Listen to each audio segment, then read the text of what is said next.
Oh, hello.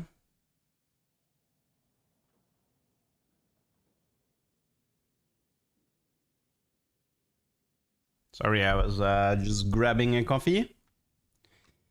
Hello, hello, everyone. Well, hello there, beautiful. Okay, hello to Red Special, to Denki, to Zerg, to Azur, to Relay, to Furious, to Xavim, to Euphoria, to Arcade Wolf, to Presto, and to Joe. And on the YouTube side, hello to Dan, to Alpha, to Khan, to Shiva, to Danghai, to Pitixi, to Esmod, to Pablo, to Raka, to Simon, and to Shroom. Okay, I think I got everyone. Hello.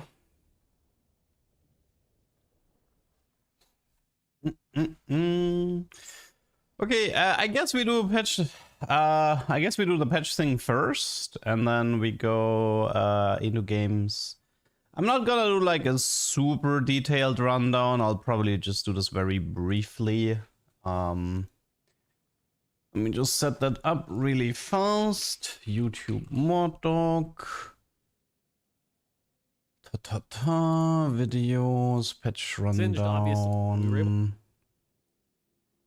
And this should be here now. Okie dokie dokie. And Presto, thanks for the prime. Nah, I don't think. I think LeBlanc still needs a bit more love, but let's go over everything one by one and see what we... I mean, I can make some notes on the side for the patch regarding what I might want to do. So let me make some patch notes here. Okay. To do stuff. Okay. I mean, the overall talking thing doesn't really matter. Okay. Event encounter. After each of the first 3 carousels, so 2, 3, 4, Gwen gives random component and salvager. Salvager. Is there a use case for this? I mean, you can't split apart emblems with salvager, I assume. I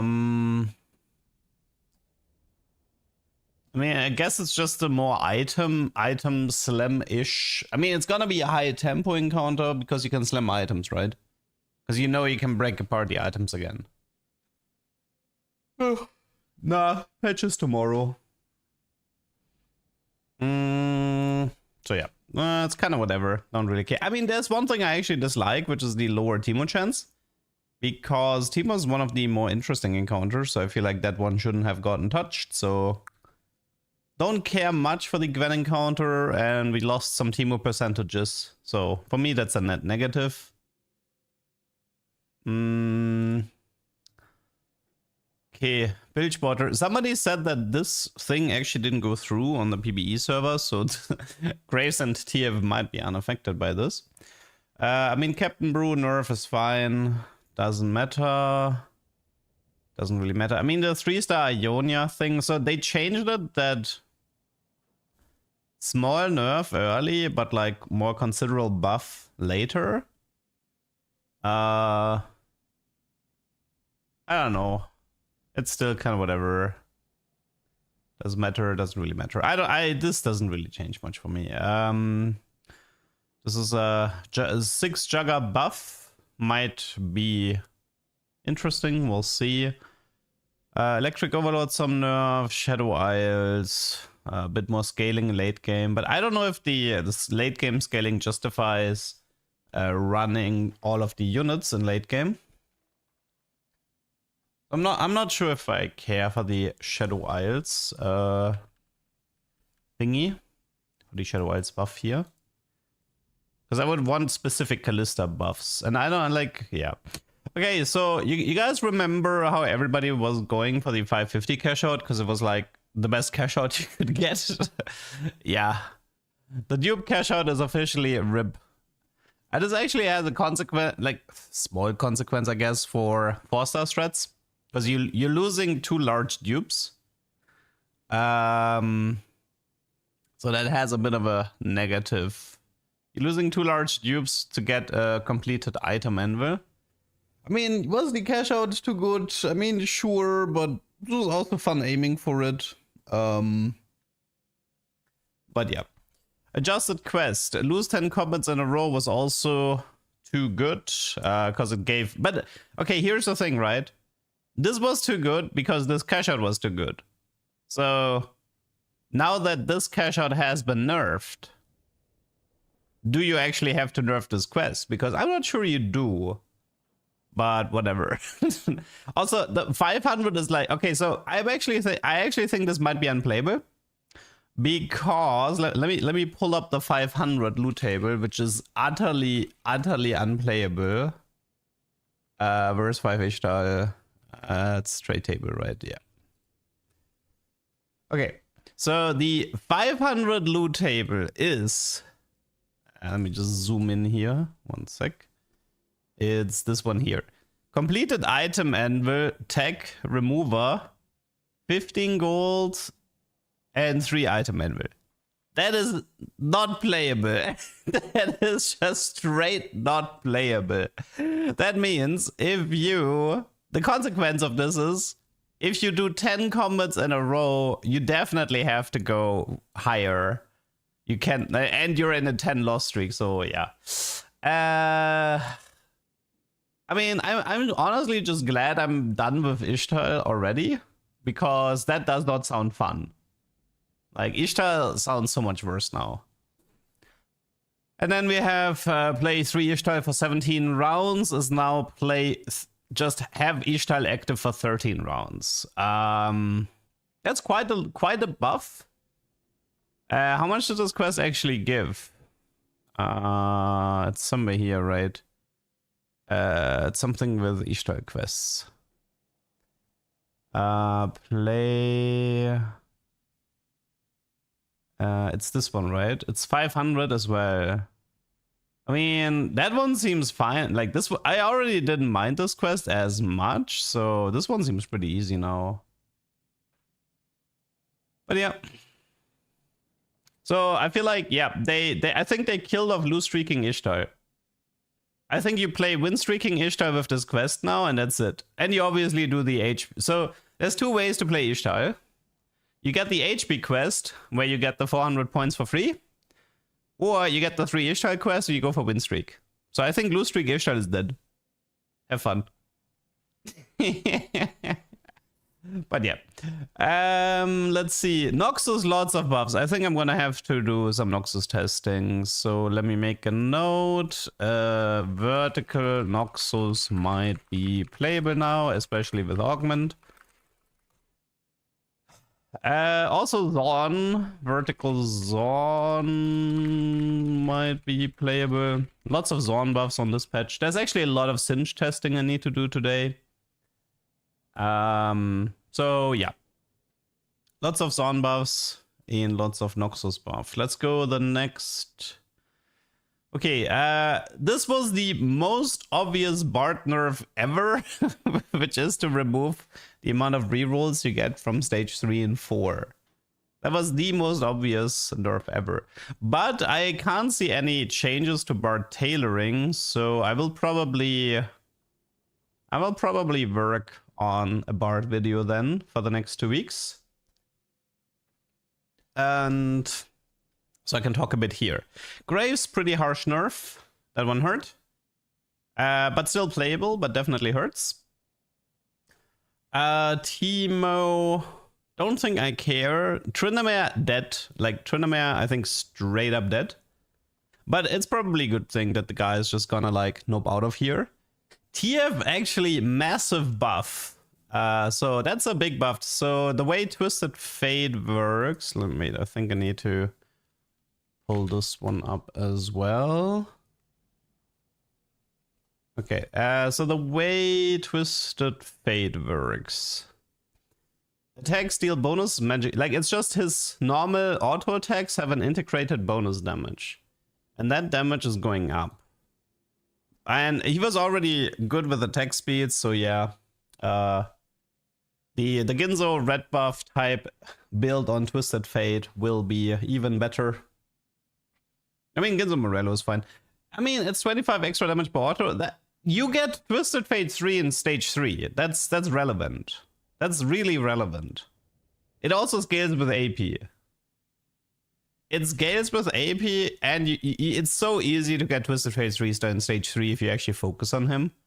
Because of like Bilgewater is just giving you so much resources. So I think TF should join the meta, to be honest. I think TF will join the meta. They killed Kraken. The thing is, like, Graves didn't even run Kraken, right? There is no one-cost champion side, right? They mentioned that in the video. All one-costs are untouched. Graves' item build was like QSSIE Striker or whatever. So Graves was, I don't know, like he wasn't even running Kraken. The reason why Graves doesn't do Kraken is because both go into Twisted Fate, I think. So overall, I think TF is a winner here. TF is very likely joining the meta and is going to become a relevant T2 carry. There's a few ways to play him. You can do the vertical Bilgewater side of Twisted Fate, and you can do the Shadow Isle version. Okay, 3 costs. Darius, let's see, 5 more starting mana, 10 less max mana, and bigger max HP heal when casting. I still don't think that's enough. But this is okay, so the way this works is this. This is a Noxus buff, but this is not a Darius restart buff. Or like not enough of a buff. So Darius being more of a unit is an upside for playing vertical Noxus. But the whole like rerolling Draven Darius part, I don't think this is enough to justify that. So also that we were getting a pretty harsh Draven nerf. So yeah. I think that the way they said it is like he's a little bit stronger early into the fight, but a lot weaker later into the fight. So I don't know about this. Apparently Koboku has a bug that made him heal twice. Okay, didn't know about that. Jinx is rewritten to hopefully never bug out again. Okay. And LeBlanc is getting buffs. Okay, so what do we have? I mean, this is like a trifecta buff, right? The augment that buffs all of your tier 3 units. And then you do Draven, Darius, LeBlanc in Noxus setup. Should be fine. It's not the most exciting thing to play, if I'm honest. I'll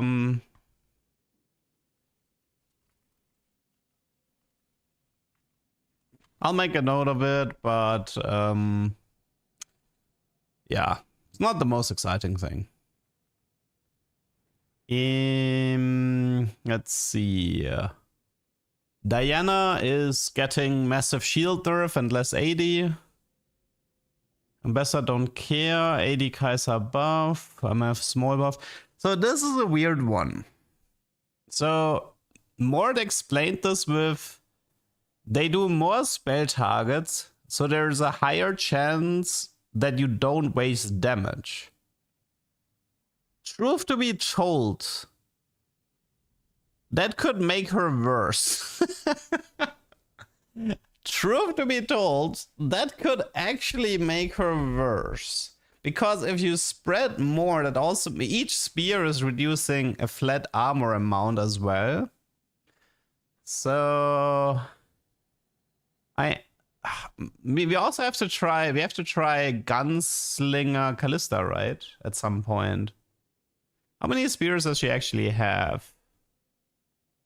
Because Gunslinger Callista might become a thing. It's a lot, 20 plus scaling. I don't know. I'll make a note of testing Gunslinger Callista maybe, but we'll see. I mean, I feel like she shouldn't be overkilling in the first place. if like what should happen is that if spears overkill, they should just fly to the next target. Like, why is she overkilling in the first place? But I don't know, whatever. Seraphine, more of a carry now. Slightly less healing, bit more damage. So Singed is a big one. I'll talk about this in a sec. Scanner nerf. So Mort said that there was no bug with Yunara, by the way. They said they checked it and Infinity Edge was not bugged with Yunara. So it was false information being spread around. Apparently everything was working as intended. She just really liked Infinity Edge because of how her spell works. And then Veigar is getting a bug, like not. They say it's a bug fix, but I don't actually agree that it's a bug, because it's an ability change. They just make the ability homing, and it wasn't homing. I mean, you could call it a bug if it was intended to be homing, I suppose, but I don't know if it was intended. But anyways, Singed is a big one. That's a really big one. But there's a problem with Singed, which is that Singed causes pathing issues. If somebody chases Singed, you can absolutely wreck their pathing. Now, the thing is, like, the tank archetype takes priority in aggro over the fighter archetype. Now, by making him tank, it means that people will now prioritize chasing Singed. And that can end really ugly. Like, really, really ugly. So, Singed position. This guy is gonna need a lot of testing today. Like, you can, like, even doing something like let's just do something like this, right? And then the rest is just backline. Wait, let's just build a really short zone comp. Okay, so if you do something like this, and you just make everybody chase Singed with like Stoneblade or something, I want to see what happens, because I feel this could turn out horrible. This could really turn out super horrible. So lots of testing here required. I mean, overall, Veigar is probably also worth playing on this patch, so I should make a note of playing more Veigar. Aurelian is definitely more playable now, and Kindred, Lucian, Baron all getting nerfs. I will make a note that Aurelian might be playable now.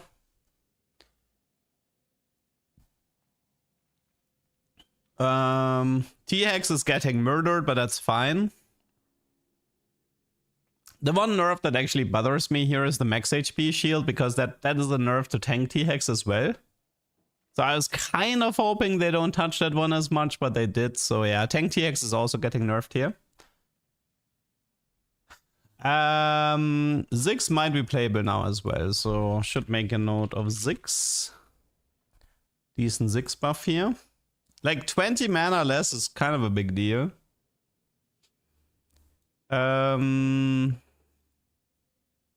Okay, this is, for me, this is the biggest change in this entire set, which is they are making some crazy emblem changes to the point where emblems might be as good as craftable items.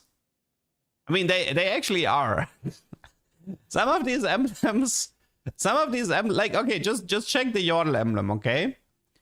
The Yordle emblem is 30 armor, 30 MR, 20 80, 20 AP. Okay, 30, 30, 20, 20. And you also get the Yordle trait, but let's actually compare this, okay?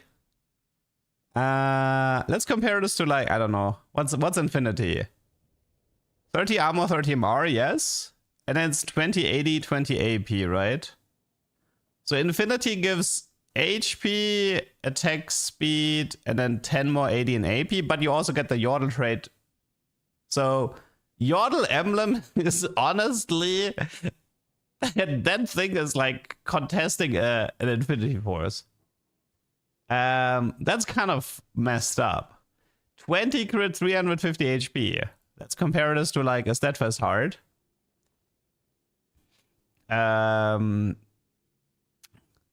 Steadfast is 250 HP, 20 crit, 20 armor, and then the durability thing. If you compare that, then yeah, I mean, you get the Zorn trait, 350 HP, 20 crit. So you get 100 HP more, 20 armor less, and then Steadfast gets durability, and this one gives Zorn. I mean, I don't know what to say about this. Bilgewater, 2 mana regen as well. Rework Emblem, 400 HP. I feel like, I don't know. This is like, it's such an awkward way of making emblems not bad. In my opinion, at least. You're making emblems good by making them as good as craftable items. Like, this is fucked up. But there's actually one thing that bothers me a little bit with this. Is such a right way to do this? Or a more way to do this? You know what I love about emblems? Okay, let me say you what I love about emblems. Gunslinger emblem is reducing armor. Warden is healing you when a shield breaks. The long shock emblem is giving you bonus attack range. The quick striker emblem makes you dash to the next target, right? What I actually like about emblems is that they have like, or like the Vanquisher emblem is giving you gold, right? I like effects on my emblems, but if you just go, this is such a awkward way of doing it, but it's like, let's just dump stat sticks onto our emblems so they're less trash, right? Like, because the thing is, at the end of the day, yes, people will take the emblems. Like, you can literally take Trade Tree because you get 3 craftable items from this. But what I don't want from TFT, I don't want TFT to be all about stat sticks. I don't want my artifact and emblems to be stat sticks. I want them to have interesting effects that allow for a unique way of playing. So this is, well, this will fix emblems. I think it's a horrible way of doing it. Because you literally now created a setup of, yeah, people are gonna build the emblem, but not for the trade, but for the stats. So, yeah, I mean, you solved the issue, but you solved it in a horrible way. Demacia emblem, 25 armor, 25 MR, 3 mana regen. Like, whatever. Whatever. I don't want to talk about this anymore. I think, wasn't there one more? Yeah, there's also one more. Arcanist emblem is getting a pretty sick buff. This one I will play for sure. Arcanist emblem I will play for sure. I don't know if you guys realize this, but Arcanist emblem on Xerath is gonna be so broken. You can actually do, if you do Arcanist emblem with Invoker emblem on Xerath, you can infinite cast, I believe. I think you need to kill like 3 units to infinite cast. So have fun with that. Have fun with that one. Anything interesting here? I mean, Invoker emblem, 3 mana regen, which is absolutely crazy. It's so much value. It's like a blue buff now within the Invoker trade. Honestly, they chickened out. They should have given Longshot emblem 2 range instead of 20 attack speed. They chickened out here. And anything here? I mean, Vanquisher gets a bit more crit. Vanquisher emblem is ridiculous. Like, this is so good on, I don't know, you can give this to like Aphelios or something. Yunara. I don't know, there's a lot of ways to use this. But yeah, emblems will definitely be very relevant. Okay, Kraken nerf, don't care. Eagles of Dawn and Dusk, buffed, but too late for the duck. I already got it. Also, that buff I don't think is relevant enough for me to care. Kind of surprised that buffing Kappa Juice. Don't really agree with that. I don't agree with buffing Kappa Juice, but... See, I mean, Mod even said it in the video. If it goes big, it goes hard. Like, it's too strong. So Kappa Juice is like such a win more item. So I don't really agree with that. Dark and Scythe is probably like way worse now.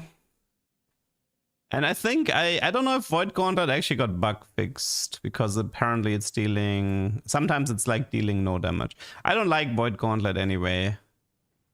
Like they made Void Gauntlet have the damage split between all the units hit, and it just makes it so bad. Like Atomic was so much better because you actually had the same damage for everyone. We're getting some Radiant item buffs. It's kind of whatever. I mean, it's nice that Radiant Vamox gets a buff. Axiomata is removed. RIP. Anything? Growth Mindset is gone, so we can finally pre-level. We can pre-level for level 8 again. And Trials of Twilight is getting extra Xin Zhao, so that should help. Starting with like a Xin Zhao 2-star is definitely a big deal. And let's see. The Veigar blue buff thing is fixed. The flexible icon is fixed. Component min-max is fixed. Oh, aura farming was bugged again. Like this bug, I feel like they fixed it like a few times already. Veigar Misfortune Aurelian Soul will no longer miss, so that's also nice. A soul buff. Silas buff is nice.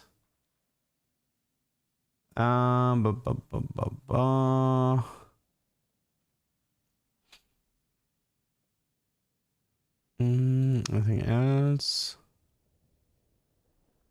They say Wood Axiom no longer loses bonus health, but it doesn't state... Like, did they fix the thing where you get double the flat HP? Because if they didn't fix that, then Wood Axiom is like the best silver augment in the game.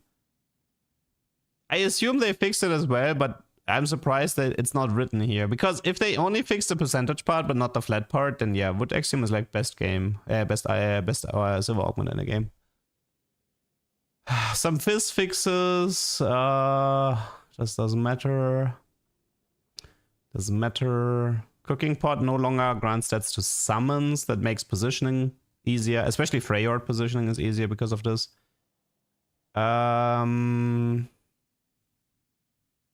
Constructed Companion. That bug was pretty brutal. Gunblade Fist was kind of brutal. So yeah. Overall, I think that was it, right? Okay, let's summarize. Vertical Noxus is a winner. Zorn is a winner. Aurelian and Veigar and Ziggs might be more playable than before. And emblems are kind of broken now. Like, I feel like these emblem buffs are gonna have a pretty big impact regarding augment choice. There's a lot of like the Rise encounter is gonna play like very different, because you can just like there's so much power now with the Rise encounter of getting like you effectively get 3 craftable items with the Rise encounter now in terms of stats.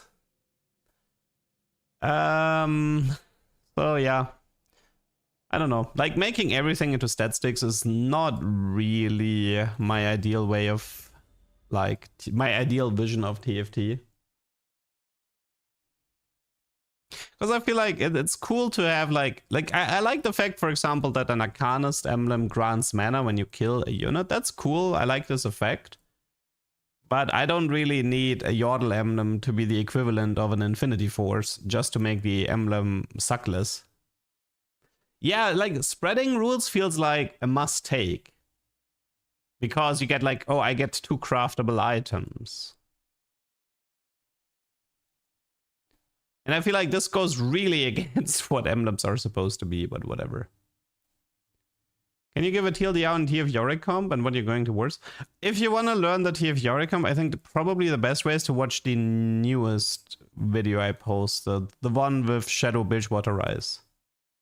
I think that comp goes over it pretty well, how I would play it.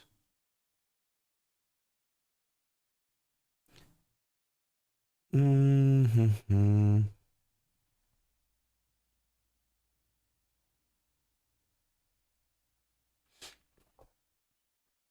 I mean, they had all the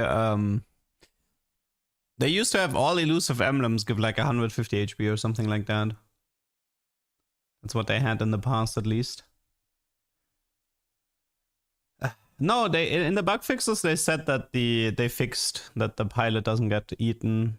They fixed that. I didn't read it out loud, but it was part of the bug fixes. Mm-hmm. What's the best way to position Kaiser so she doesn't dash? So the trick is you position her in the backline and then you give her like AP items, you know, like Ginzo, Jewel, Nasha, whatever. So she's AP, so she doesn't dash. And then she doesn't dash to her death. And she deals more damage. It's a win-win.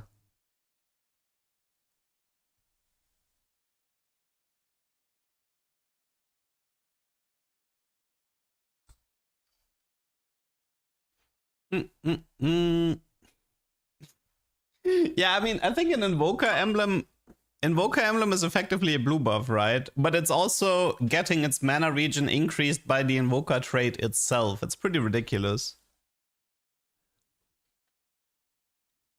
What I want to do is I want to play okay, so what I want to do is like this. I want to play a Seraph with Arcanist Invoker. Because this is ridiculous. The Arcanist Emblem is gonna give him like 25 AP and 20% mana. So he has 135 mana, which means that 135 times 0.2. He gains 27 mana per kill from the Arcanist Emblem. And this 27 can be enhanced by 40%, which means, assuming you have 4 Invoker with the setup, you're getting 37.8 mana per kill. So if Seraph kills 3 units with a cast, he will cast again. This is ridiculous. This is, you don't need a lot of Arcanist here. You can be like 2 Arcanist, 4 Invoker, right?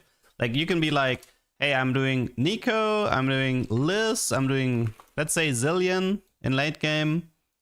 Let's do Kobuku to have some frontline, whatever, right? Like this, something like this can be your, and you probably have Azir because of Seraph. So something like this can be your core. And this Seraph is just gonna go infinite. If he kills 3 units, he will permacast. And then he just needs to kill 3 units again, and he will cast again. It's completely disgusting.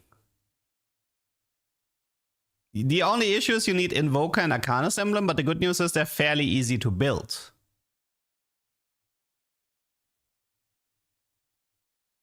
I mean, this is whatever, right? The point is just, I mean, of course you can do Swain, yeah. You can do Swain, Shyvana, whatever, if you want to cap this out. You can go Sylas, you can do 4 Arcanist, 4 Invoker, and cap out with like Sylas, Shyvana, Swain. Like, I don't really care, right? I don't care how you build your late game. The only thing that matters is these 2 items on Seraph. That's the only thing that matters.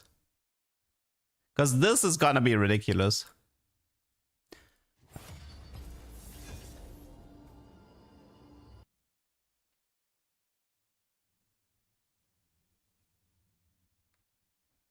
I might have to do viewer lobbies because the queue time is too long on PBE.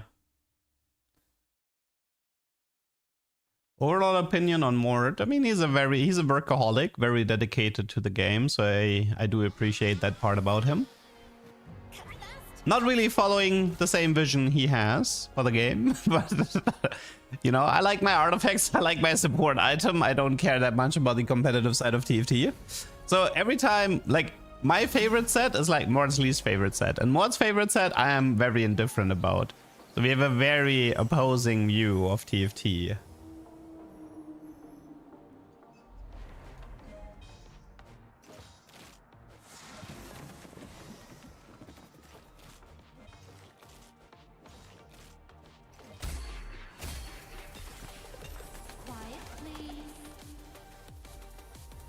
We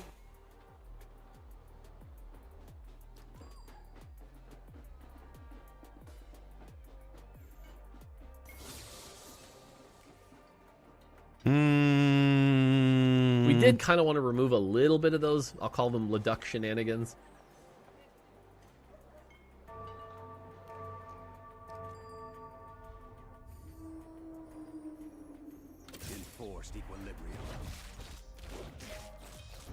It's kind of awkward playing with ping again. Not used to it. Arcanist Sona? Nah, I mean, you want Arcanist on a unit with a long cast with high mana, so it's like Ziggs or Seraph.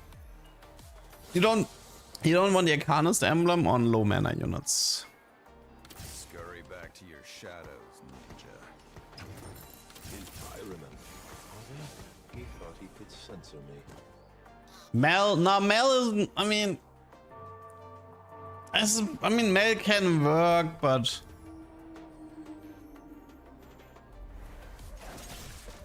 Mel has some other issues as well.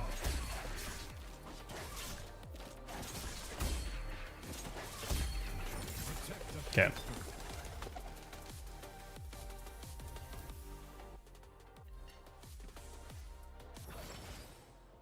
Lowy hero. Can we get Rumble hero maybe? I mean, the items are horrible for Rumble hero. Wait, didn't I say something about something is the best silver augment in the game? Which silver augment was I talking about? There was one I was specifically. Oh, wood axiom. Oh, we can look for it, right? It should be here. Didn't get it. Well, magic roll can give you a spat on 6, so this was HP. An icon doesn't have to explain himself.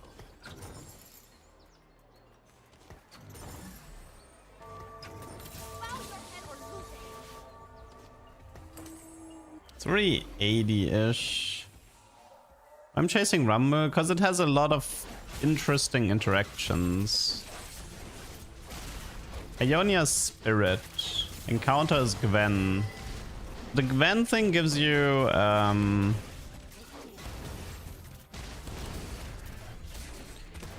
Gwen gives you salvages. So you can slam all of your items in this. I don't I can already tell you I'm not gonna like this encounter because it's a tempo encounter. And for me those are like less fun to play. You tried to stop my work. No, they disabled the prismatic axiom one, not the silver one. And Waver, thank you for the prime. Why do you want Arcanist emblem on high mana units? Is because you gain 20% per kill back. So it's possible to create a setup where a Seraph or a Mel cast their spells, kills like 3-4 units, and then they're full mana again. Because you get the mana retroactively. Even when you're mana locked during the cast. So if Sona kills a unit, she's gonna get like, what, 20% of 30.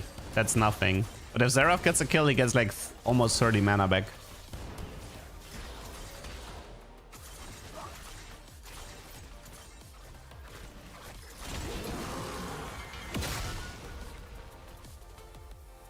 Would that help for Mel to print items? Well, the Radiant thing is completely tied to her orbs generating mana, not to the emblem. So I think it would actually hurt. But the thing is, like, you're not gonna, let's be real, you're not getting Radiant items from Mel regardless. It's ridiculously difficult to get it. I mean, maybe the Invoker emblem on Mel synergizes in a positive way with the orbs, but yeah, it's whatever.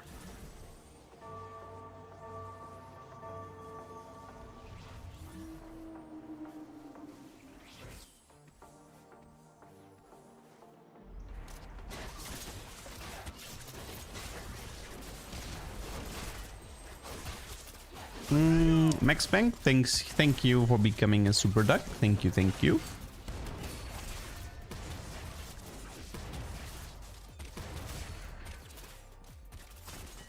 Maybe I should rename. Maybe I should rename the YouTube sub to like Prime Duck, and then I can say thank you for the Prime. Maybe I should do that. Yeah, Zahen and Darken are like huge losers of this patch for sure.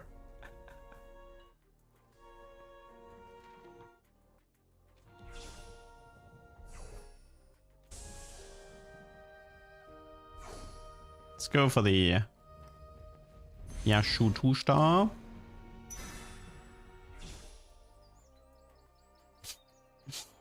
Thank you, Confake. I mean, they're gonna buff 3 Darken and 16.3, I think, but not on 16.2. Oh. Okay, so Gwen grants you a component. Okay, what is this? Gwen Scissors. Use on a champion to remove all of their items and break them into components. So it's the same thing as a Zoe encounter, right? They might have even changed the Zoe encounter to giving Gwen Scissors as well. Okay, I'm gonna wait until I get I'm gonna wait until I get like an emblem, and then I can try to break apart an emblem just to see if Riot messed up, you know. You always want to test this. You always want to test if Riot forgot about something.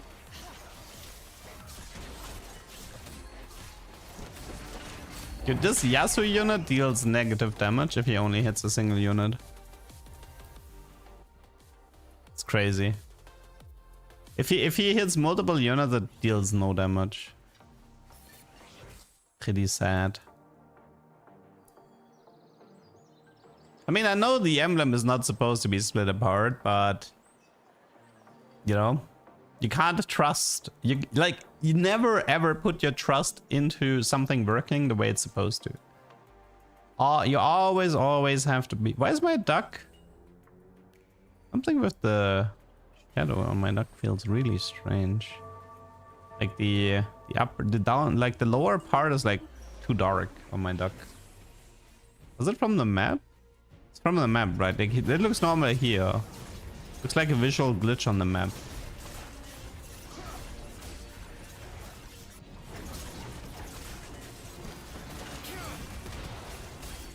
Bye, Jinx. We want to see Jinx. We have all day. Chill.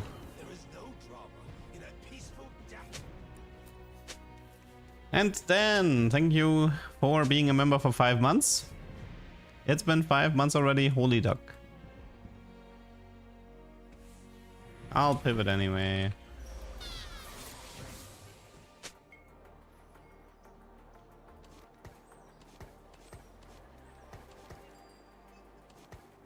I'm not interested in playing Yasuo here. It's just an opener. See, this is the thing. You're supposed to be flexible because you have a guaranteed. I can always split apart these items and build something completely different if I want to.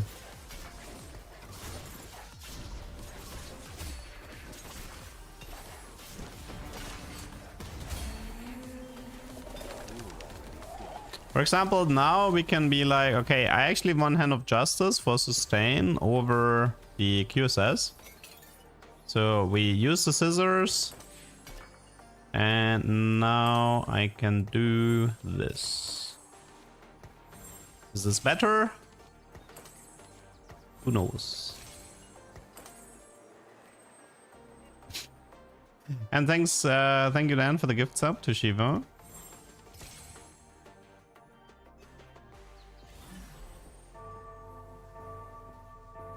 Yeah, I do want to play Cinch today for sure.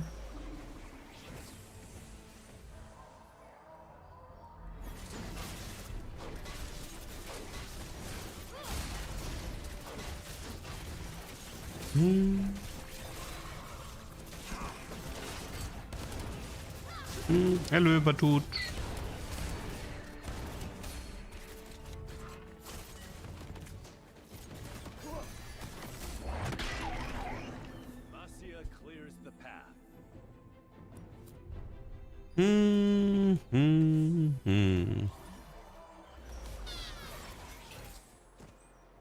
Okay, what do we have?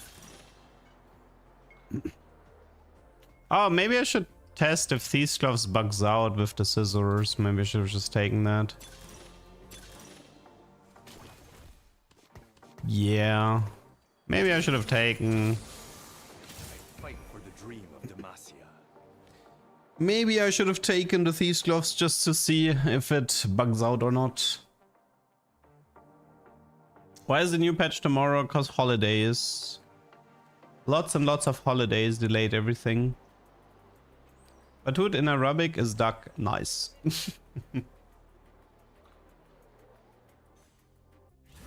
Yeah, I mean, Echo was okay-ish on the last patch as well. It's just that stuff like T-Hex was just so overly dominant that all the like decent comps felt bad in comparison.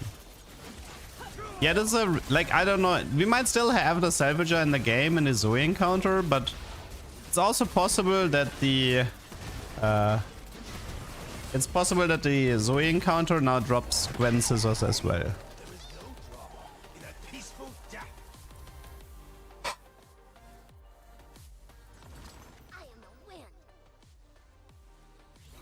Veigar was apparently pretty bad because of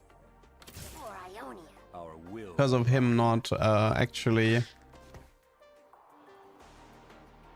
hitting his targets.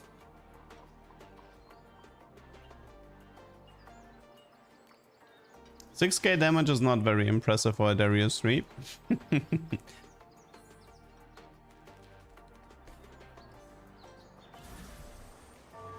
have a friend who always slams Immutable Shield. What is Immutable Shield? You mean Steadfast Heart or what?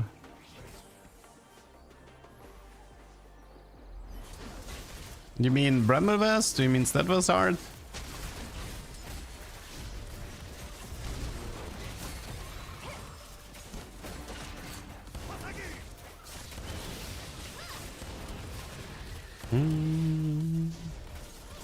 Yeah, you get 2 more scissors. You get 1 in 3-5 and 1 in 3-5 and 1 in 4-5. Also, in this Gwen encounter, you can actually you can heavily prioritize item augments. You know these augments where like, oh, you get 2 items that are built from a BF or from a rod. You just take these augments now and then split apart the items into components. This is something to keep in mind. This Gwen encounter does have has a fairly large effect on how the game will be played, I think. It's definitely, so it's very tempo based. So you are encouraged to slam items. You're encouraged to slam items, and you're encouraged to take item augments as well. I don't know if it, like, it's not supposed to cut emblems. There's always a chance that there's a bug. So that's something you will always have to test.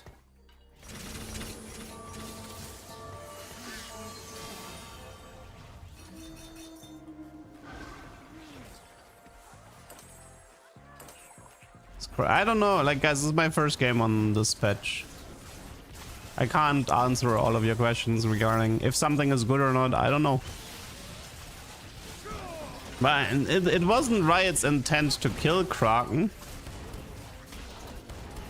So I assume it's still playable. Just a lot less good in late game.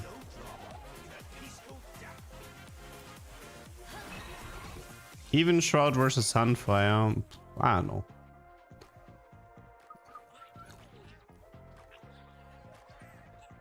Not really sure what we're playing here. Let's see. On my to-do list there was Vertical Noxus, Vertical Zone, LeBlanc reroll, test maybe Callista, test Singed, test Veigar, test Aurelian, test Ziggs and Arcanus Xerath. I'm not really doing any of those things right now.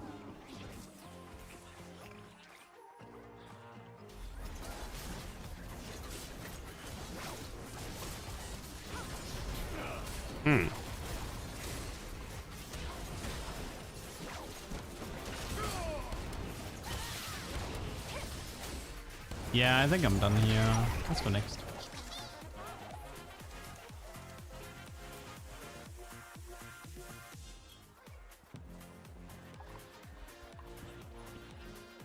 Balance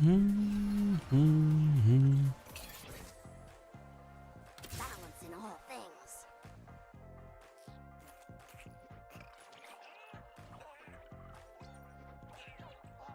I mean, I'm testing Gwen encounter. Yeah, there's not much to test. It's very apparent after playing it once what you have to do in this. I mainly want to test the Emblem side just to confirm that Riot didn't do any oopsies. It's the main thing I'm interested in right now.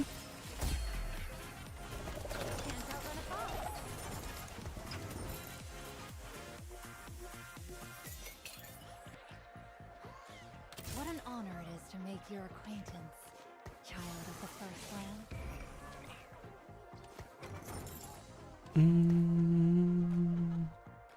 It's Riot, of course, they did some oopsies. Yeah, I mean, the chances of there being an oopsie is high. Ionia's spirit at the moment. I'm not really interested in going Ionia, truth to be told. Oh, okay, we got the new Singed. Oh, actually, Yasuo immediately went to Loris instead of chasing Singed. Interesting. But I want to see what happens if you isolate Singed.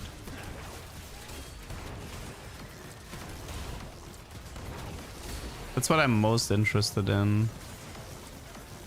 But Jinx is dealing nice damage. Uh-oh. Uh-oh. I think we may have found the first oopsie. Don't think I can get emblems here, right? Okay, let's do Thieves Claws.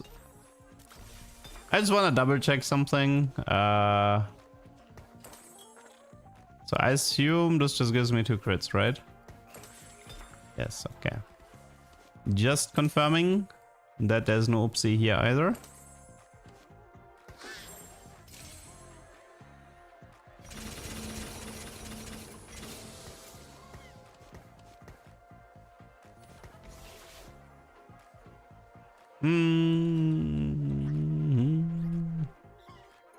You know, there's one more test with like Radiant Thieves that might be worth it. Like imagine, like it's possible, for example, that you get like the Radiant items or some shit, some nonsense like this. You never know. You have to test it all. You have to test it all because there can always be something that slips through the cracks.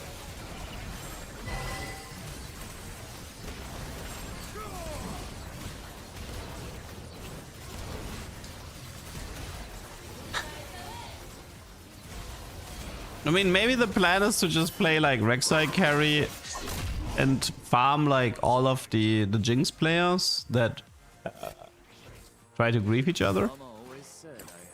That would be a plan.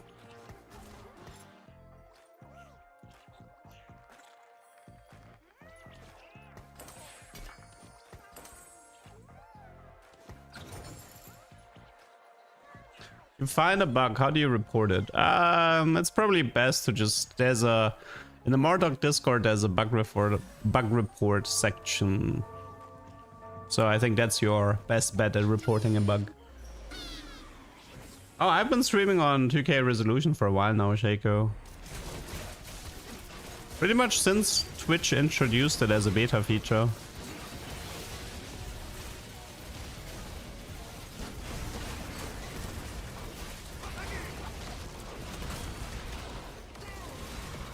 Jinx looks pretty strong overall, from what I can tell. Might be a tier 3 meta on this patch.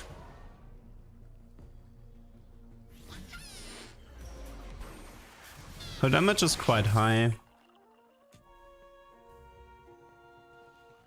I think I tested everything I wanted to test, right?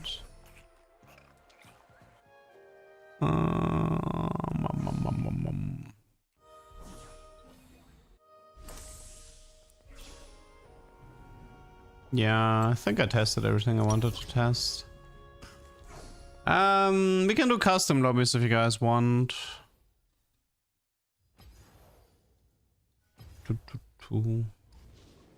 If somebody wants to join, we can do that.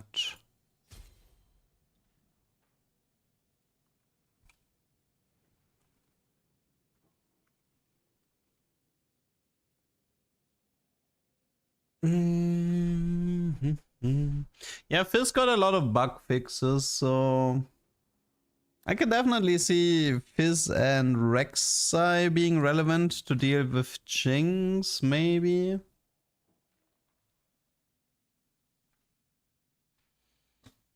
Okay, doesn't look like anybody wants to join.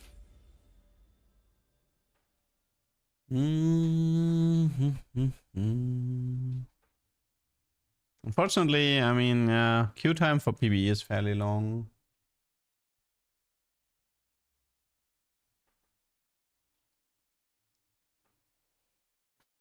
Star Guardian Duck. What even is the Star Guardian Duck? Duck. What is the Star Guardian Duck? Oh, this one. I like my goodest more. You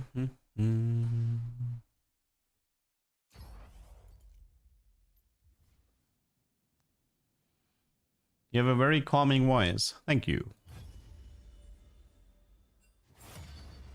Haha. See, Freddy, you brought my MMR down so we would find a match faster. Thank you.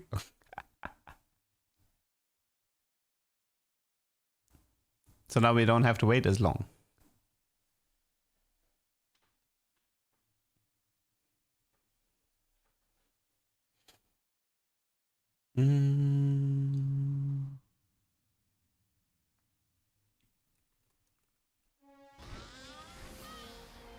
Time flies like an arrow, fruit flies like banana. Did I try to scissor an emblem? Nah, I didn't get an emblem. Didn't get any spat frying pans or emblem augments. I'm just gonna, for now I'll just assume it doesn't work, I guess.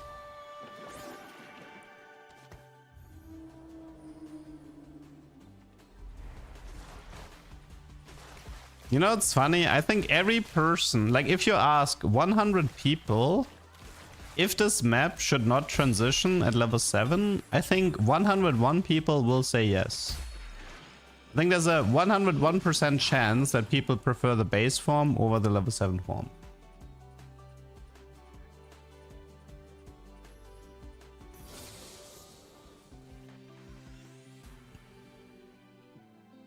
Fantazi says he likes the transition. Okay. Bow your head or lose it. You like base trench more than knight? I think I like the knight more, but I don't like the map overall. That's why I didn't buy it. Also, I don't like the background music of the French map.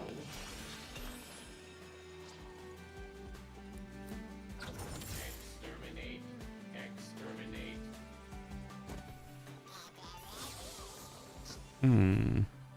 The time of man has come to an end. Adrenaline.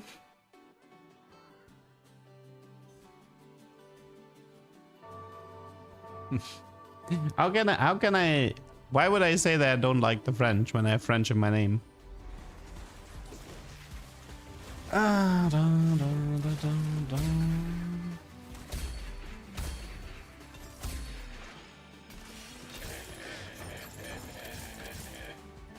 Okay, what do we have here?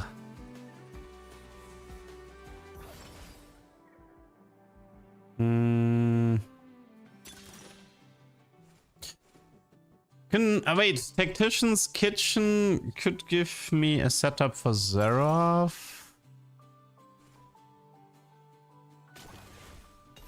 Let's see, what do we get? Oh, yeah, this is a Zerov game then.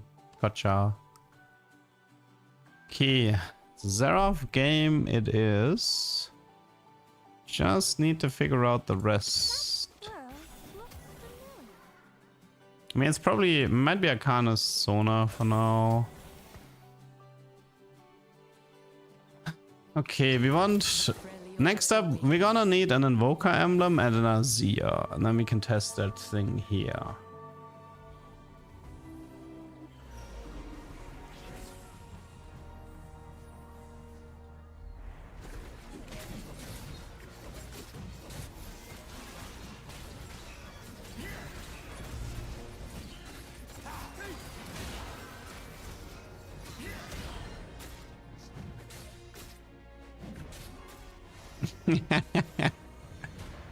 Poor Viego can't proc his gambler here.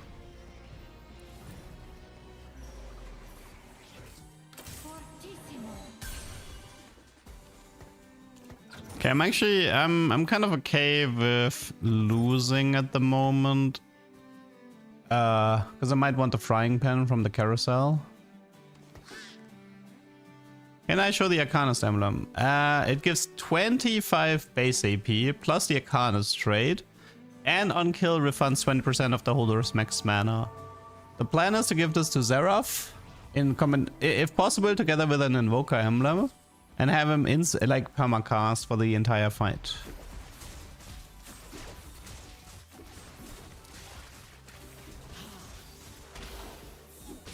That is the plan. So right now I'm kind of like open forting to make sure if there's a frying pan and a carousel that I get it. The third item I'm not sure yet. It could be adaptive, it could be jeweled gauntlet, could be blue buff. I don't know, we'll see. I haven't made a call on that. Are you excited about the new Vanquisher's bet? It still has a cooldown though. It's just a little bit better on non-singed units.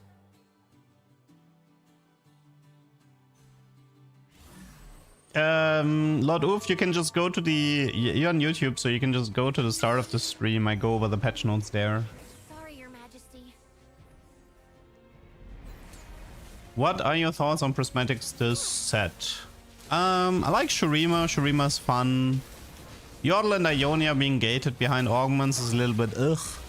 And Demacia needing triple emblem feels too difficult. I'm okay with Shurima. I'm okay with Noxus.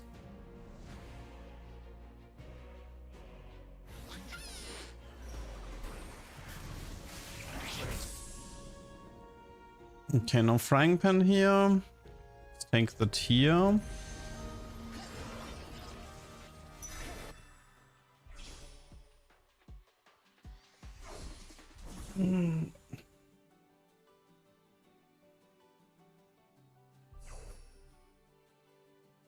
I do think it's good that they changed the golem with the emblem. That one was kind of toxic. Like, the golem encounter was such a pain.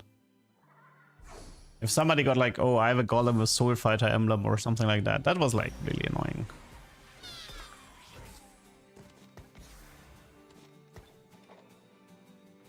Okay, we do Shojin here, we do Ionic here.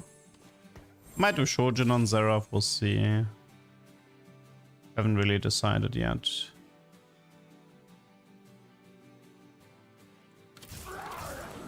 I don't actually want to go that deep into Arcanist. Like I'm okay with like 2 Arcanist, but I mean I suppose for now it's gonna be 4 Arcanist to Defender.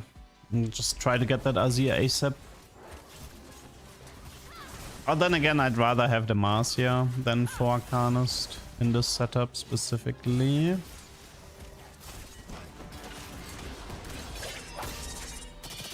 That guy is level 6. I don't know if people are actively gonna... Like, the Yordle emblem might be worth aiming for, but I don't know about the rest. Yordle emblem and then go into, like, Rise late game, that could be okay-ish.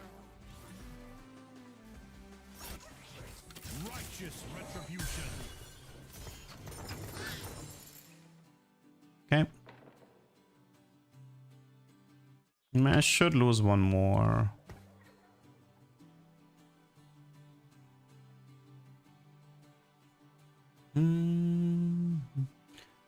Like, win streaking with Arcanus, that's hard. I'd rather start with the Invoker emblem, I think, than with the Arcanist emblem.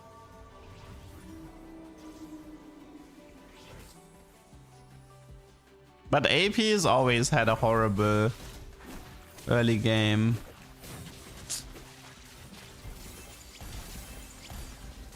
They, like Riot said, they intentionally kept the Ishtar emblem low HP so you don't win by accident because of the item being too good. Which is fine, like that reasoning is okay.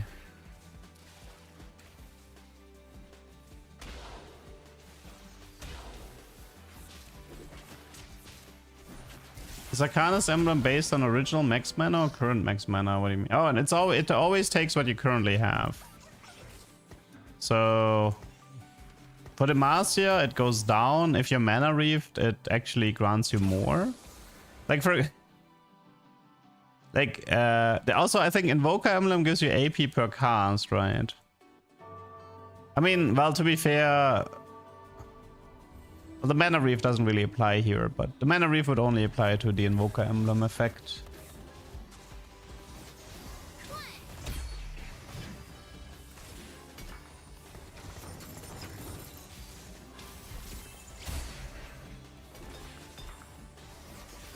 Okay. What change will this wind bring? Might have to keep the tier. I mean, it's adaptive, Spirit Visage, which is both really good, but I think I actually have to do the Spirit Visage just to have more frontline. The Freljord awakens. Lady Sona, Okay. if I fall today, let your song carry me home. So Silas game, the idea is Xerath, but I need an Invoker. I mean, I can do this without Invoker emblem, but I would prefer to do this with an Invoker emblem.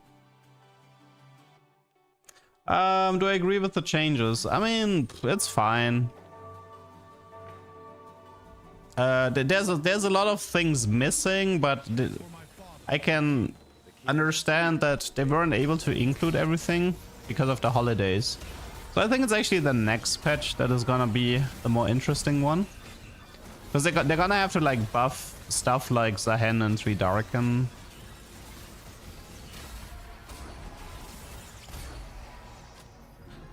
Wait, how much mana did she get there from the kill? Wait, let me actually keep an eye out on the Sona. That's 20% of 20. I feel like she got more than 20% of 24. I mean, it's also the problem with Shojin and Mana Region. It's a bit annoying. We're looking for like Urf's Gambit, something like that. Supportable. Oh my god. Please. Wow. Just wow. That is definitely what I want in my Invoker comp. Whatever, let's just cover juice this. But a great choice for my AP Invoker comp.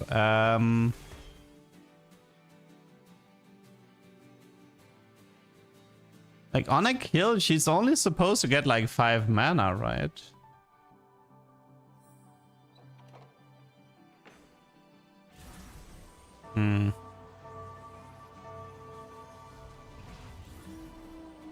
Let's keep an eye out on the mana. The problem is she gets like 7 from an auto attack. She has 4 base mana region and she gets 5 from Shojin.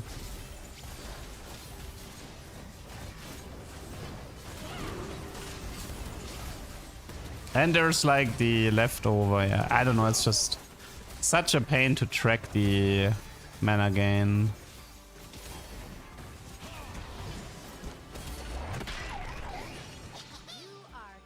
She got 6 mana. Yeah, no, but I don't think she gets 6 mana of, she gets 20% of 30. If the Demacia reduces it to 24, then it should be 20% of 24, not of 30. Pretty sure.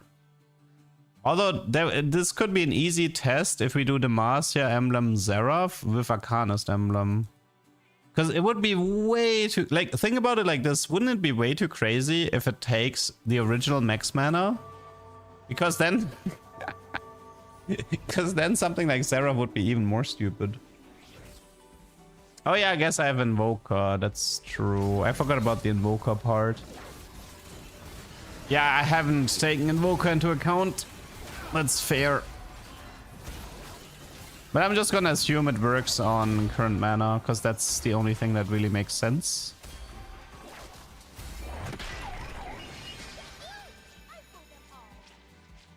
Usually mana reduction interactions were consistent. Did you know, by the way, if you put... I had to laugh so hard. In the stats, Dawncore and Fiddlesticks is amazing. But Dawncore and Fiddlesticks actually doesn't work. Like, he can't cast for a second time. Because if Fiddlesticks has mana reduction... It's Fiddlesticks and T-Hex. If one of them has mana reduction, they can't cast anymore. Because they're programmed to only cast on their original mana.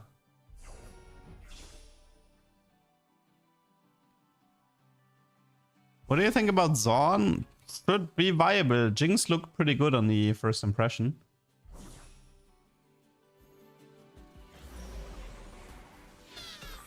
So, almost done here.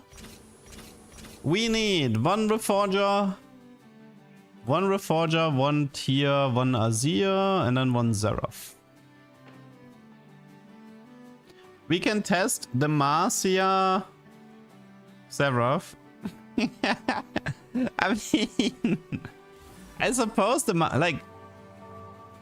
but no, I think wouldn't Invoke. I mean, Invoker would still be way more interesting than Arcanus Demacia, I think. But there's also no. There's no Disruptor in Demacia.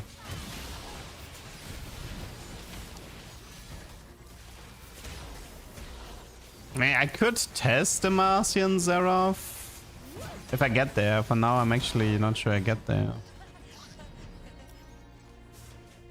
I'm a little bit weak at the moment. No, it's just Ornn is messing up all the artifact stats. It's kind of annoying. You can't rely on any of the artifact stats because of Ornn. Have I seen the Bridgewater Rise comp? You mean the Reddit comp? Yeah, it's fine.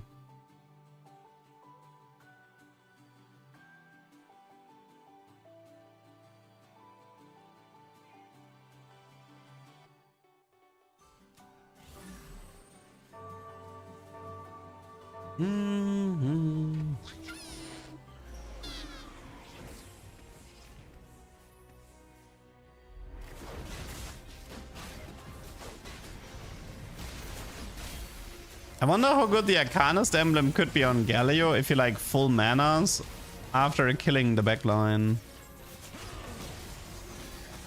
It's just that the passive effect of the Arcanist emblem is quite powerful. Definitely has high shenanigan potential.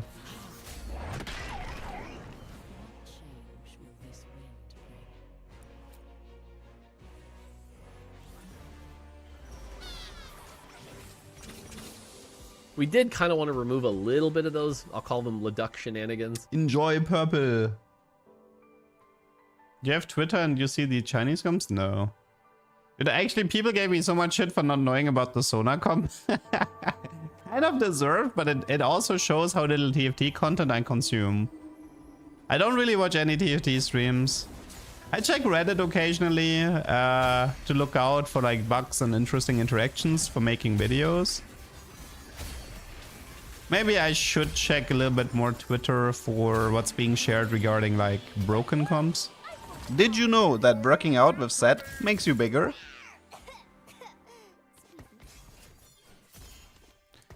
Just need a Reforger now. And then I have the setup that I want. Julio. Watch out for us.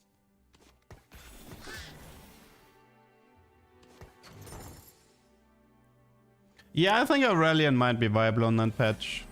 Pretty sure that was a nice buff. I tried Kappa Filius yesterday and it was a free second. Thank you. No problem. Glad it worked. Arcanist Mel could work, but I'm not that interested in Mel at the moment.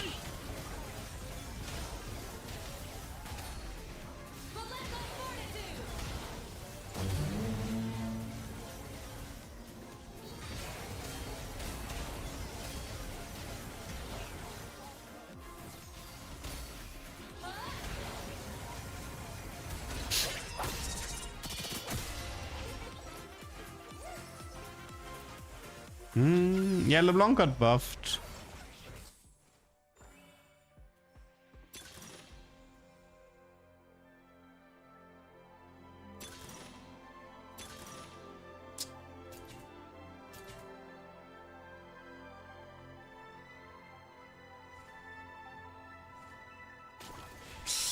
No Reforger. No Reforger. I am Iceborn.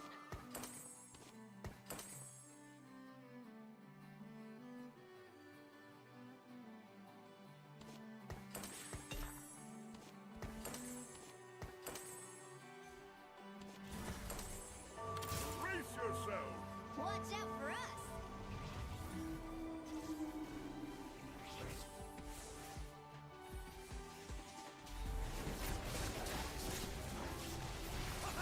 Slip an Ishtar. It's pretty deep for the Ishtar cash out.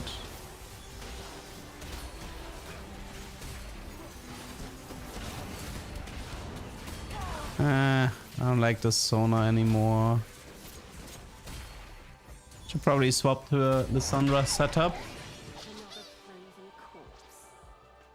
I mean, there will be new arenas coming for sure.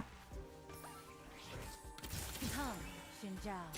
We must cleanse the planet Anything of our useful? Stand at your side once more. Could pick her up. Could pick this guy up as well.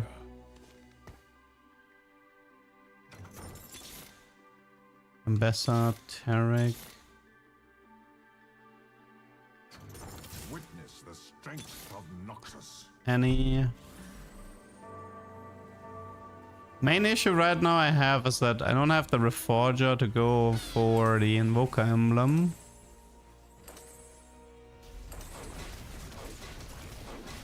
I mean, I could buy the Annie and just go much deeper into Arcanist right now.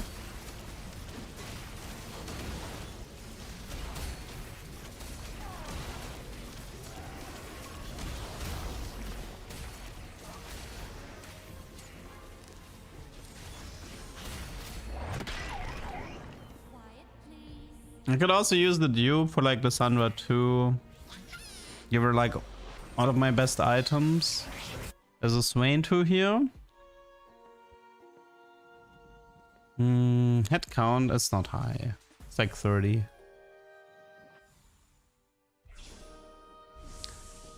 Swain was taken. Probably Void. And then we don't need Void.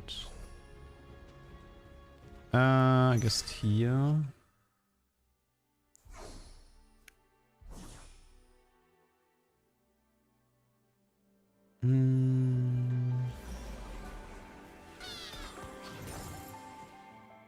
What do I get for Invoke? I mean, I suppose we can do this.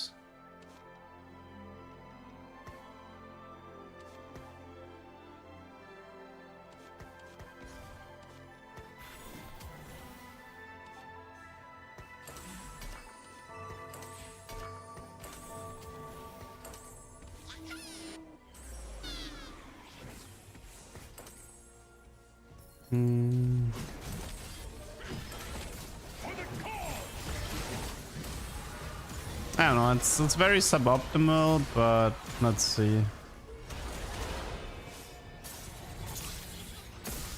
I mean, I am over forcing this whole thing here.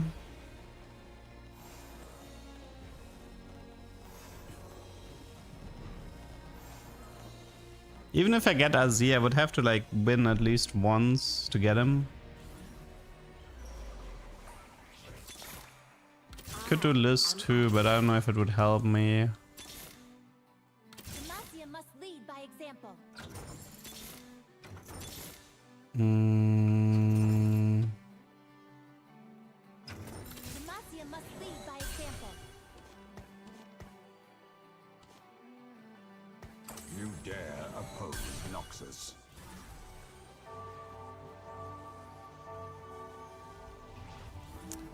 This looks a bit doomed.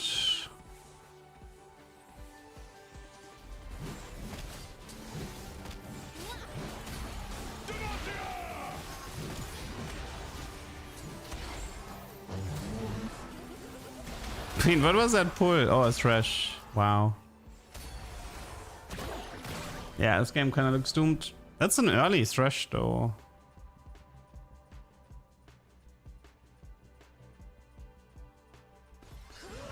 I mean, I guess you still have the problem with the AP side just being disgusting to play. You want these emblems in late game, you don't want them early, I feel like. Yeah. You still have this issue of these emblems just feel so shit to play early. I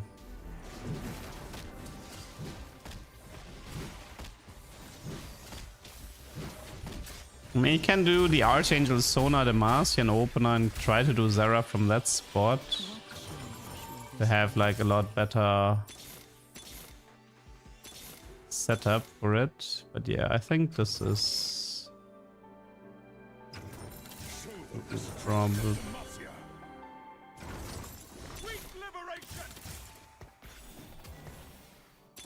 He seems very much over. Okay. I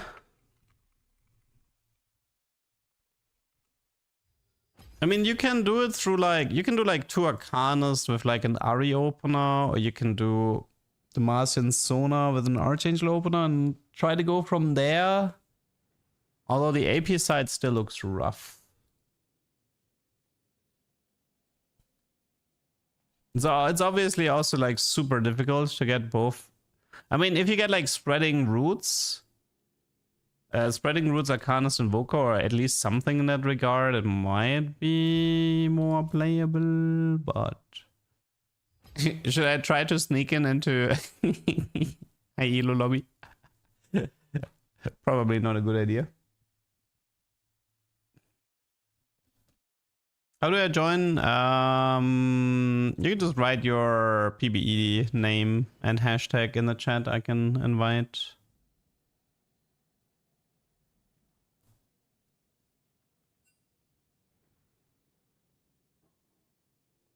And Noah, thanks for joining the Super Ducks. I really should rename that to Prime Duck. It's more funny.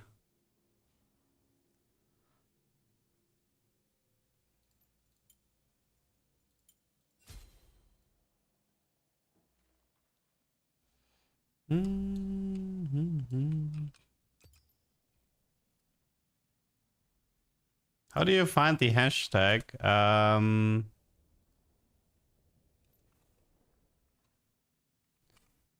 It's if you go like up here, it says Leduc PBE, and below it says hashtag PBE. That's how you find it.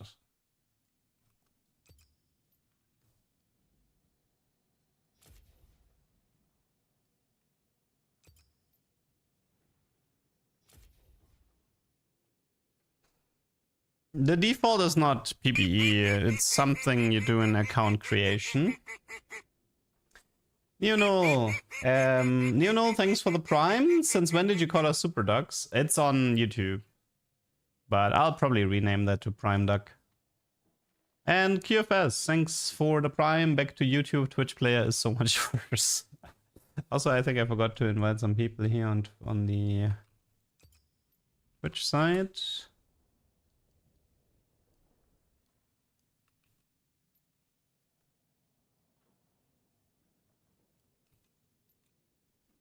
Oops.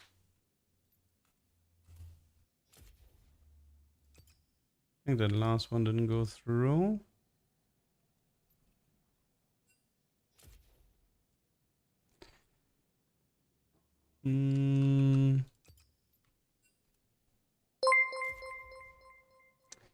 Jelly! Thanks for the raid. Hello, everyone. Let me give you a quick shout out.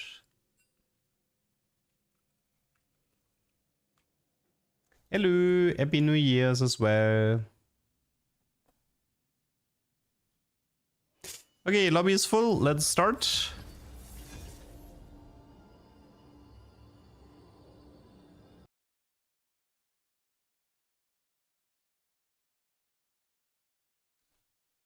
Here to learn all the new tech for the upcoming patch. I mean, first impression seems that Jinx seems really good. So I can definitely see Jinx joining the meta. Just even like Jinx 1-star and 2-star, just strength-wise, it might be enough to just like get top 4s. I don't know how the late game is gonna look like though.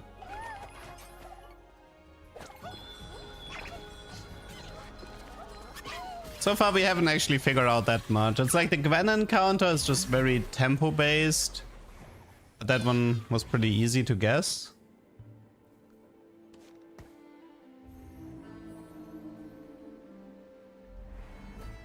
Do I like the Gwen encounter? Not really.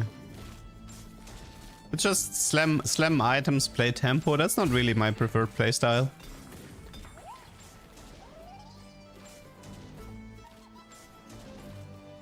But somebody at Riot hates my preferred playstyle and they're doing their darn best to kill everything I enjoy.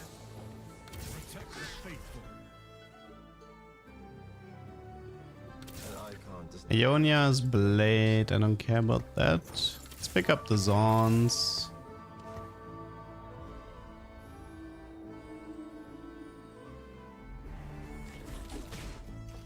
Me. The scissor should work like the salvager from the Zoe encounter. It should work the exact same. In fact, I'm actually curious if the Zoe encounter will drop the Gwen scissor. We did kind of want to remove a little bit of those, I'll call them Leduc shenanigans. Because it could make sense from a consistency point of view that the Zoe encounter gives you Gwen scissor as well. That could make sense. We'll see.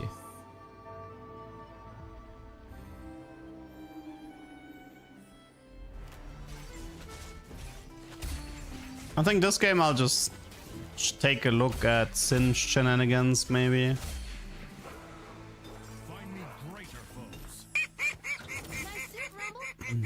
And Emir, thank you for the prime. Thank you. It's not Ishtar. It's not treasure hunt. It's probably spreading roots. Like spreading roots in theory should be a really strong augment because the emblems are so powerful now. So the Yordle emblem is a more or less Yordle emblem is more or less like an infinity force. Oh god, we got a spatula as well. I mean, this is just 10 Noxus. Honestly, it is just 10 Noxus. 20, 80 AP, 30 armor, 30 MR. Thanks, Riot. What is Noxus emblem? 25, 80. Thanks, Riot. I mean, that's one way to play.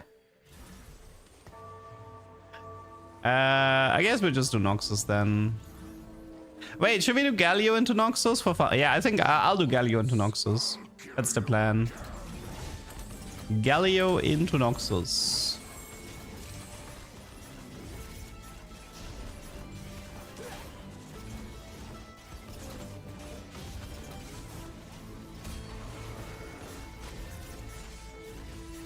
So yeah, first we unlock Galio, then we go 9, and then we do 10 Noxus on 9. I think spreading root specifically is massively buffed on this.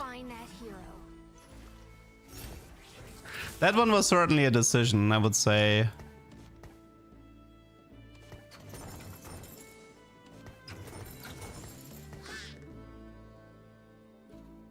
Hmm.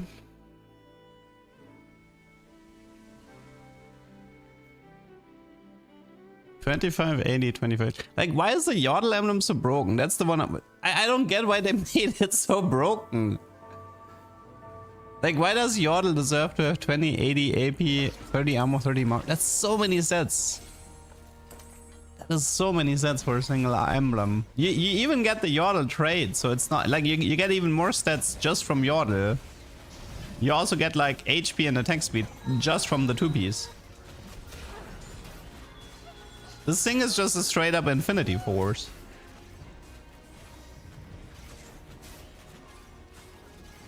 With Singe changes, do you go Sunfire instead of Morello? No.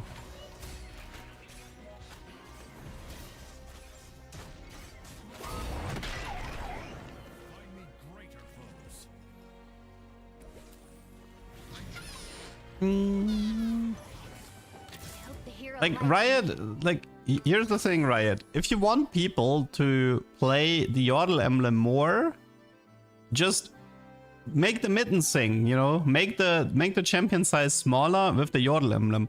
That alone is enough to make people play the item. Because people love the flavor of the Yordle emblem shrinking the unit. T-Hex should be pretty dead on this patch, yeah. The nerfs were quite brutal. Jarvans must I kill.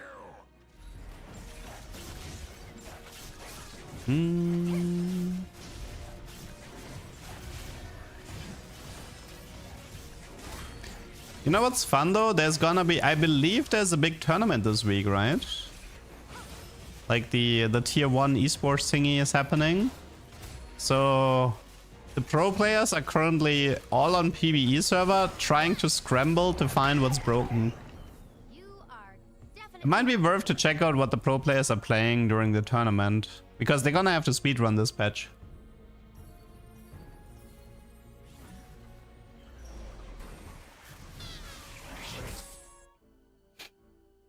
Spreading roots in loot sub, man. Oof.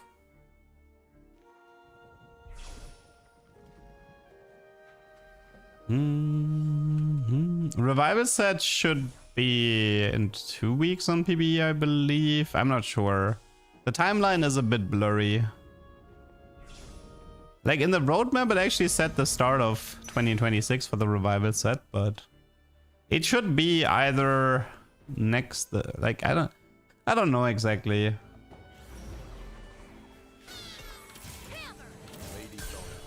Dude, that's gonna be the easiest 10 Noxus ever. 25 80, 25 AP. Who wants that? Hope you can take it. Okay, how much for Galio? Halfway done.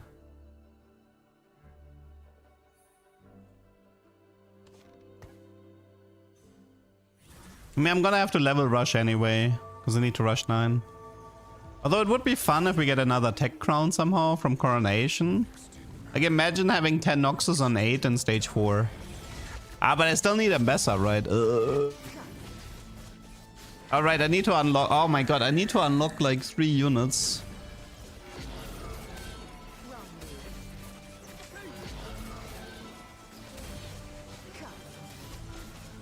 It's mainly the Darius unlock that's gonna be a bit annoying. I need to prioritize the Darius, the Draven. I mean, the good news is that I don't need to go level 10 with this setup. So by skipping 10, I have enough gold to roll from Bessa at least.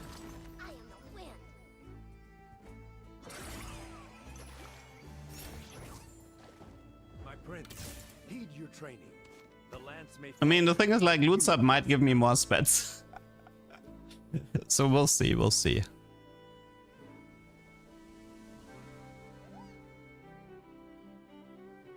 Oh, I should make sure I pick up Briar.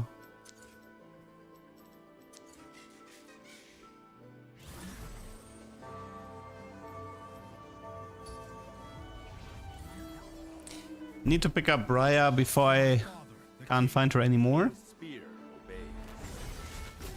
Oh, he's buffing Rek'Sai with Cooking Pot. Also, can I just say, man, I miss Shadow Clone cooking pot. That was one of my favorite strategies from last set.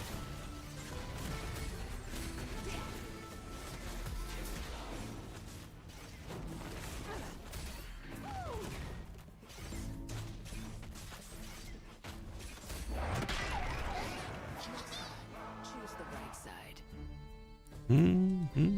I hope this patch will be fun. If something ends up being crazy imbalanced, Riot will hotfix actually. Because like I said, there is a big tournament. There's a big tournament coming. Oh. Quick Ishtar check. Yoink. And goodbye. I mean, there was a Shadow Puppet artifact and they chickened out and disabled it. Riot saw somebody had fun with Shadow Puppet on PBE and they're like, we can't have that. Somebody is using artifacts as something, like, as a non-stat stick. Impossible.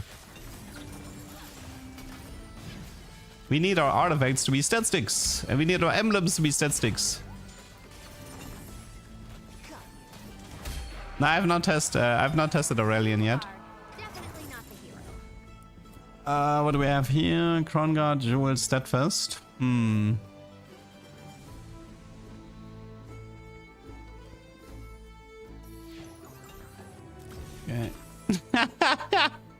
Come on!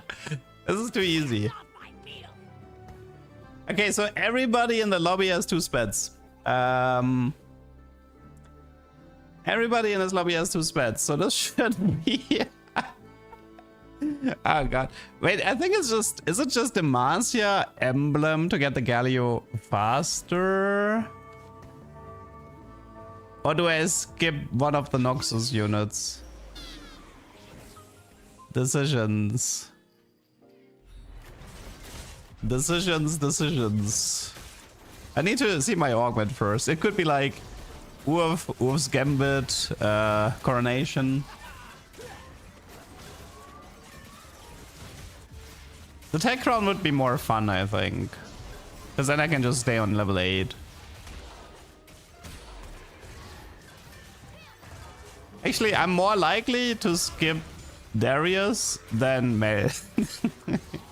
Because it takes, like, can be such a pain to get Darius if you have a late Draven.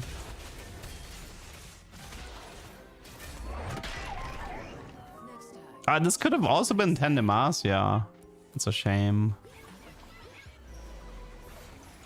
Ooh, maybe Coronation? Check. Check. Invested is good. Invested is very, very good. Biggest problem right now that I'm seeing is... No, we're doing 10 Noxus right now. I'm actually thinking as a joke to do Demacia. Like, there's a few ways to play this. You could make a Demacian emblem to unlock Galio easier. I mean, Galio is right now, it's 2-star Garen, 2-star Lux. But if I do the emblem, it's actually 1-star Garen, 1-star Lux. But what I can also do is I can wait for another BF, do another Noxus emblem, and then skip either Darius or Mel. But the thing is, like, if I have to look for Garen 2, Lux 2, I might as well find Ambassador 2, especially if I invest it. So I don't know about that.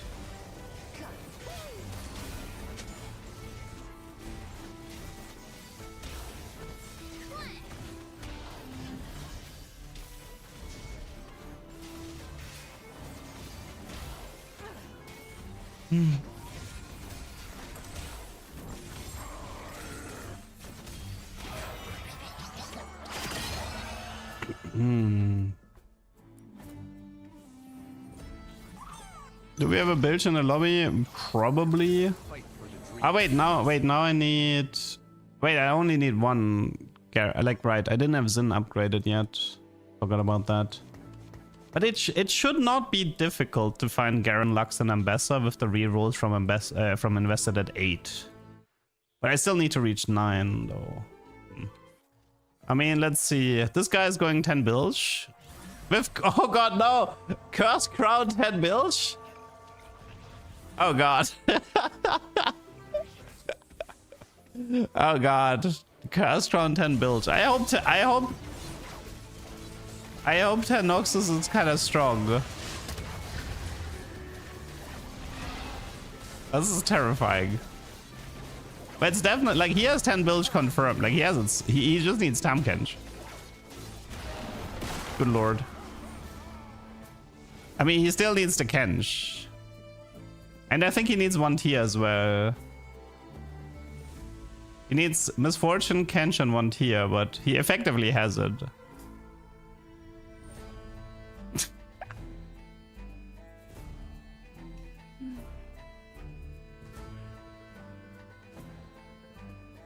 Let's hope that Prismatic Noxus can beat Prismatic Bilge. Oh, Ambassador with a tier. Oh, Draven with a BF is kind of big. I'm kind of down to skipping Mel. Setch.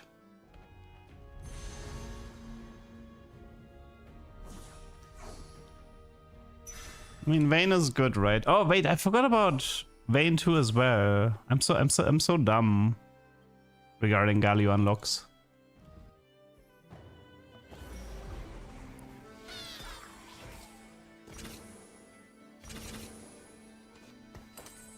Okay, let's do this. Okay, so it's 1 more Vayne and then 1 star Lux, 1 star Garen.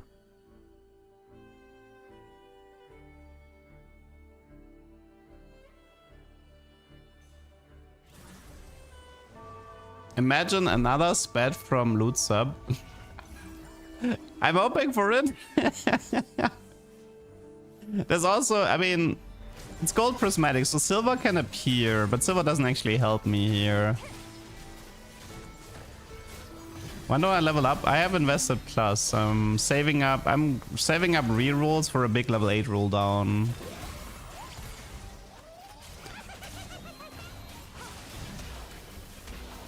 Couldn't I have the Marciad Rumble? Yes, I could have.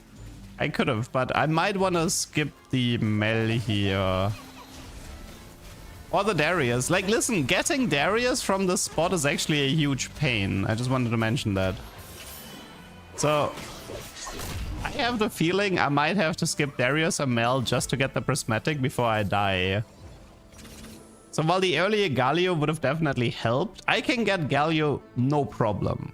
From this spot, getting Galio is not difficult.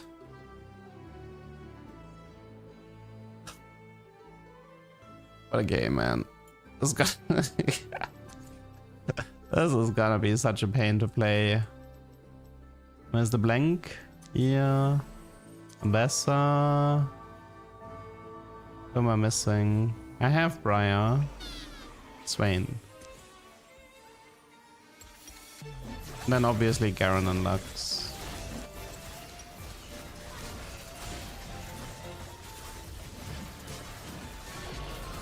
But the problem is the 10 Bilgewater guy, he's also gonna have like 3-star legendaries, right? The guy can probably do a 4-star Kench. Ooh, already down to 54 HP. Every time we face 10 Bilgewater, we're also gonna take like infinite damage. That's another problem.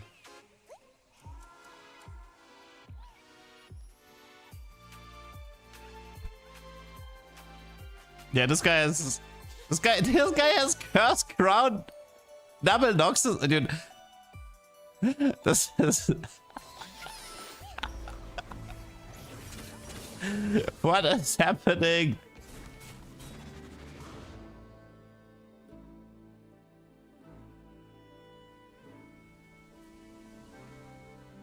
This lobby is complete cursed.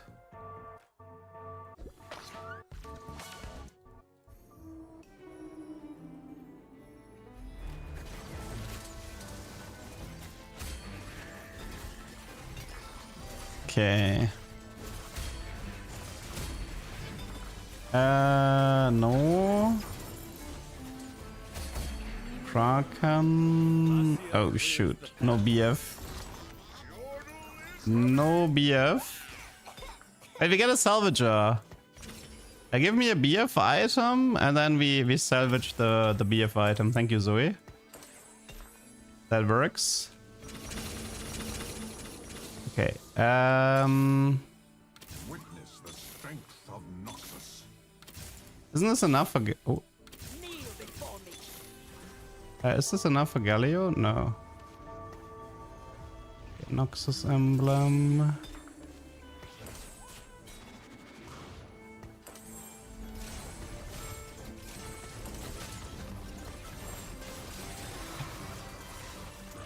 Okay, we're close. We are close.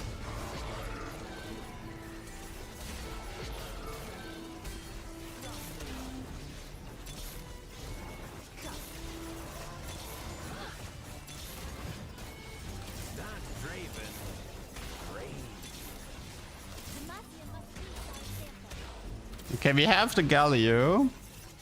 I still need level 9 though. That's another issue. Oh god. I wield the abyss. I don't know if I live long enough to pull this off. It's probably the rerolls. I could Pandora for more emblems, but nah. Just give me the rerolls, I think. I need this. Can we... Don't need this. Kaiser. I mean, I guess I could pick it up. Jarvan, Rumble. Wait, how do I do this?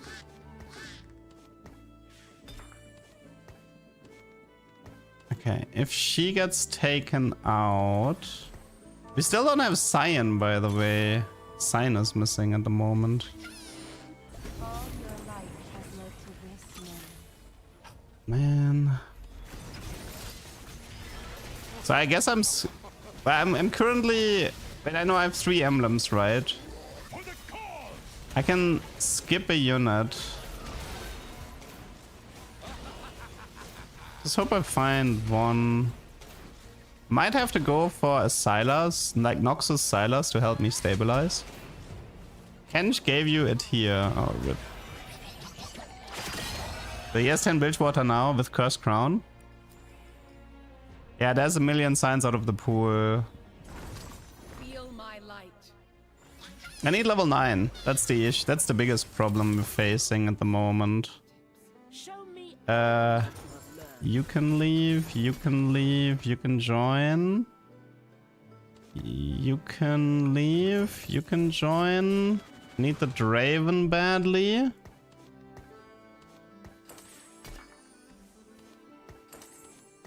So Draven Prince Midarius at some point. This is pair, this is pair. I don't think I can do this. I need level 9. And I'm still missing Cyan and I have to unlock LeBlanc.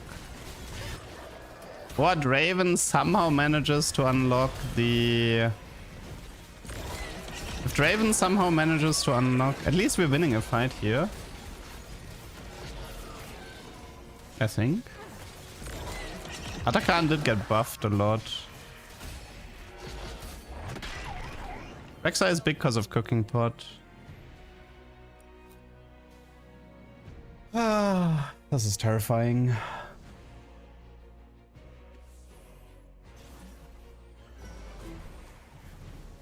Oh god, frying pan. Is there a Cyan here by chance? No, I see it. Do we just take the frying pan because whatever? Can the frying... Wait. What if I just live stage 4 and then Zoe gives another spat and then we get it from there?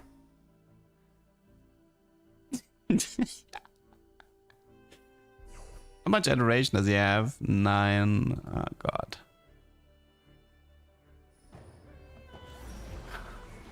The problem is there's like curse crow. I mean, I can definitely reach level 9, but and you are a weak fool.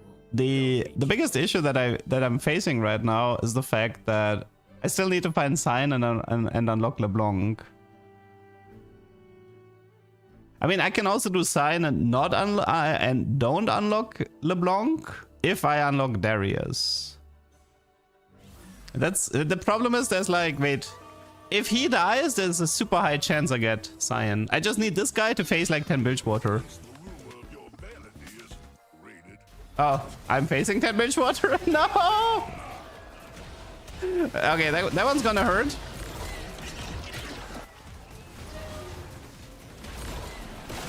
Ouch. Okay, I should live at least.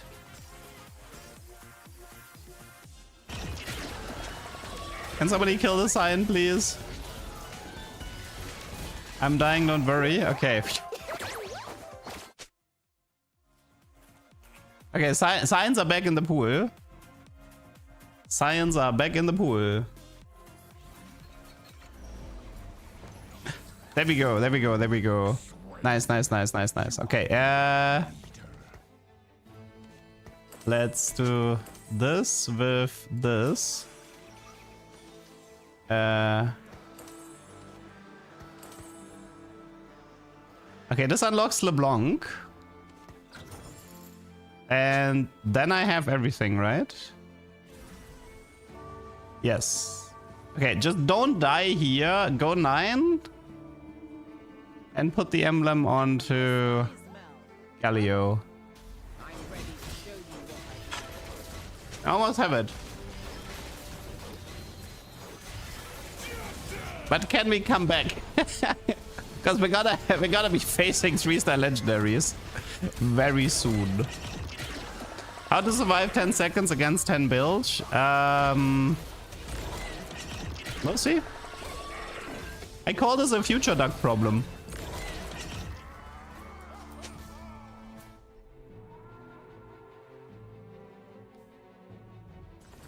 Get back.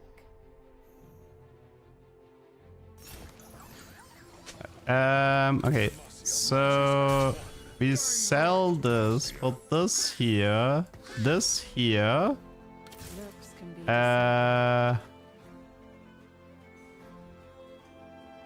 Now it's just level and LeBlanc. I could sell the Garen to unlock Sylas.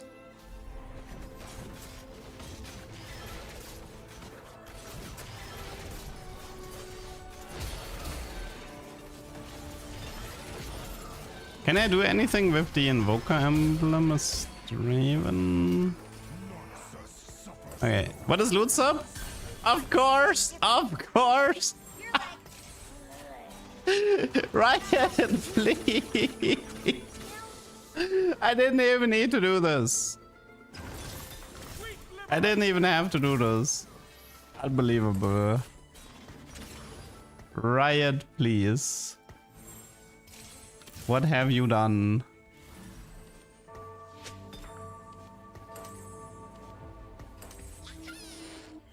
Well, we have 10 Noxus with Galio, even though we didn't need it. Because we got a tech crown in the end.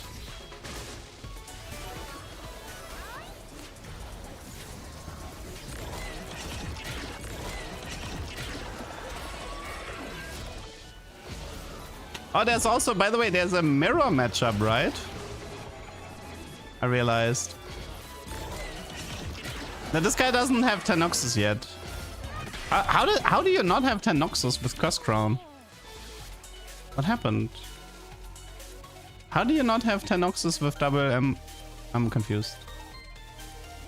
Wait, he never found Ambessa too? Why is Galio not jumping? Because I don't have the Marcia active. I can't activate it. Now he's jumping. Now he's jumping. The world has seen enough darkness.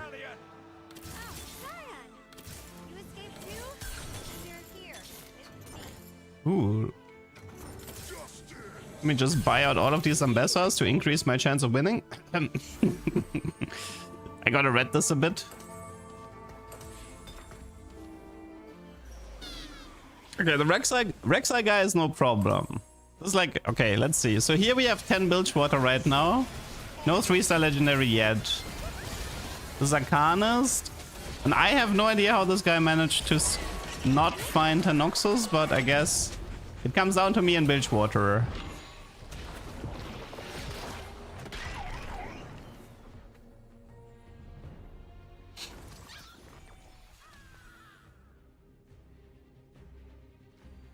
You just unlocked Ziggs by itemizing Silas, that is correct. Noxian swine, Demacian swine. They'll all end up at the slaughter. Someone's a glutton for punishment. Wait, Silas and Ambessa have a voice line? It's the first time I've heard this voice line in my life. How do we read this? He has Cursed Crown, so every time if we win, we can hit him hard.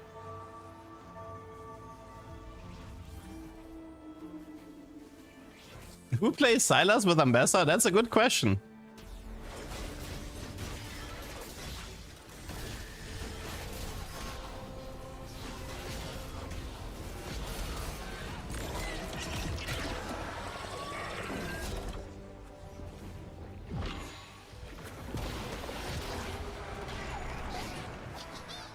Okay, we should be facing Bilgewater now. More emblems? Dude, I don't even know, man.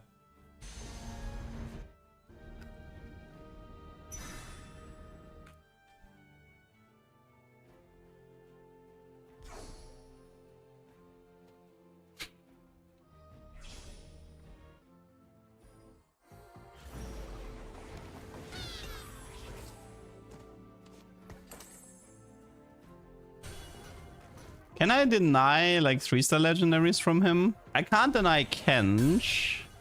Maybe I should have kept that. Wait, I should keep that Kindred. Kindred is annoying. What does he have? Let's see. I'm gonna have to roll, I think. You ready? Just buy out one of each. I mean, he's getting dupes though, right? So it's kind of hard to deny if he's getting dupes. How much does he have? None yet. Does 10 bilge give dupes? I don't fully remember what you get. You don't?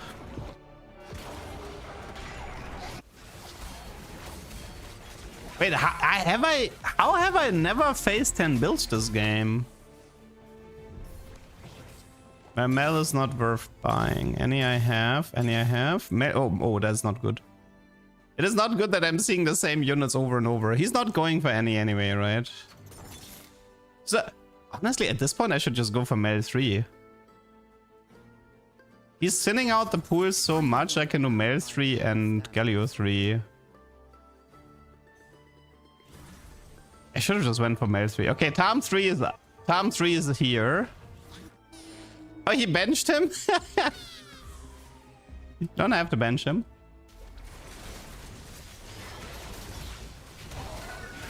I mean, I think he wants to do 4-star Kench, right? But to do 4-star Kench, you actually have to play it differently.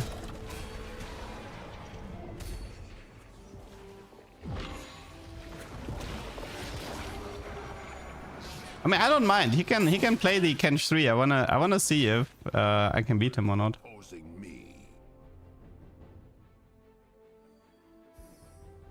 Yeah, I think Mel 3 was actually the play. Or Silas 3 or Galio 3.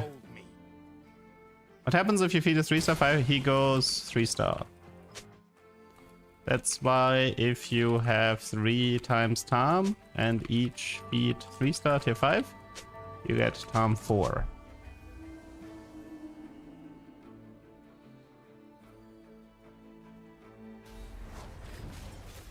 If I had saved enough money, maybe I could have went for Silas 3 or Male 3 this game.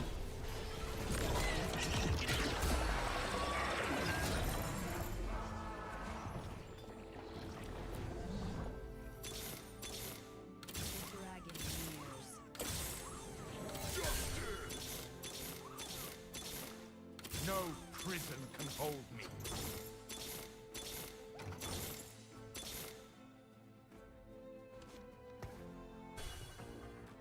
I want to keep the Kindred. I'm no longer bound by her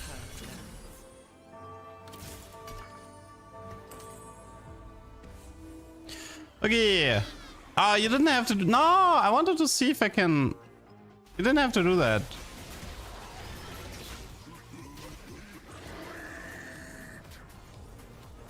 Wait, it's that... Oh, it's that one-sided? Galio, rescue me! GG.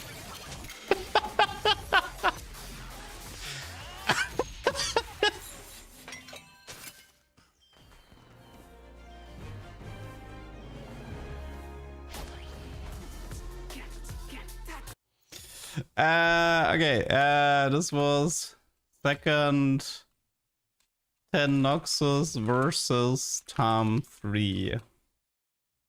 That was a wild game, yeah. How many spells was that from Zoe? Like 4? Crazy. I thought Galio could do it for a second. Papa, thank you for the prime. I can't believe I dodged 10 builds this long.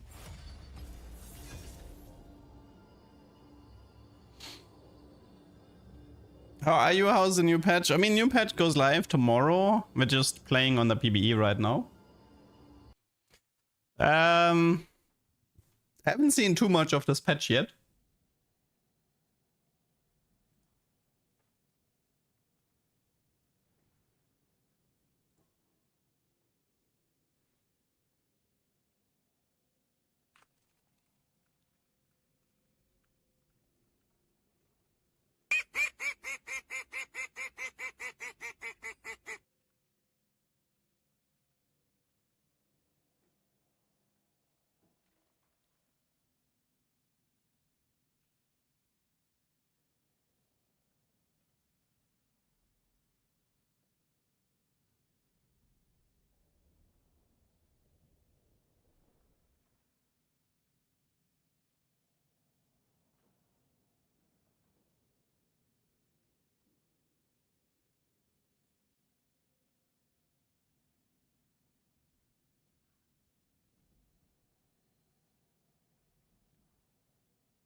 Okay. And Grease Knees, thank you for the prime.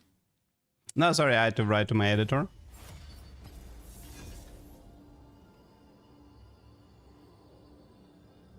He thought I made a mistake, but I don't make mistakes.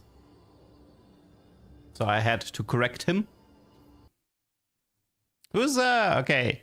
I give you one more chance, but if you're not accepting this one, you're out of here.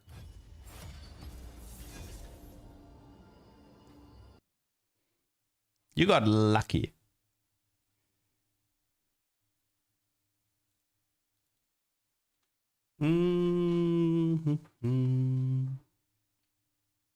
Nah, Q says an Edge of Night and Zhonya's. All of the stuff doesn't help against 3-star legendaries. People think it changes the outcome, but it doesn't.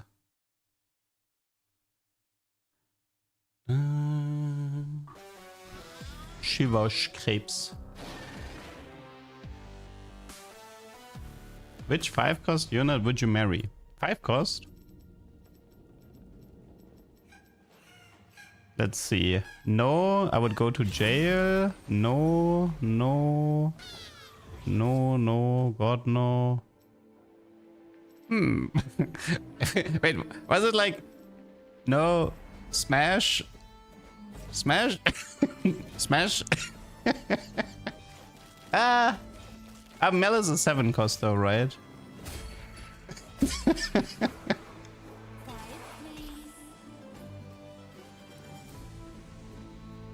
Mel is 5? Oh.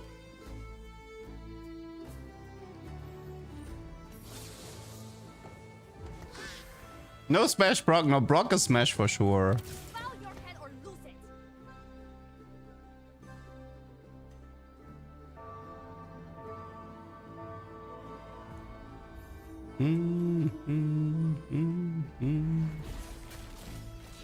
Lucian and Senna smash for sure, yeah.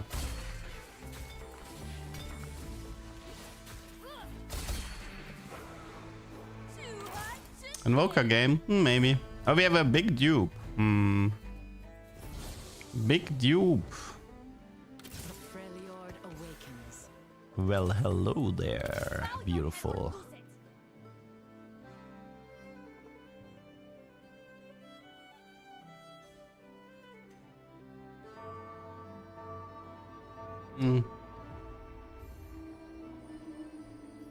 No, milieu animation is not. Wait, does milieu animation go faster with the attack speed? Because I remember milieu animation being pretty long. Okay. Anivia 2 with dupe, that's a great idea. I want to get Wood Axiom because I want to test. I mean, we have Titanic Hydra with Ishtar, which would be quite easy to play here. Chaotic, on a roll, Iron Ascent. This one is actually not that bad, especially if you want to do... Wait, does it count already? Yeah, it does, okay.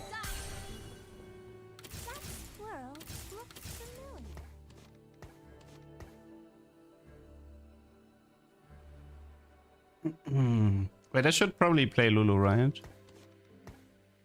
We have no other pairs.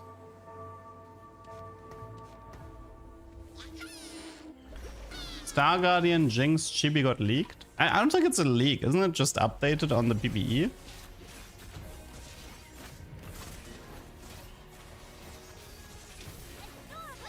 That was creepy. Hello there, beautiful.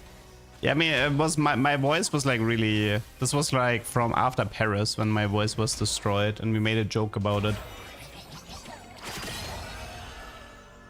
I've not tested Jinx yet. I mean, I could probably test her this game. Exterminate. Exterminate.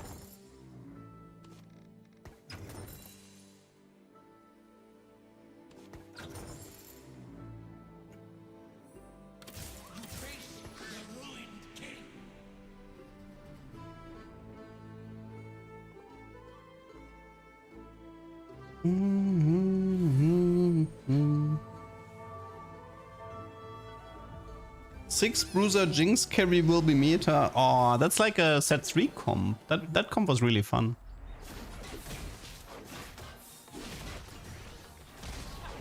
Oh yeah, but there's this discussion that Ginzo on Jinx isn't actually that good, right? Like Jinx wants front-loaded attack speed. So for example, like Radiant Red buff. Or Rapid Fire Cannon. I think Rapid Fire Cannon is probably best in slot on Jinx. Because it's like a lot of front-loaded attack speed and she doesn't have to move.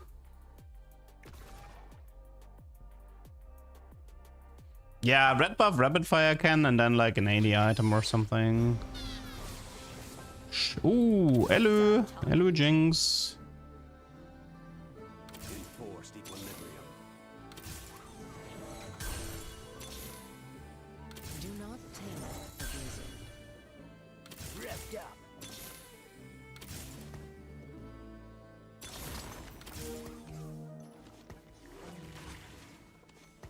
Okay.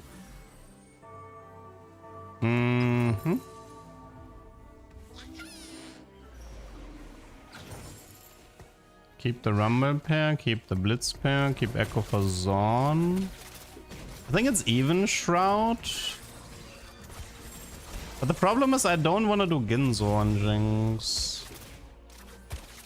Like, I mean, Ginzo is okay on Jinx, but it's definitely more about front-loading the attack speed.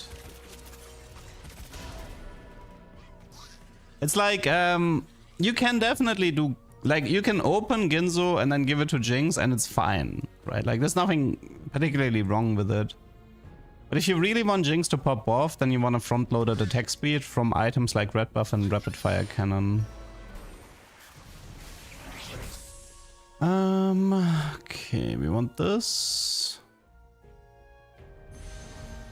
Last Whisper looked good, yeah. Last Whisper on Jinx should be fine. But since I have Even Shroud, I'm gonna be skipping it. I mean, this augment gave me bard for free, so now I'll just take the extra eco.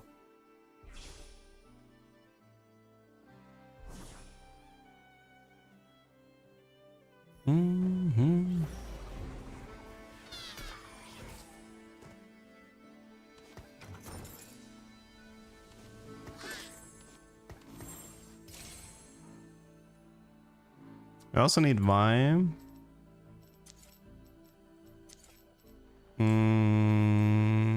Jinx, Mundo, Vi, Echo.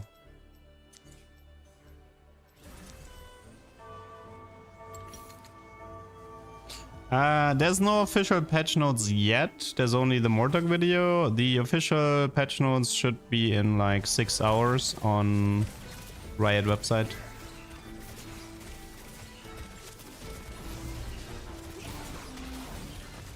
Warwick gives her attack speed on takedowns, so front loaded is overall better, yeah.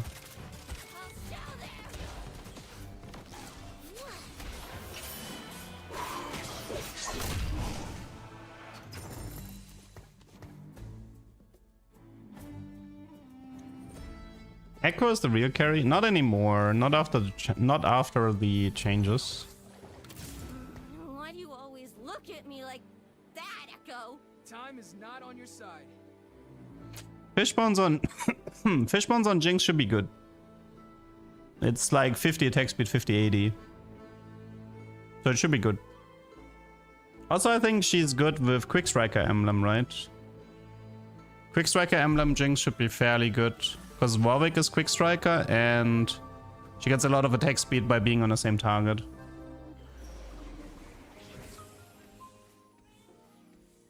The air hacks should be good for Jinx, yes. Because it gives her 30 attack speed and Sunder. She can use both.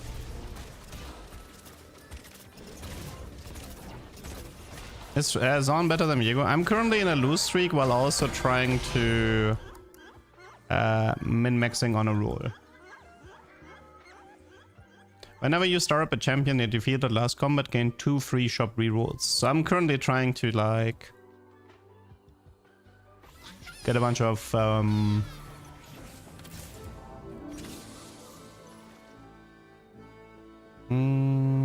with Bard, maybe we can play him now.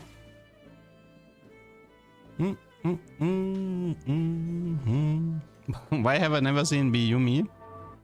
He's cute.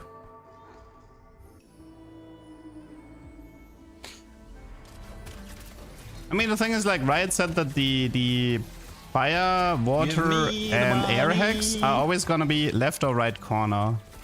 And this is where you want to have the carry anyway. So at least that part of the positioning problem has been addressed.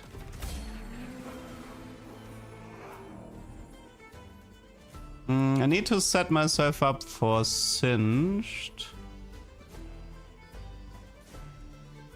I'm gonna need either a Zon or a Juggernaut right now. What's the matter, little man? You really jealous of a gun? It's 1, 2, 3 instead of Viego, right?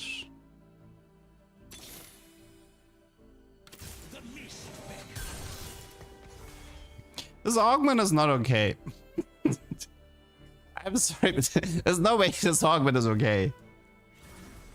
This augment is stupid. You get so much value out of it.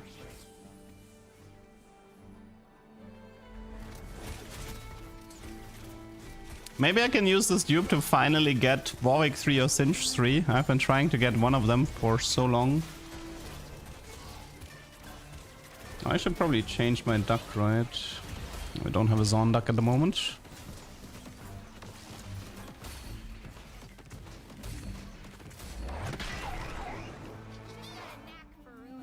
I think it's contested, yeah.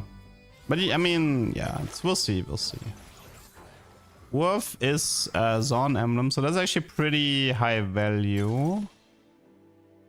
It would be this one for sure. I don't think Heavy as a Crown is that good here. I think it's Orf. Wolf into Zon.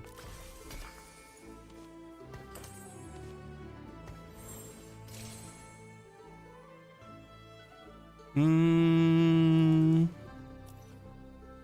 mean, this Jinx has like no items yet. Bow your head or lose it. Let's take the Kiana pair here. Can also do an Ilaoi pair. I mean, the thing is like intentionally... Oh, wait, no, wait. I forgot something. Wait, no, actually, wait, but him being Zorn means I can throw out Echo, right? Yeah, I can throw out Echo. For either Ilaoi or Kiana. And I would still get singed if I lose. Have I had any luck finding new artists for ducks? Yes and no. It's definitely been a process. But I'll get into that some other day.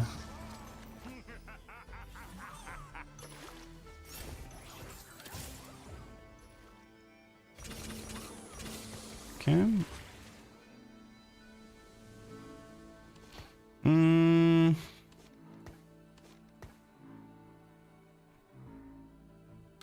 off my meal.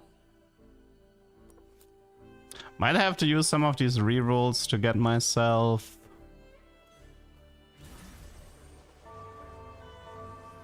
some upgrades to stabilize.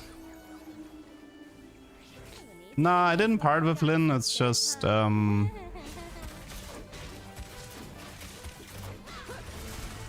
let's just say she doesn't have time anymore to do the ducks.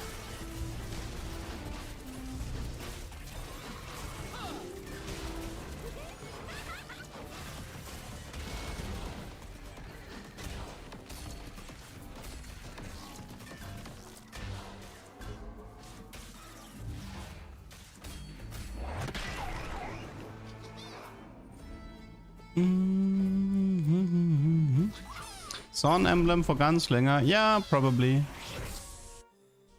Definitely Mundo.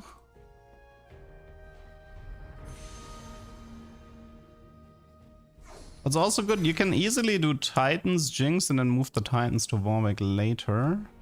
Oh, I still have to find that Y2 star, right? Zorn Volley is disgusting.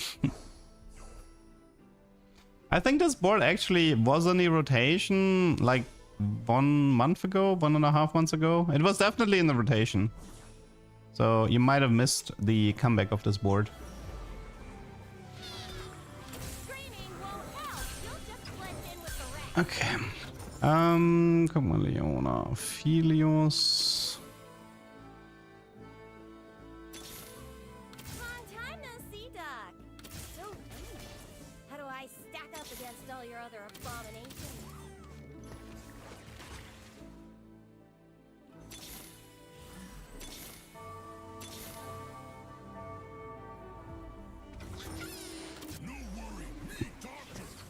This is a bit rough. I can't find a single Vi.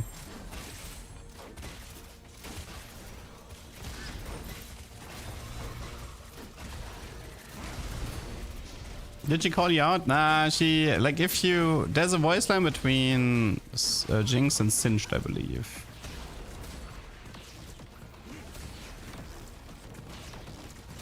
Jinx seems pretty strong, though.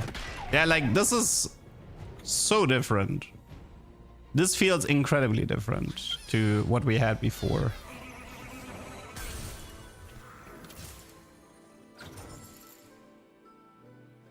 Let's see, we need 2 more Vi's.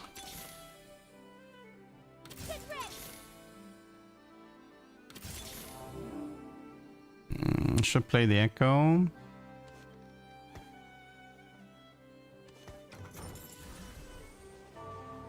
Yeah, Jinx actually feels like a 3-cost right now.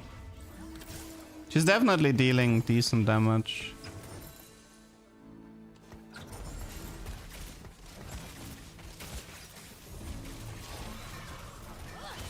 I mean, she doesn't have good items yet. Once we actually have items, I think she could go pretty hard. But you can already tell that her damage feels so different to before. Like, the old Jinx couldn't have done that, I'm pretty sure.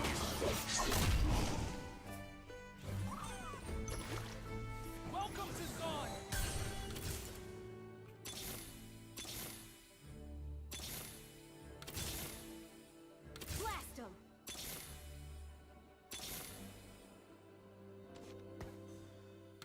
My hands do the talking.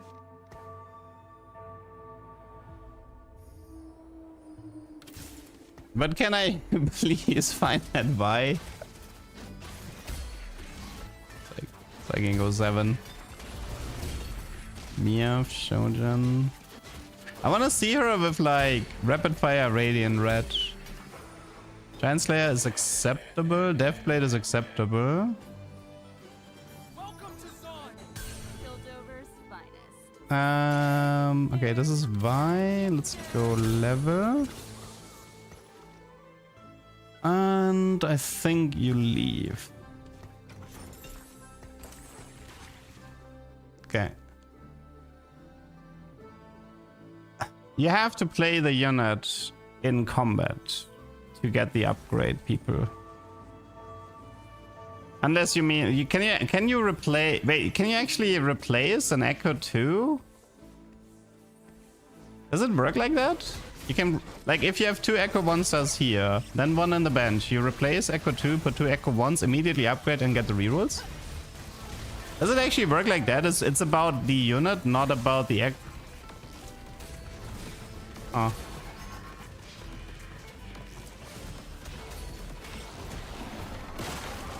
Oh, right. I guess I read this augment wrong. Oops. Oh, I think I read this augment wrong. I thought you actually had to upgrade. Okay, whatever. Okay, my bad. Yeah, then I didn't have to play it like this. My bad. This looked kind of weird. Very likely grab bag unless... Yeah, it's grab bag, I think. Okay.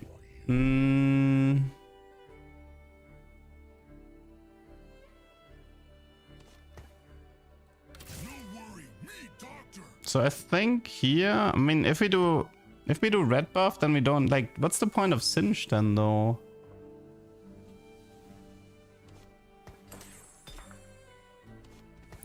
How much is red? 45.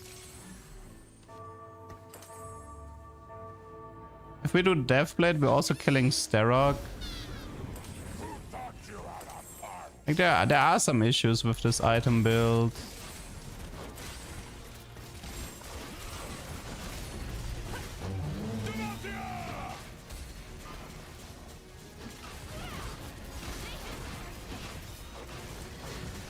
Gunblade Jinx might be okay in Zone, yeah. Could have been like a Starrock Warwick with a Gunblade Jinx. But she feels pretty strong though.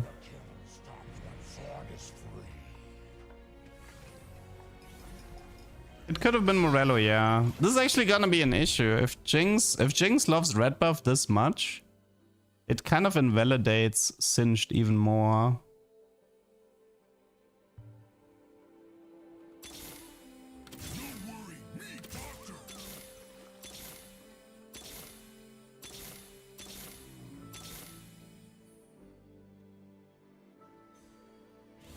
I have even shrouds. Whisper is not really an option here either. I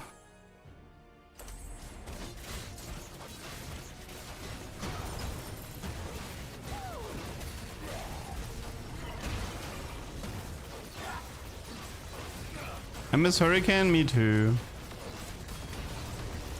Okay, well, Jinx will be meta for sure. There's no way Jinx is not meta. Zero chance.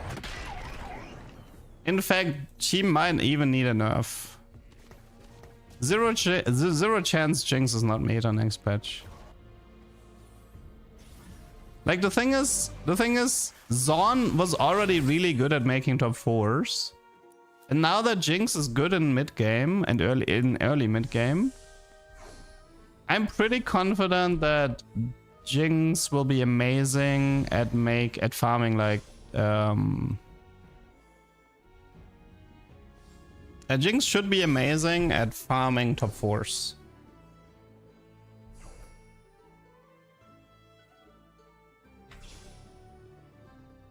So even if you sort of like have a late game issue with Zon, you should be incredibly consistent at getting top 4 with this comp.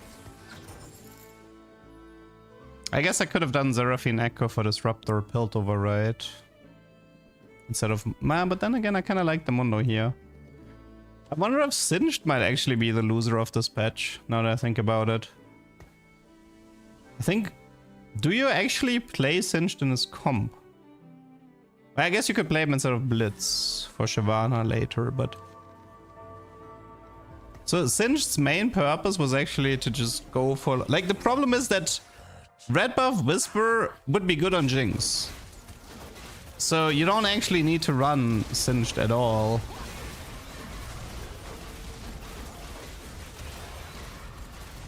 Yeah, I'm starting to think if Zon might be played without Singed. I mean, you can do Singed 2 over Blitz 2, because he's a better tank than Blitz 2. And then you do like Shyvana. I have Emblem. I mean, well, you don't have to do...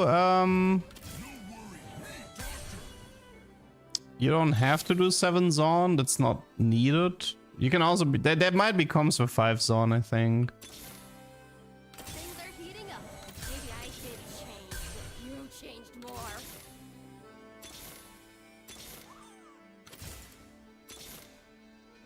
Hey, Vi, wrote you a fight song. Bet you love it.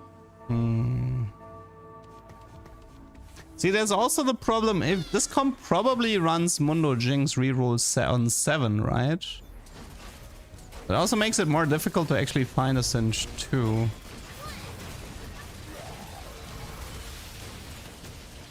The more I think about it, the less I like Singed in his comp on this patch.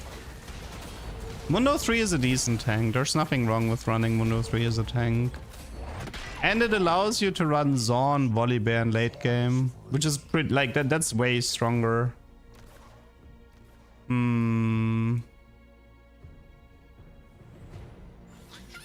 Interesting. I mean, people will have this comp optimized very fast.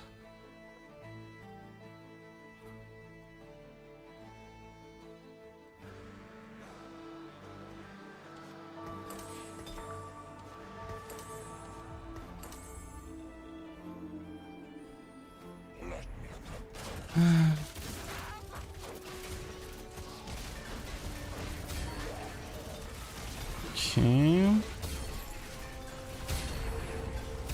It's BT, more Jinx, dupe. Oh, okay, that's pretty good. Good items. Okay, let's just finish the units here. I think we got the Jinx. Probably... Is there like one Mundo here? It's Shyvana. Okay, so you take like BT Starrock, which is fairly good here.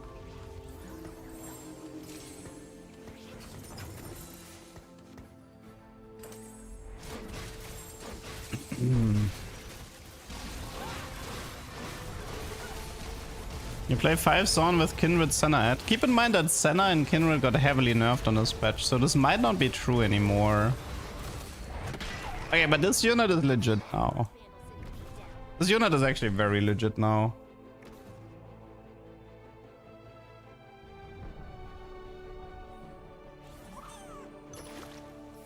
I mean, the thing about like Echo and Seraphine, I feel like, is that I don't think you do this because if you have the emblem, then it will always be volley on 8. In fact, let's actually... but we don't actually... We need Mundo 3 to get volley, right? Can you give me like one Mundo, please? Wait, how are we doing HP wise? Volley was 3-8. Well, once we add Bruiser, we get like, okay, go level 8 and add Bruiser, and that should be enough to get Volibear, and then we do Zon Volley. Alright, we can also move to Starrock, true. But we need level 8 anyway. Need level 8 anyway.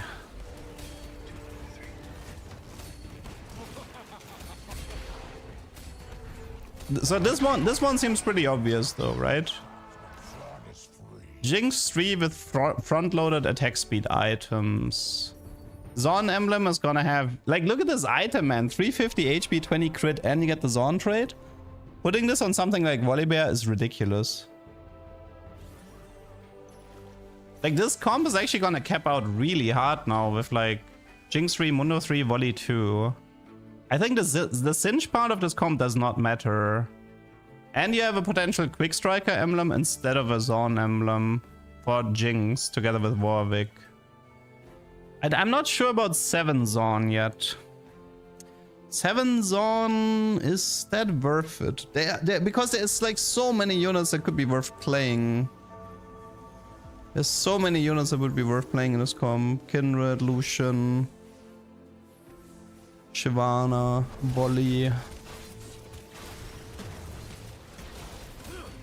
The problem is, like, is 7 Zorn worth it if you have the emblem? That's something I'm trying to figure out. Dude, her damage is wild. I don't think it's Echo Seraphine. I think the Echo Seraphine part is actually not that good. Because you're not investing items into Echo. Like, that part I think I would ditch. There must be something stronger than playing Echo Seraphine. You can do Echo Seraphine if you actually play around Echo Carry, but if you play around Jinx Carry, I don't think you do this.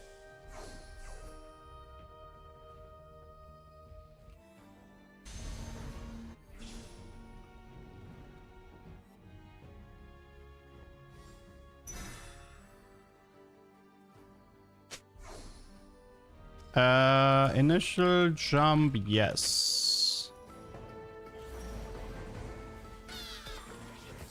Is this enough? No. It's okay, we can still add a bruiser.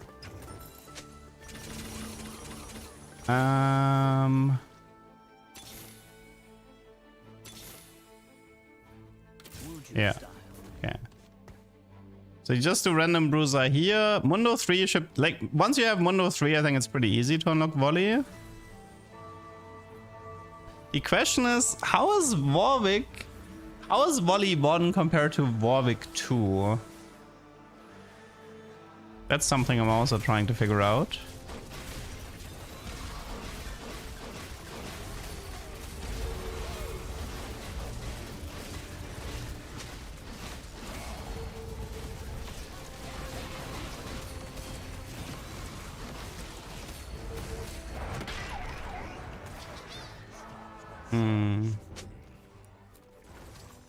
Okay.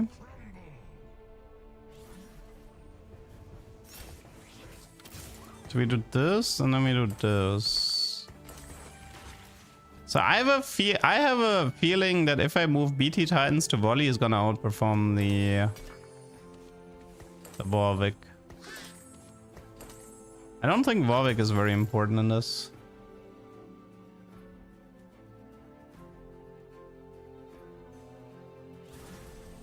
So let's see, what can we actually remove here? Blitz and Vi could get removed to cut down to 5 Zorn, replace with Shyvana plus Kindred maybe?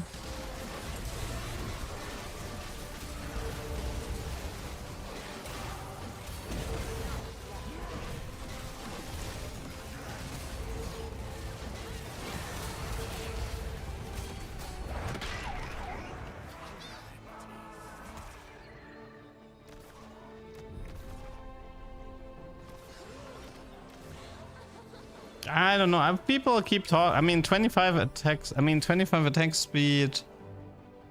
I don't think so. That's not worth it.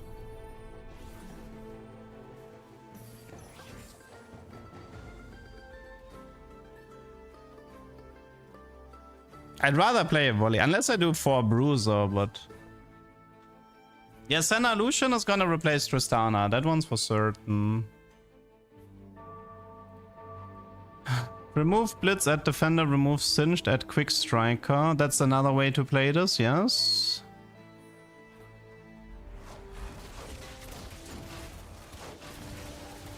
There's actually a lot of ways to play this. If you're willing to cut down to 5 Zorn, there's like infinite ways to play this. Yeah, Quick Striker. Quick Striker feels fairly useful. Okay, let me just add a random defender. Okay, let's just do this. It's like Quick Striker is how much? 15 for the entire team. I mean, the thing is like...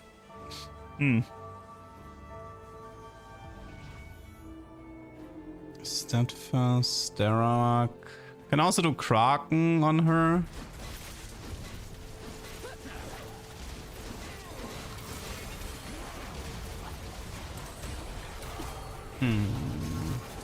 There are a lot of ways to cap out this comp. Ziggs 2, Volley 2, Shyvana 2, Kindred 2, Lucian 2.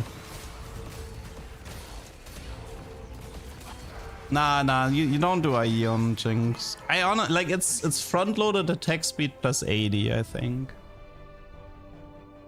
Trist has some utility to protect Jinx, and MF damage doesn't matter.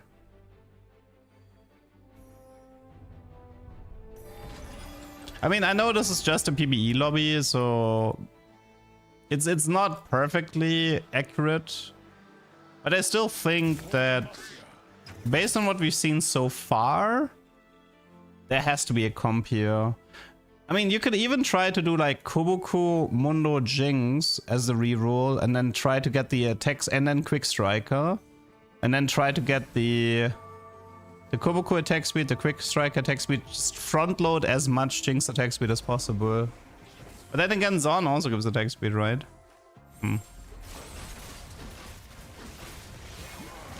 Yeah, I think Ziggs might be playable now.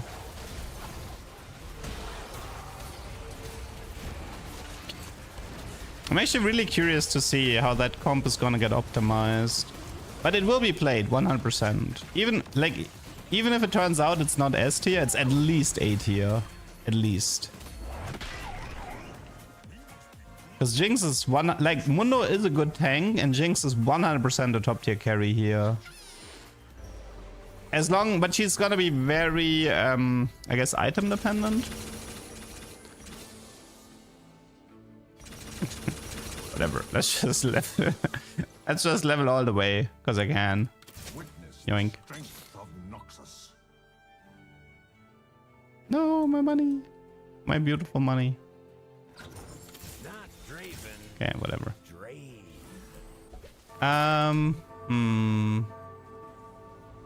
It's also interesting how many different ways you can play this comp. You can even stay on Jinx 2 and use the power spike to level rush. I don't think reroll is a requirement because she's likely going to be very contested. So, like with Jinx 2, Mundo 2, and Zon, rushing 9 and then playing more around like maybe a Zon Volibear or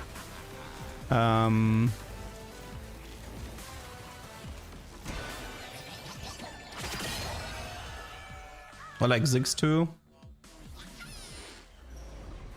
I think the Silver Scrapes might have just killed me here, but whatever.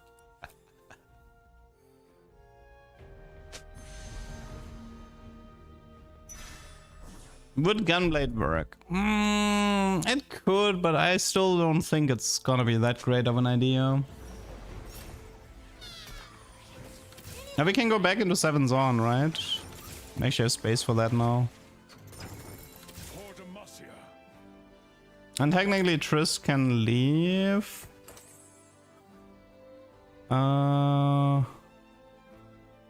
Jugger.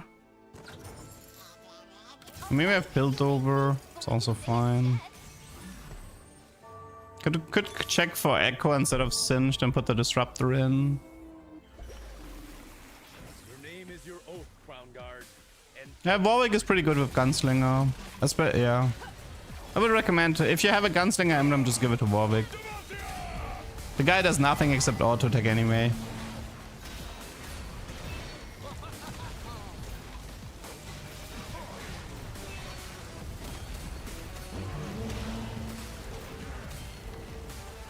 Okay, GG.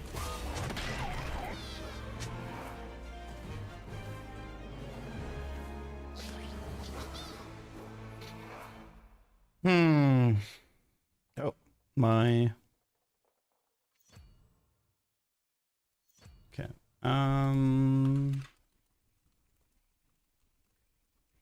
Was an interesting game.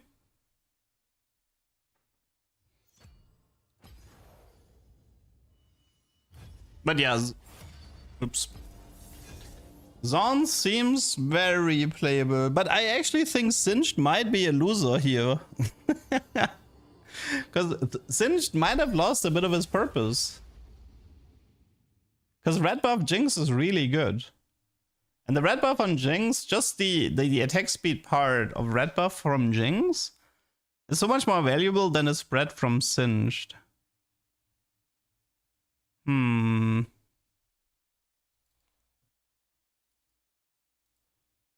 Aurelion should be fine-ish.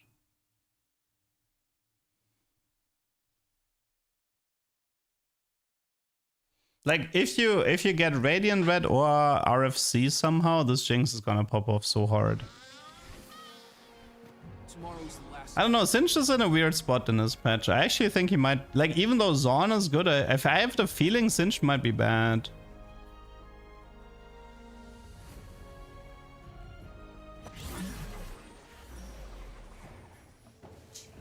I will not tolerate lawlessness. There's no point in 4 gunslingers.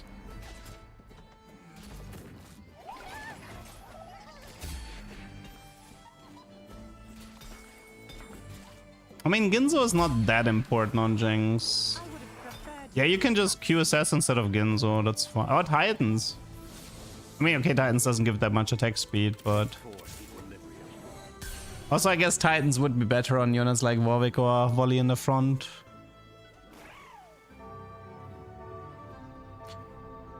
It would be interesting. I mean, Titans can be already a valid replacement to Kraken on Yunara, for example, because she uses the AP really well. Same for Aphelios. I would have preferred you in cuffs. I think you'd rather still have the higher damage Roken, so you're less... Like, they're gonna change his spell anyway. Riot effectively already said that they're gonna change how Aurelion is gonna stack in the future. They just need more time. But either next patch, like either 16.3 or 16.4 is gonna have Aurelion stack with damage dealt. Pretty sure about that.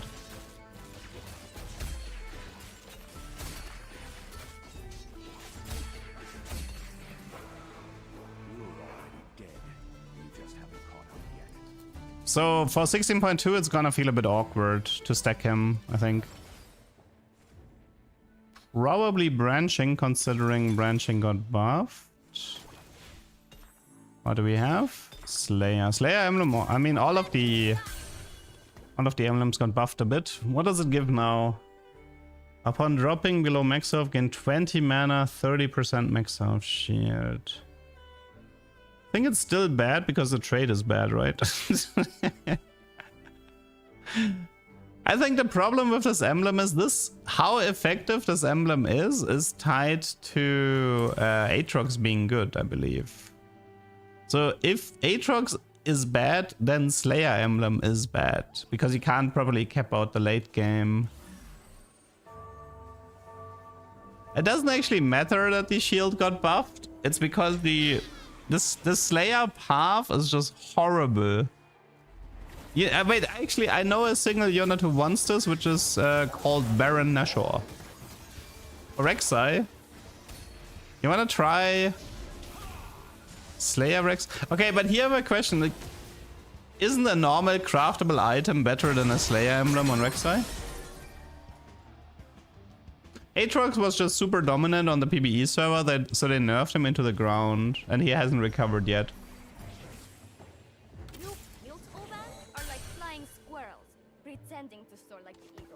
Yeah, this looks already like Slayer's horrible still, but it has to do with the fact that the path has nothing.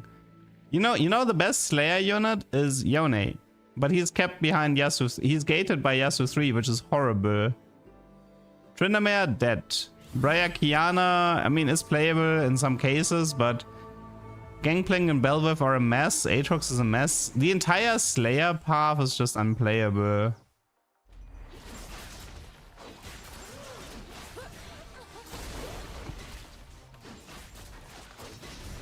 I think the only way to probably play this is to go Void and then do Slayer Rek'Sai into Slayer Baron. That's the only idea I would have here. It's not exactly a tuber-worthy idea.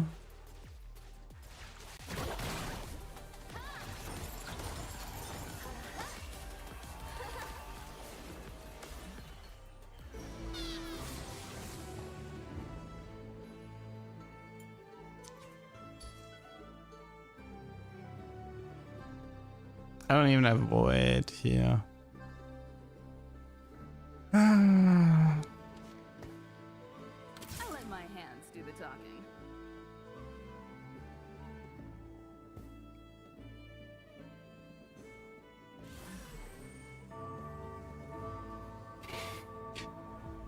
I wonder if that next patch might actually, like, here's one thing that you have to learn about TFT, right? People are like, hooray, TX got nerfed, right? Chances are that whatever comes after TX, it doesn't mean it's less toxic, right? I guess the one upside is that if Jinx ends up being super toxic, then Riot will hotfix. That's the only upside we have of this meta shift. Slayer volley might be fine. Yeah, but that's it, right? It's fine. It's such a nothing burger of an item, of a trade. Do you support any football teams? Nah, I don't really watch football. I watch more esports than actual sports.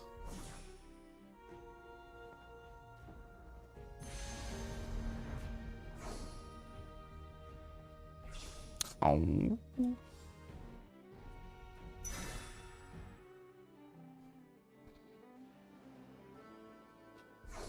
Only good Slayer Emblem carrier is Brock? That's actually true, because if you have like Ishtar setup, you have Kiana for Slayer and Brock likes everything from the Slayer Emblem. So yeah, that is true. Brock is a good user for Slayer Emblem. I watched I watched occasionally Counter-Strike, but not a lot. Occasionally.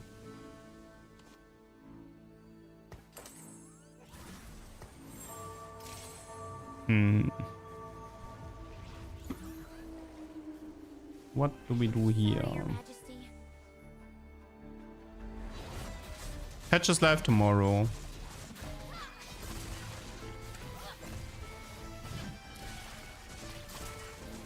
What esports do I watch? I mean, I used to be a League of Legends coach, so I watched a crazy amount of competitive League, just because it was my job. I used to watch some Trackmania esports when they still had an esports scene. What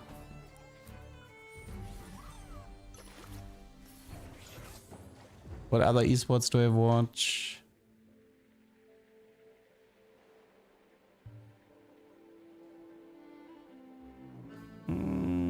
I mean, I guess it was mainly League and Trackmania. I think TF Yorick it will be fine. Although the problem I see is that I don't know if Yorick can survive Jinx. That's something I'm currently struggling, or like, I don't know. I feel a bit unsure about Yorick being able to survive the Jinx. Was League coach? It's like season 3, 4, 5, 6, 7, and in like that area.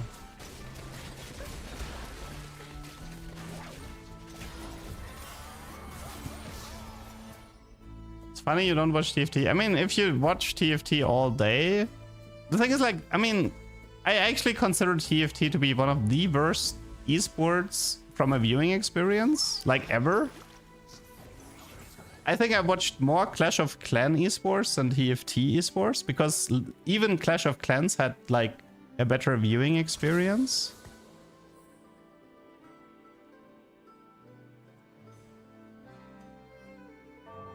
Like, as a streamer game, TFT I think is fine, but like as a esports, as a competitive game, it just makes for really bad viewing experience.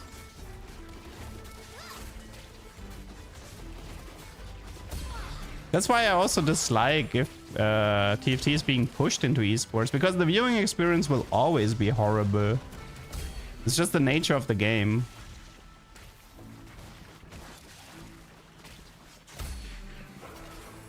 You're already dead.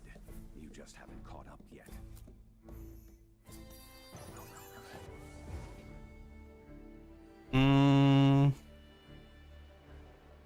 Like, for example, I don't have to watch a lot of League to follow hype stuff happening. Even if I haven't watched League in, like, let's say I haven't watched League in 5 years, and I watched, like, for example, I watched Worlds 2025. And even though I haven't touched League in like 6-7 years, I was able to follow 90% of it perfectly. And I was able to be like, oh, this is exciting. The storylines were exciting, you know. Storylines from the teams made sense. The gameplay was exciting to watch. It was fairly easy to understand. Like, you didn't need to understand every little detail, but League just makes for a pretty solid viewing experience. So it's kind of nice that I can just pick up Worlds from League and just watch it and have a good time.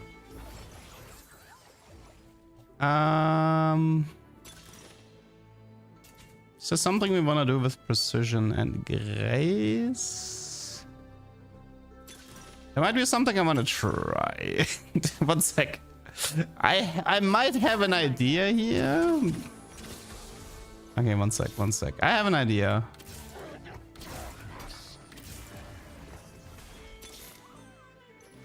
Okay. Stay with me on this one. I have a pretty good idea. I mean, the thing is, like, I'm comparing TFT to the actual esports, you know, like Counter-Strike, League, and stuff like this. And the TFT, I don't know, it's just the way competitive TFT is being played is just really, really boring.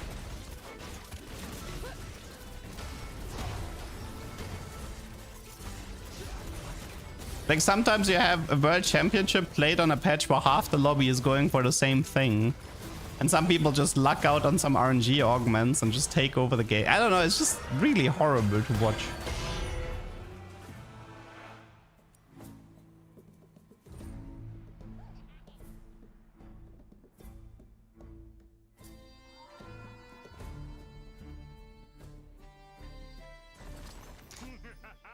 Okay, so I want to see if this works or not. Precision and grace singed in the front. Let's see if you work or not.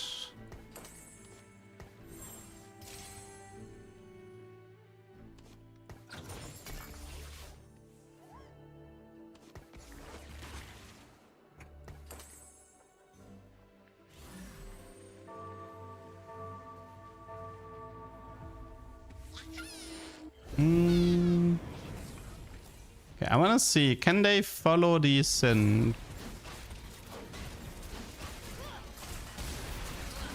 Wait, I think I might have to, I might need singed in the backline as well. This was pretty strange.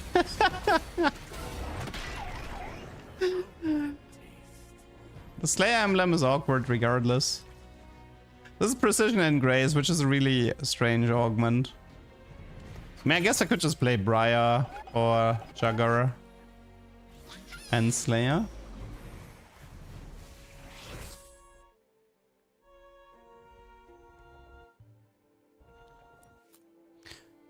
The thing is, like, I need everyone to be a fighter and only Singed to be a tank. That's my goal right now.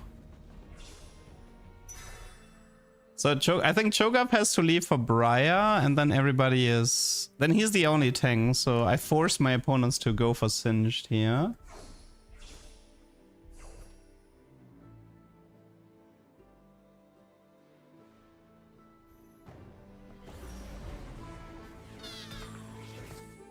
Okay. Let's actually have everybody start in the back line. I wanna do some movement shenanigans with Singed and see what happens. Thank you, official Northwind. So the main purpose of this game is to just figure out if we can annoy our opponents with Singed pathing. So he is the only one who is the archetype tank, so he kind of has like a taunt effect. And hopefully this will cause my opponents to chase him. But in this case, they actually still went for the fighters, right? Okay. Maybe Precision and Grace is the wrong augment for the strategies. Third row.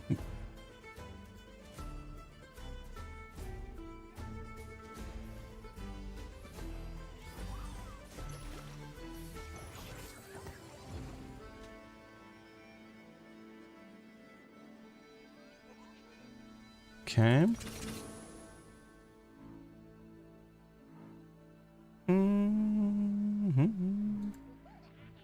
Yeah, TX and Trinamere are nerfed into the ground. Those two got hit the hardest.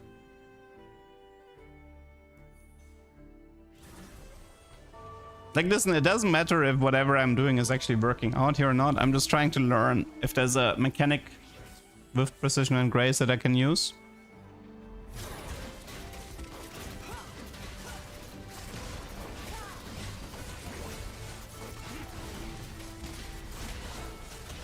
Okay, I think I'm gonna have to try something else here. Let's get rid of all the melees. Dude, 1 damage. Nice Singe damage. 1, 1, 1, 1, 1. Okay, let's try this a bit different. Let's get rid of every single melee unit.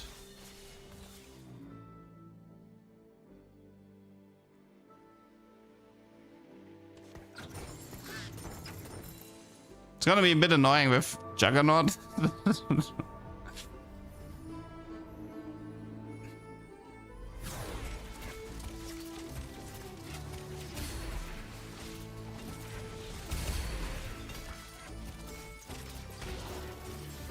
Wait, am I losing this?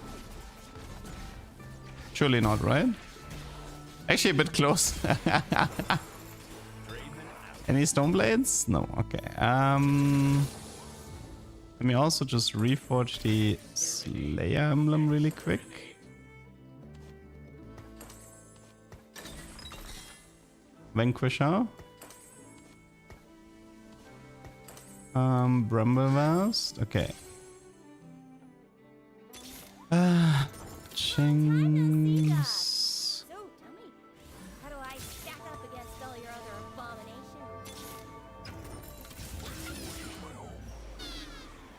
You remind me of all those reckoners no one remembers. Your move, Leduc. I would probably need a second Singed for this.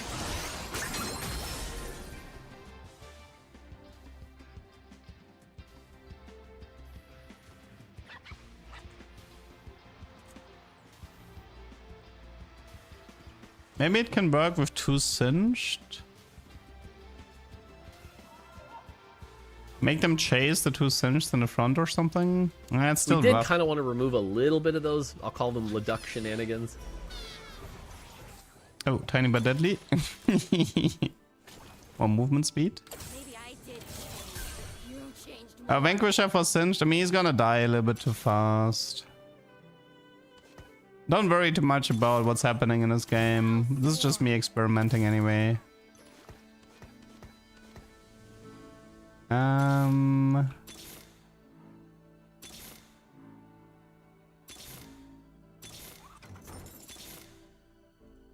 I did change, but you changed more.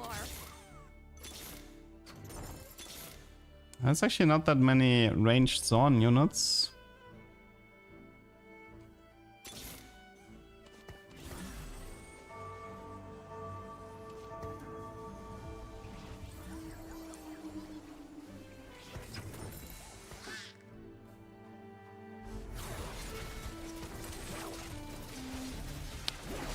Now these two actually dropped aggro and walked straight backline. Okay, so this does not work at all. Okay. Nah, we can't make them chase the two Singeds, unfortunately. They still drop aggro and walk backline.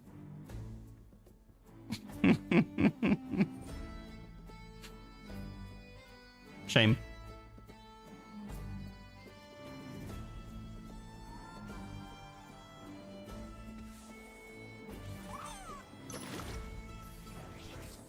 And is a shame.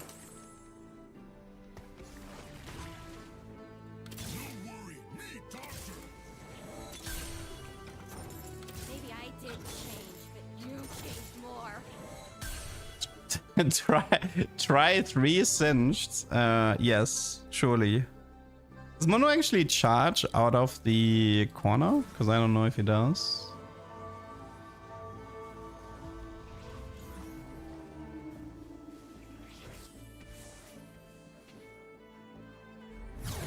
Yes, he does. Okay. I mean, you can make the frontliners chase the Singed quite a lot, but there's definitely some outliers that will walk backline. They're overall not worth it. Okay. I'll let you guys play this one out. Overall not worth it. Singed movement test. Yeah, the more I'm seeing from Singed, the less I actually want to play this guy even within the Jinx comp.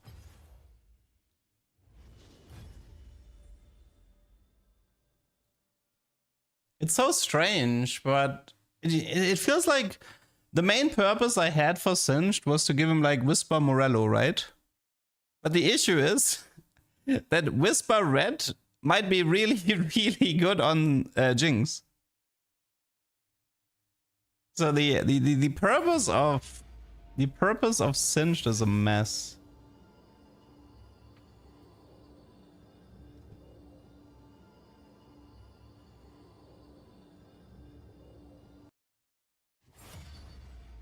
Oh, I didn't get far with the Arcanist. I didn't even get Seraph, so it was just a really messy game.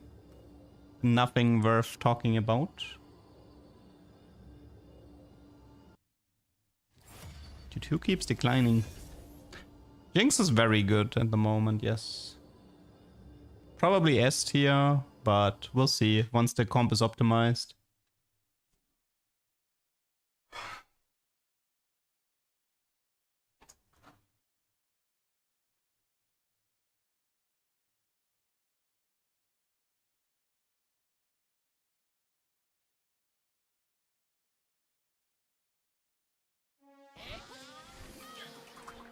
Hello, Scouts. I'll be your troop leader for today. Let's have fun.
Another dupe opener.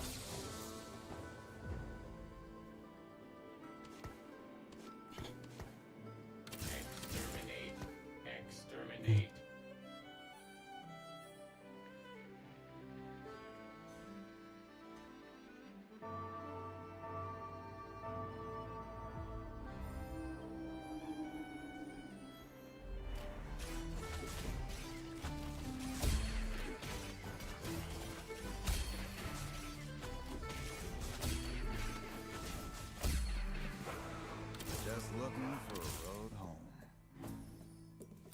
Okay.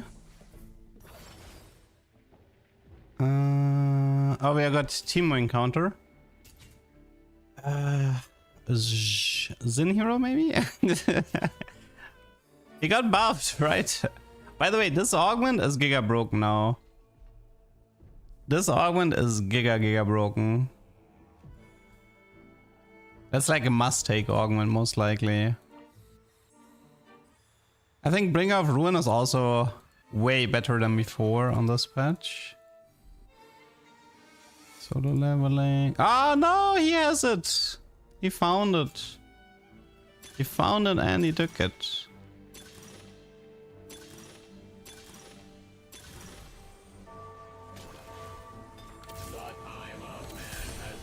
Hmm.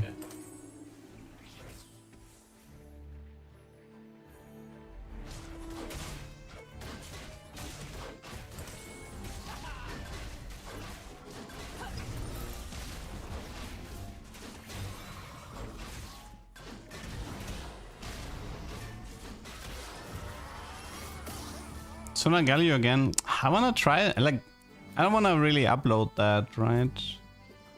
It would be very repetitive. Oh yeah, LeBlanc might be a good idea. But Noxus, there is Noxus contest in the lobby, we noticed, because of the Atakan augment. But might still be worth it to try.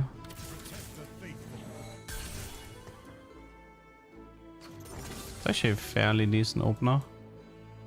I mean, you can also go for Vein Tree here, but...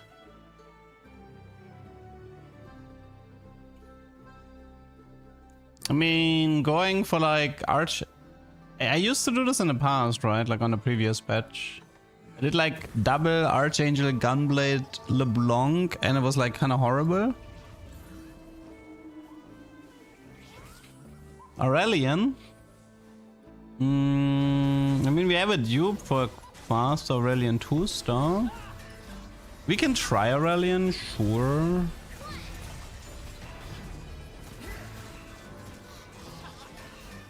Or maybe Aurelian is on the to-do list.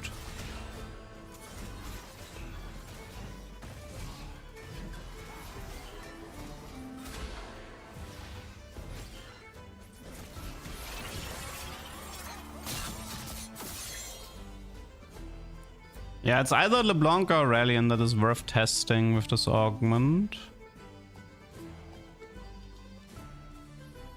Triple Archangel Tarek. You don't know about that one? Okay, let's The Freljord awakens.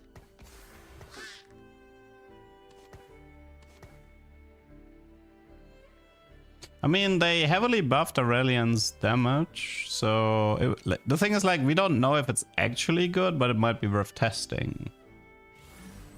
Chinese Mundo. Oh, such a good bait. I'm actually impressed. I'm impressed at whoever came up with this. That was a really good bait. Hey, stop giving me a haircut. I'm not Choco.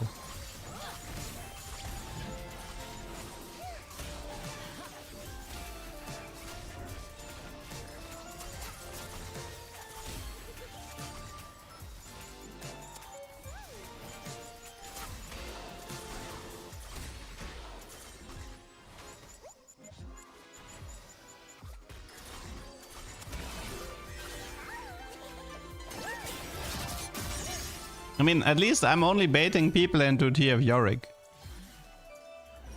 That comp is a lot... Like, it's not great, but... I kind of want to do the Invoker Emblem here.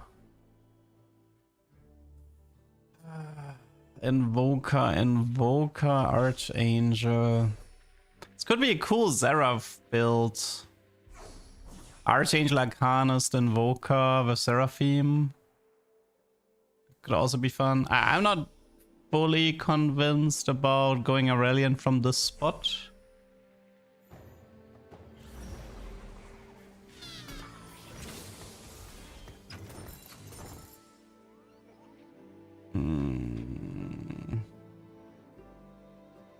I could also go for Void Staff and then Arcanist Emblem first. It's just another way to play this.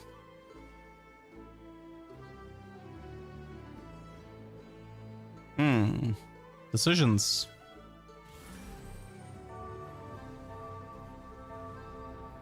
Decisions.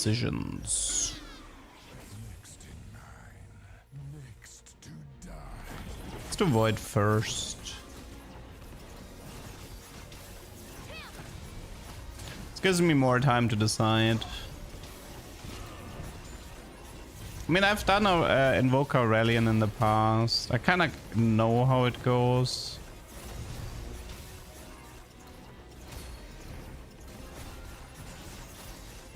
Void item, I don't really care, but it would be adrenaline. I'm not touching Void this game.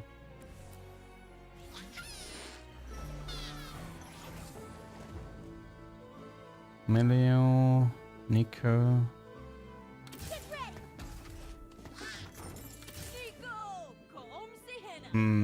Invoker Mel, I mean, and you're still playing Mel.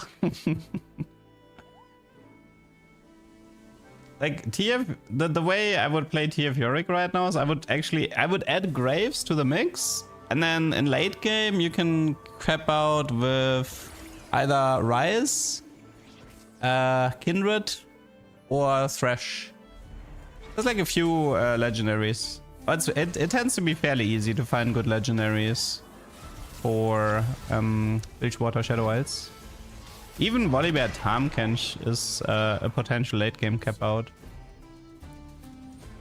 What is my favorite thing about TFT? I mean, it was usually synergies. So for example, like something like Suspicious Trenchcoat with Horizon Focus and the Spite support item. Like you have like this thing where it's like, oh, your unit like pops and then it's like you get an AoE stun that deals damage and then you have 3 more copies who do the same, right? It's like these interacting synergies is usually what I love the most.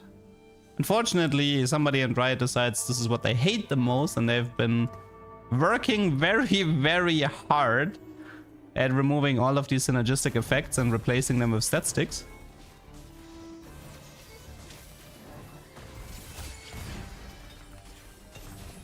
We have another Invoker Emblem if we want one.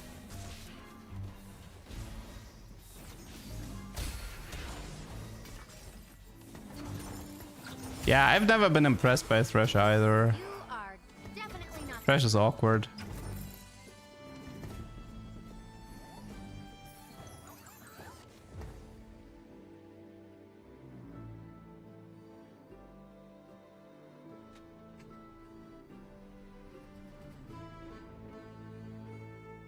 I don't want to go for the emblem just yet. I want to wait a little bit longer.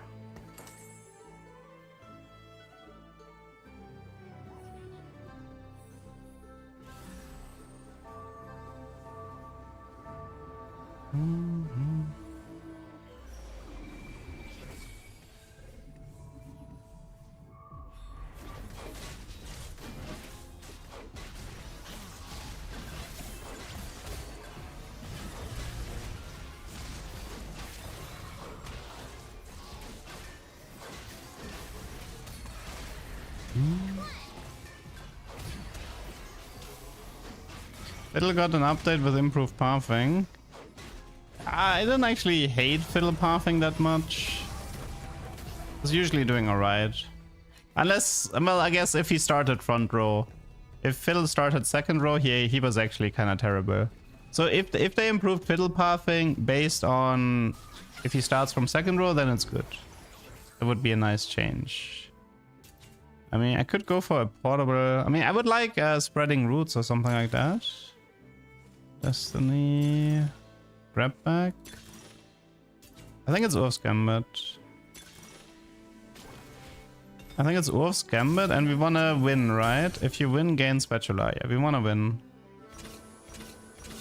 Okay, can we do something that helps me to win? That's pretty good already.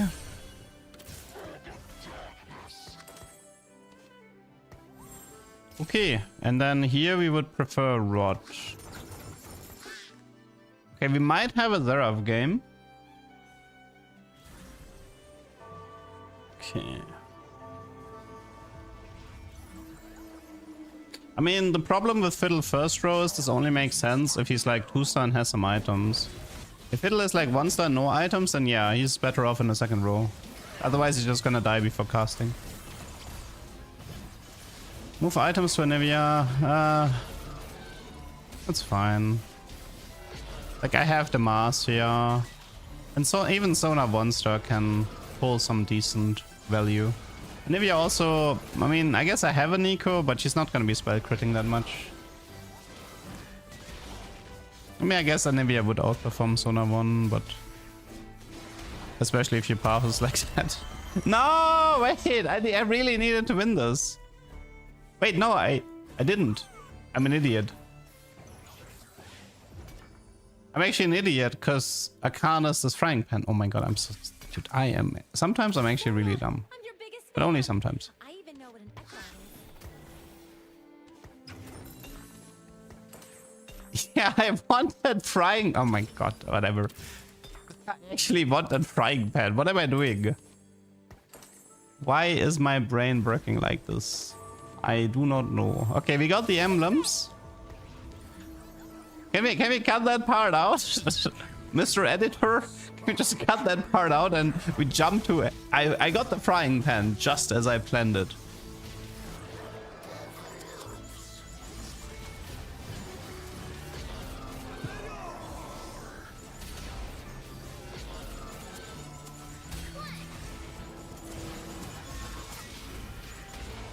Oh yeah, Invoker gives ability power equal to mana spent, which is also a fairly decent effect. They also buffed Invoker Emblem, it gives 3 mana regen now. So the Invoker Emblem is self-synergistic.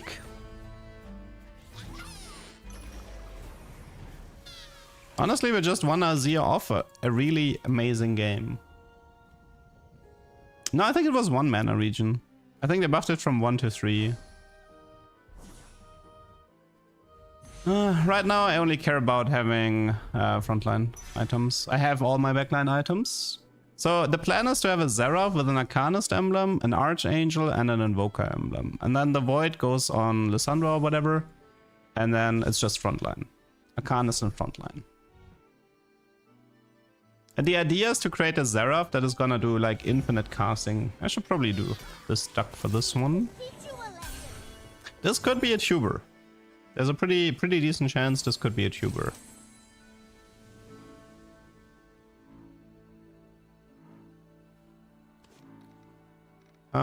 We probably wanna do this right now. Let's not sell the Lissandra yet.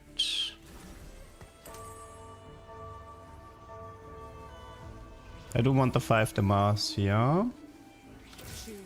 A guy on PBE complained Piltover is ruined. It's pretty obvious what Riot wants to do, which is they want T-Hex to be dead for 2 weeks. Then they're gonna like slightly buff it, so it's occasionally playable. And then they're gonna slightly buff it again, so it's kind of okay. And then they're gonna leave it in that state. And you know what? That's fine. But some people like balance thrashing isn't as problematic as people think it is, because after 4 weeks of T-Hex or whatever, you just wanna like don't see any T-Hex for 2 weeks. You just don't wanna have the T-Hex be viable in any way. The lands may falter, but you must not. And I think Mort even mentioned this, that whenever they have something like super broken and they don't nerf it hard enough and the thing stays viable in the meta, or it stays top tier in the meta. Let's take, I don't know, Multicaster Twisted Fates at 9.5. That's way worse. having the comp continuously dominate because the nerfs didn't go hard enough, that is worse than balance thrashing.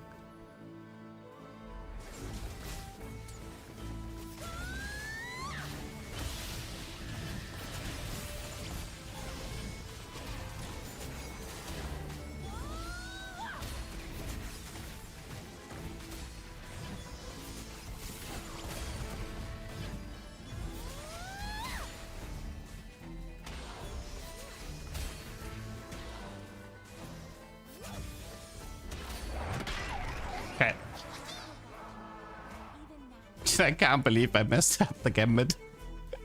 Well, I messed it up in a really good way, but my lord, I almost ruined that game by being an idiot.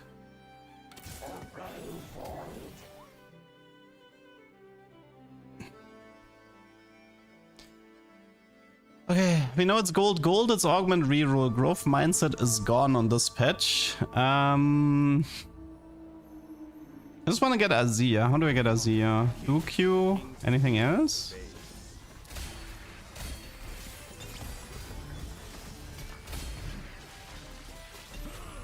Ionic is fine. Now we have...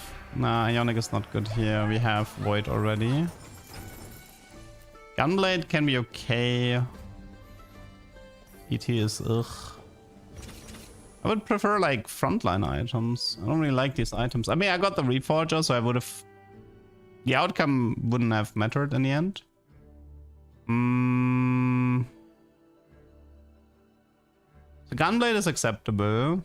Giant Slayer is vile fine. I mean, for now it's Gunblade. This is probably gonna be... It's gonna be like Gunblade, Void Staff, maybe Morello, Lysandra, something like that. I'm more interested in adding frontline here. I need like Nasus items or something. Maybe. But then again, I do want to rush Seraph, so I don't even know if I can play Nasus here. It's probably just Swain items instead. People are still trying the AP Cinch, it's so funny. Yeah, AP Cinch is not happening. Don't do this, please. The guy dealt 860 magic damage while having a bunch of AP items. Please don't do this. Cinched is pure utility tank. I could do BT, but yeah, I would prefer something else. Okay, maybe do Q. Okay. Azir? Azir? Any? Azir, any? Azir, any? Okay, maybe... Ryan... Lysandra, Garen... Garen...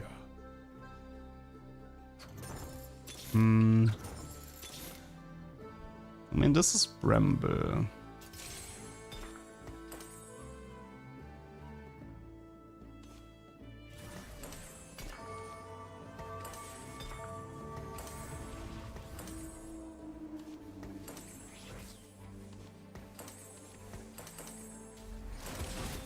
I don't know.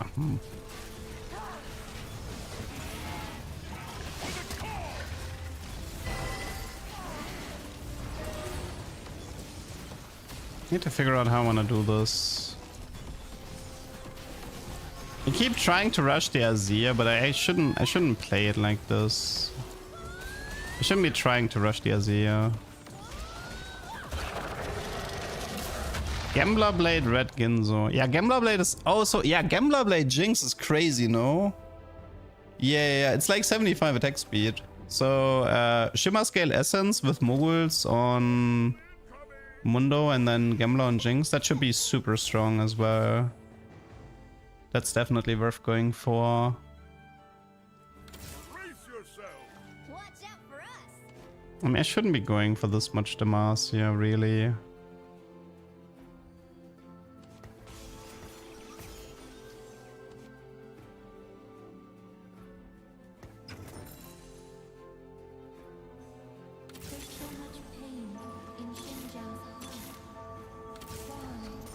I could try. I mean, I could even dupe the Lux 2 or the List 2.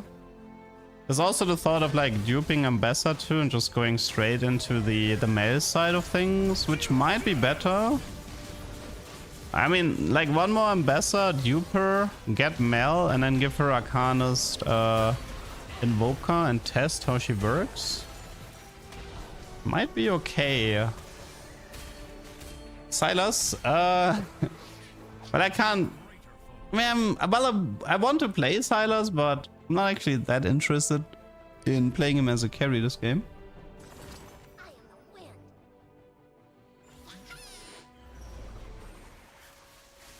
Although I could go for like a BT Silas setup.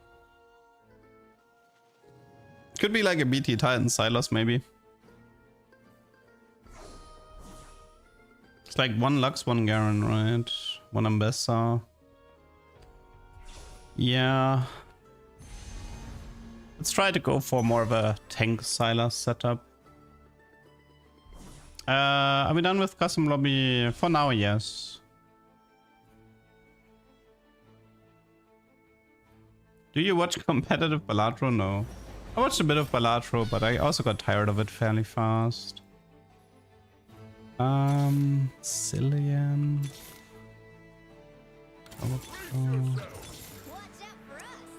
Liz here.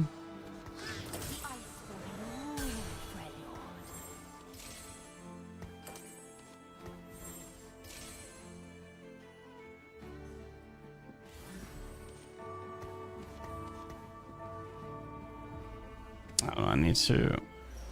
I was hoping to find like the Ambessa, but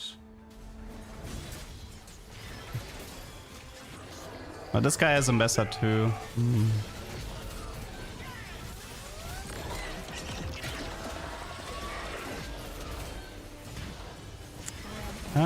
I am quite weak. Couldn't find Swain, couldn't find 234 units. Noxus probably is good on this patch. I don't know how good, but considering all of the buffs, I'd be surprised if Noxus doesn't make 8 here. Cillian better than Liz.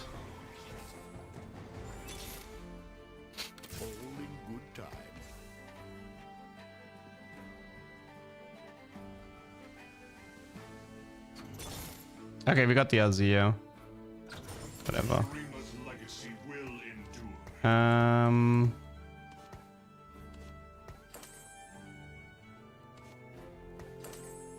And Swain as well.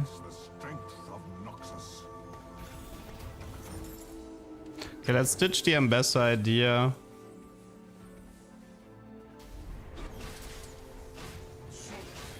Okay. It has to be win, loss, win, get Seraph. And I mean, it could be loss, win, loss, and then try to stabilize from that.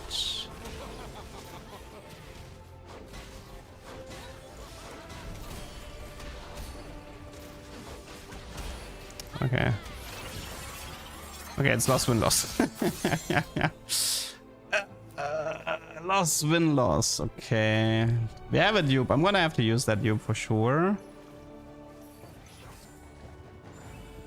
Loss, win, loss. 1 Garen. I mean, I might have to use the dupe just to unlock Sylas. That would be one way to play this. We're missing an Invoker at the moment.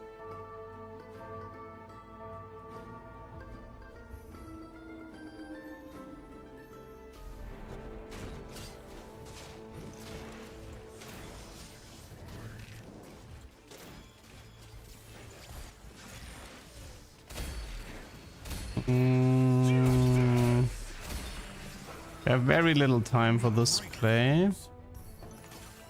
Let's just hope this somehow works out. Okay, good, good. So, sell, sell, sell. Buy. Buy.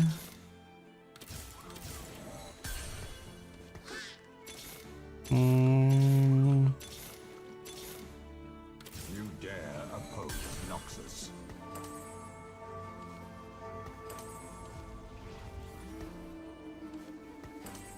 Magic is right.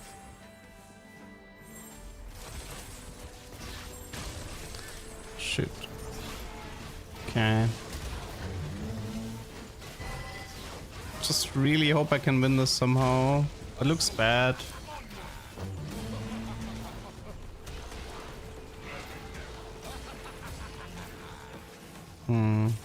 It's Nasus. Shit. Okay, I didn't get Seraph.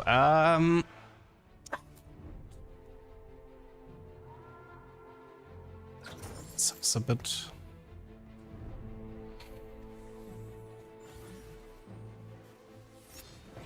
But Seraph is impossible now. Not just Demacia. Your spark is wasted, girl. Nasus, Arcanist. Demacia. Demacia must lead by example. Invoker.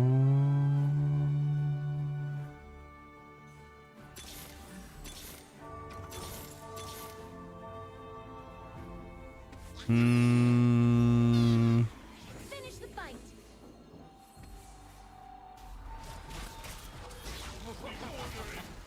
I mean, yeah, probably was stay on Lux 2 Garen too for the Seraph and then go Sylas after. Maybe I overrated the Sylas here.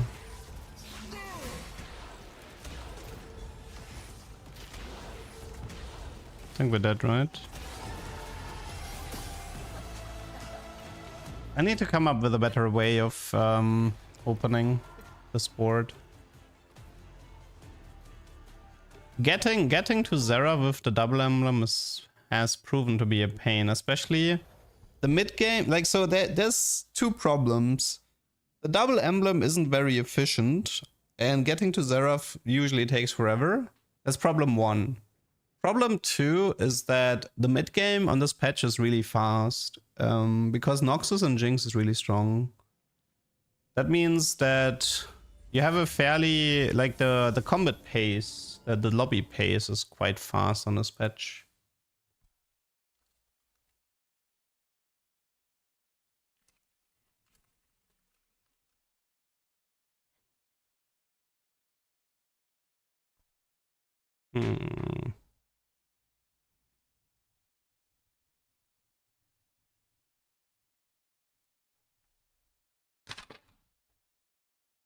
Jinx Mono 3 is crazy strong, if you can get it. But I have a feeling this might be slightly hard to get because of contest. There might be a lot of Zorn players in your lobbies. And sharing tier 3 units is impossible. Like, you can't have... Like, going for Jinx 3, Mono 3, if like 3 people are playing Zorn or something like this, forget it.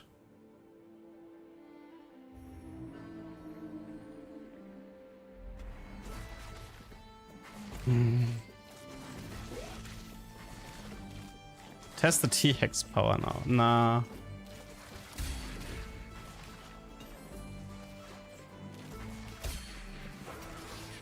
I don't actually know if I'm gonna be playing that much longer for today.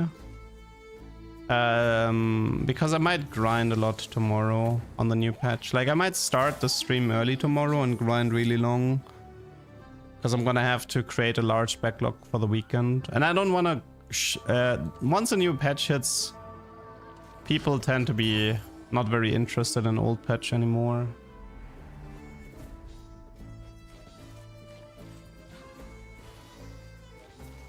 But yeah, Noxus and Zorn are definitely, like, those two you can feel that they're gonna join the meta. Like, TX Trent is leaving meta and Noxus Zorn is joining meta. That one feels pretty obvious.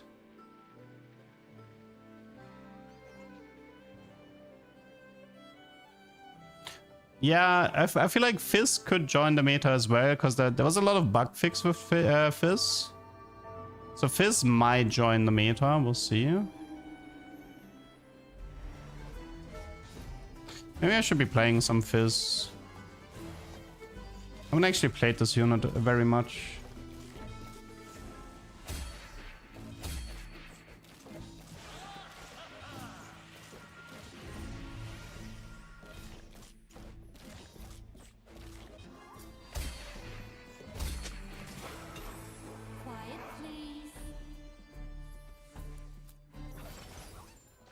Still looking for the wood axiom.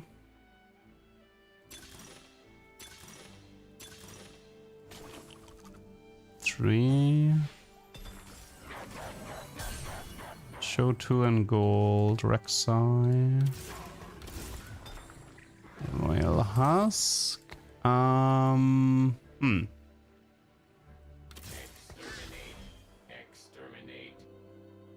Morello here.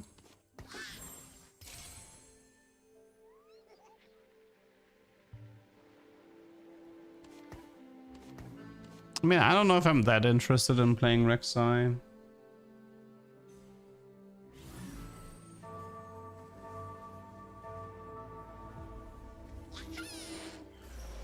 We got spikes on 4 Void. It's definitely possible to play Void here. I just need to figure out why. I could give AD Kaiser a chance, but I don't know. I just have the feeling nothing is gonna change, no? Like AD Kaiser is just gonna continue to be AD Kaiser.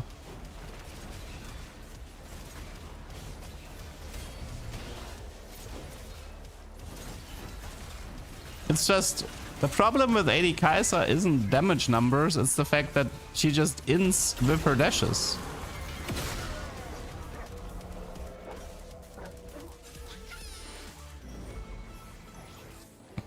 I have nothing against AP Kaiser. Like AP Kaiser seems perfectly fine to me, but what's the purpose of what is the purpose of the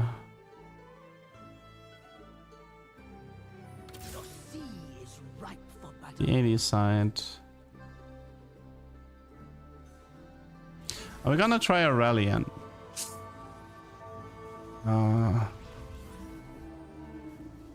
I don't know if I'm gonna try Aurelian today. Aurelian still needs a very specific opener in terms of like items and augments. And Diana did get nerfed, which makes like the stabilizing part rougher. So you definitely have to go for like tank items plus Aurelian items.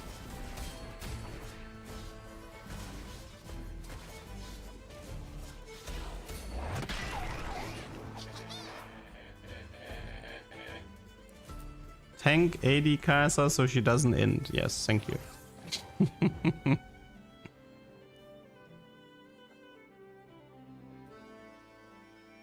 I mean, Aurelian items might change on this patch. They might be different.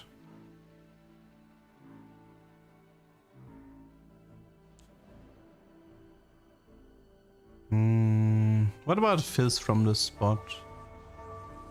Don't really have a bilge opener. Patch notes should be up in like 4 hours. Around 4 hours. Yeah, I didn't like the Ionia changes. Ionia is still rough. In fact, the bug fix for Prowler was quite the Ionia nerf. No, not Prowler, sorry. The bug fix for Darkened Scythe was an Ionia nerf.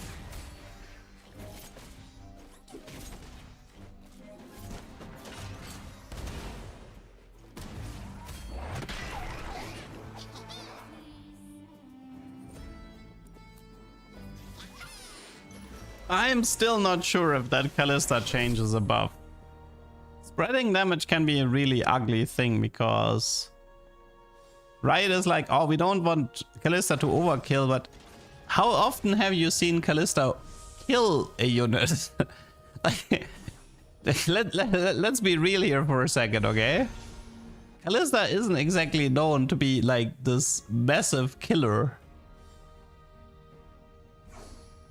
So spreading her damage, I don't know, man. I'm not feeling it.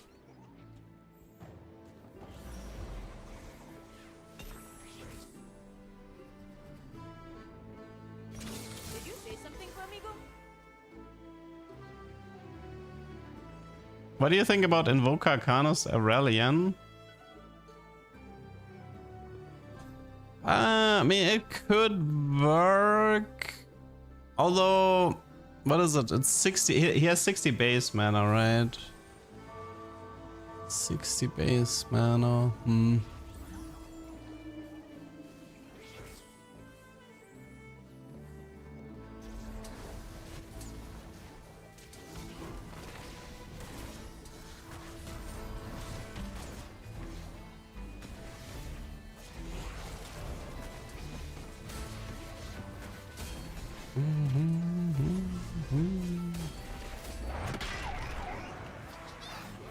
Why didn't they give Kalista the K-Tool treatment? I think they have it for Kalista 3, if I'm not mistaken. I mean, I would have to double check the VOD.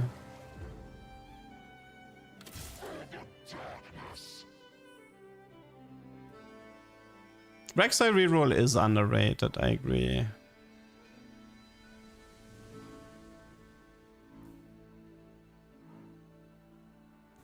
What about playing Mel carry? I mean, we'll have to see how Noxus ends up getting played. It's definitely possible that you give sort of like AP items to LeBlanc and then you transfer into Mel with vertical Noxus. That's definitely possible. But the thing is, one problem I have with this, it's really boring to play.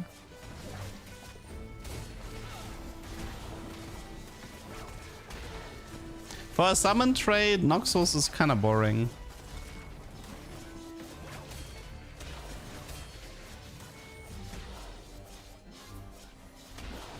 Like for example, like you know what's a cool summon trade?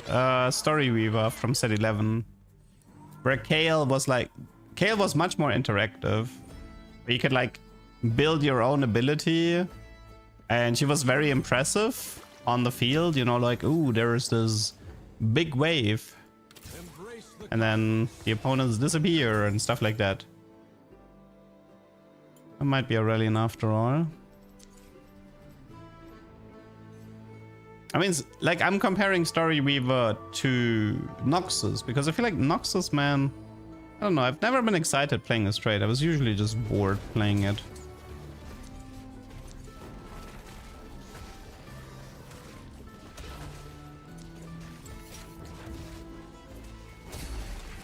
Yeah, the set 6 summon, that one was great. Piltover, set 6 Piltover was a great summon trade for sure. The dragon was really creative. That it was just like a team buff that maxed out your crit or something like that. It was nice. Looks like a mountain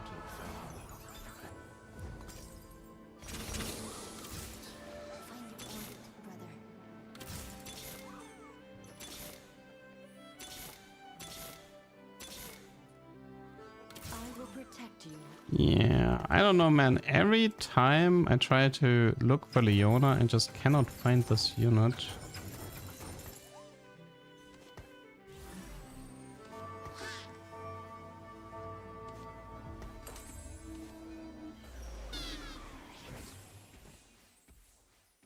Wait, there's an orb here. Oh my god, that was pain.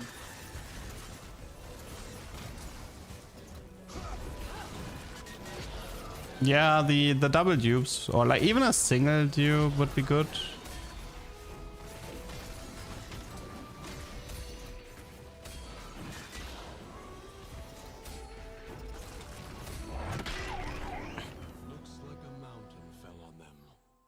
Nah, Gwen is untouched. There's some better late game scaling for Shadow Isles, but that's it actually was recomp. Aw, man.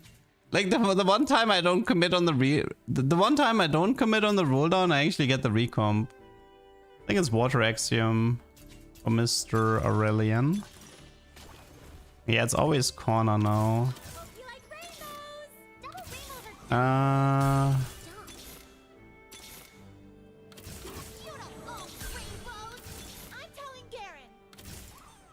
Yeah. I'm finding everything except Leona, I figured that. Yeah, I think I'm done here. Let's go next. I will protect you. Okay, we got her.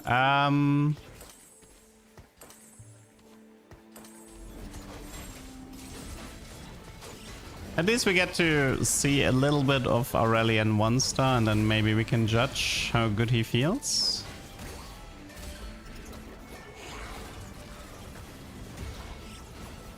Wait, could I have unlocked? No, I don't think I could have unlocked the... Nah, that wouldn't have worked. I have to wait one more round to unlock. The automatic upgrade is too late. I've been watching you, a lot of your content, really good stuff. Glad to finally get you live. Hello. Although I'm probably not gonna be live for too long today. Okay, we got everything now, right? Well, I mean, it's unlock Diana and then unlock Aurelian. At least it's still stage 3. We have a reforge for Morello if necessary.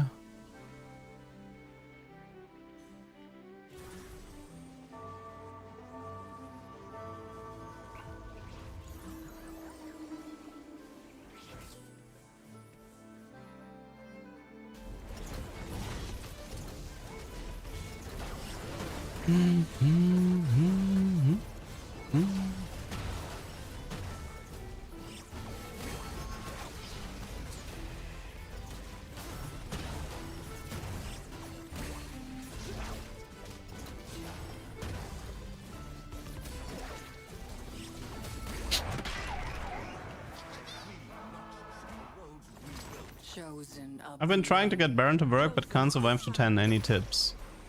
Probably play around AP Kaiser and sort of like be more selective with your encounters. So for example, a really good encounter for Baron is Scuttle Crab, because you get a lot of bonus gold from the scuttles.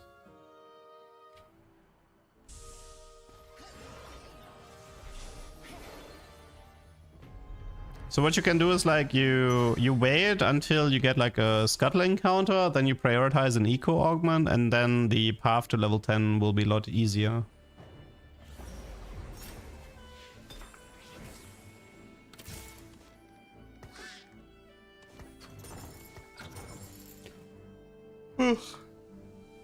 No, I'm actually gonna go for Jeweled Nashor here for the Aurelian. Morello most likely reforge.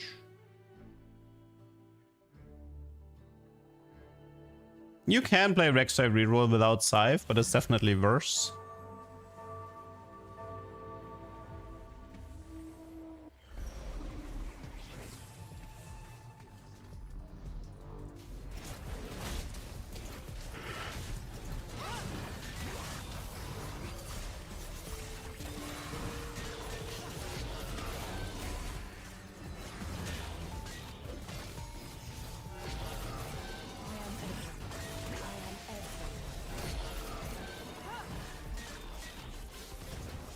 What is a mana reap? It's to increase the max mana of casting. So let's say you have like a Draven and he has 100 mana, and then the Yorick ult hits, then he needs 120 mana. Or if EMP from Piltover hits, that's mana reaping.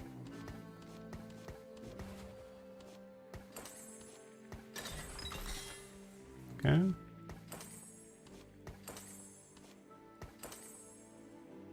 The belt, like I said, might be Nashor.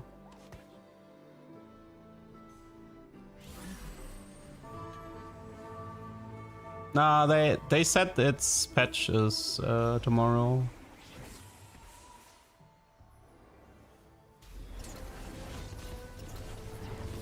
Okay, so Aurelian's base damage was like heavily buffed. So he should feel a lot better just as a straight up unit in early game or mid game. I mean, first impression was already pretty positive. That was decent damage.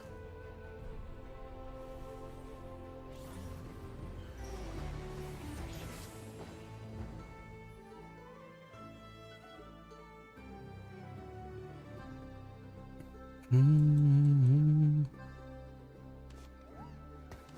mean, technically, with Water Axiom, we don't need as much Zoe, but we still want the Targons to stack faster.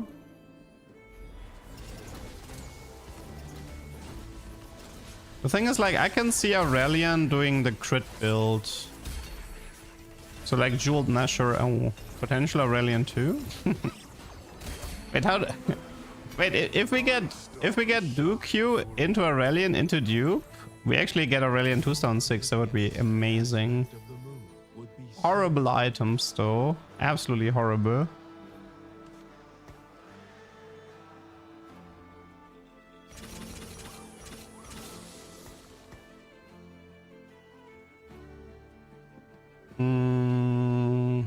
BT, Starak, Death Blade, Double Reforger. So I'm waiting for my augment before I decide my items.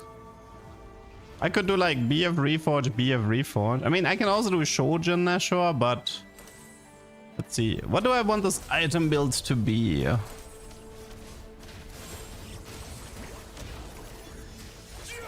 definitely want Jeweled Nash. I'm just trying to figure out the third item. It's probably Ginzo if possible, or Red Buff.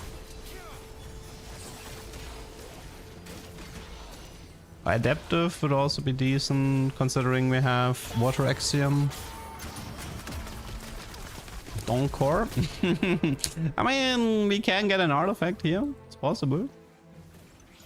Oh, who said Radiant item? Not Coronation. Oh, there we go. Okay, Aw. No Radiant Blue, Shojin. These suck? Yeah, I think these suck as well. So we take Morello, so if we reforge, it can't be Morello. So we get Radiant Shojin and then we get to play the game. Thank you.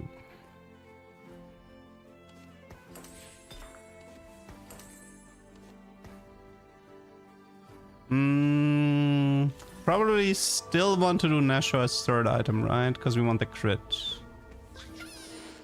So let's just BT for Diana or something. And then we go from here.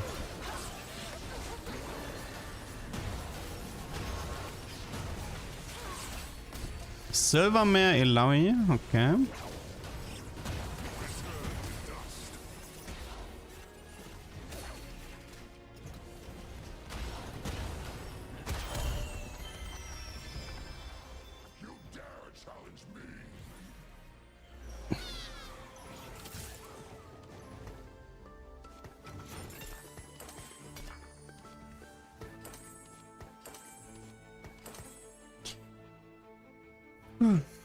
I think I'm gonna wait with the last reforge.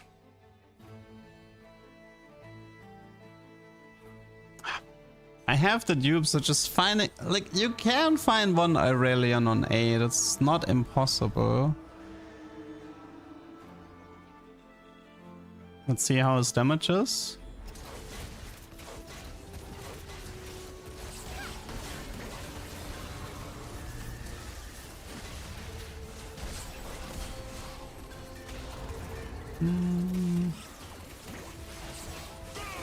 I mean, I would say his buff is noticeable. It was not a small buff, to be fair. Like, the whole point of this buff is that you play Aurelion 1 and you actually feel like he can kill units, right? Especially if you go the damage route. He's gonna stack a lot slower with this setup, but at least you can sort of like play him as a unit. Striker over Nashor. No, because there's no crit here.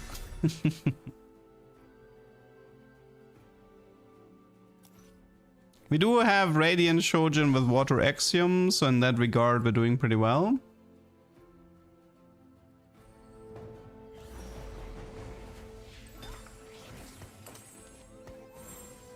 But yeah, overall game plan right now is go 8, find Taric 2, Skarner 2, and maybe Aurelion 2. Diana 2 is also helpful, but not that important.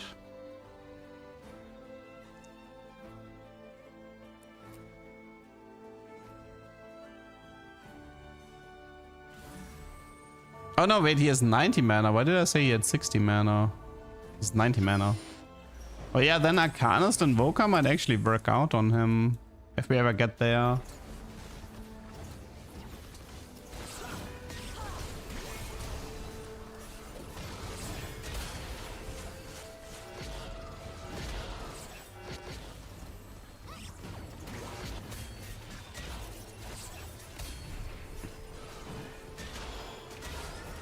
Water Axiom does put him in the corner, which tends to be not as great because you prefer him in the middle. I'll probably just reforge the BT and kick Diana out once push comes to shove. How are we doing stack-wise? Like the 400 and the 700 are the big ones. I mean, no, actually, 175 is the big one, the first one.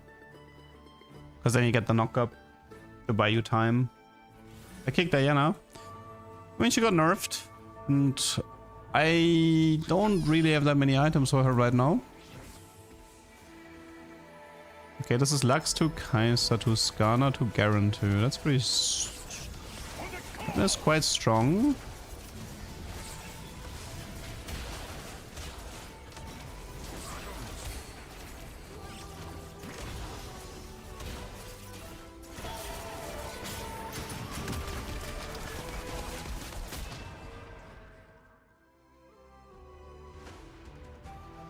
Yeah, they could have put Water Axiom in the middle as well.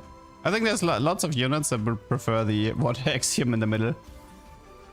No, he's not stacking fast. He's actually really slow at stacking. 270 is really, really slow if you have stage 3 Aurelion. So in terms of stacking, this is slow. In terms of damage, it's a lot better. I think what I can tell here is maybe this change may have opened up Aurelion for emblems like Invoker and Arcanist more. So he's sort of like, he's less Targon reliant, I would say. So it would be worth to experiment with Aurelion outside of Targon. Just something to keep in mind.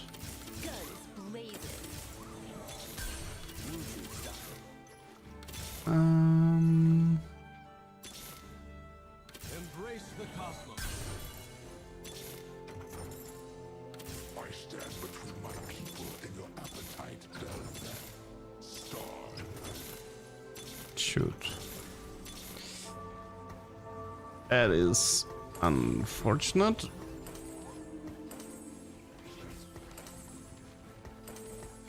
No, wait, what?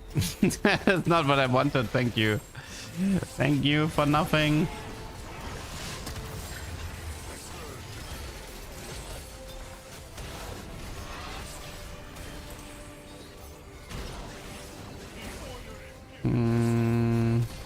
It's really hoping to find Aurelion 2 in that roll down.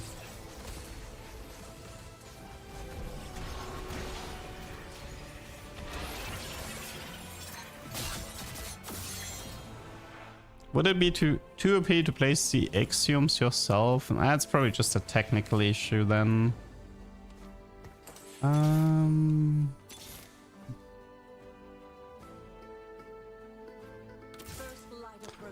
I mean, the way things are going, yeah, I needed to do this. Okay, I believe we might be fine now. Because this guy should hit like a truck.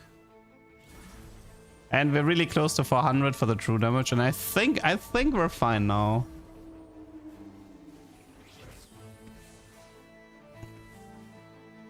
Just need one more tank item for my Tyrek.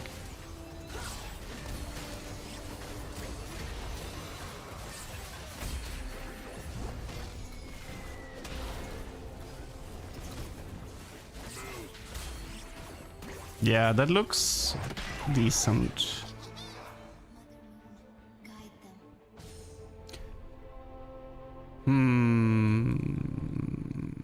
I mean, we can keep Aphelios until we have 700 and then we drop him. That's usually how you play this spot. Once you have 700, like right now, he gets 300 bonus for stacks. But the moment you hit 700, you want to ditch all the Targons if you feel like you can't reach 2k, which is definitely the case here.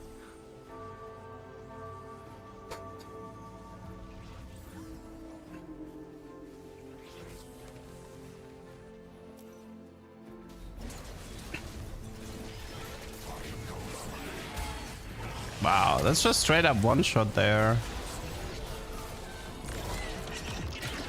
Well, if you get to this point, it's strong. If you get to this point, it's strong.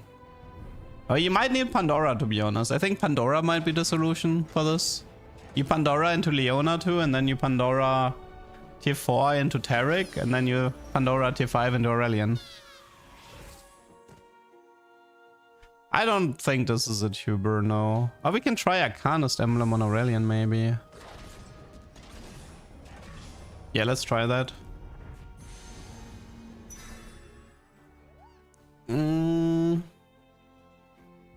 I guess I'll remove the Nashor for a bit.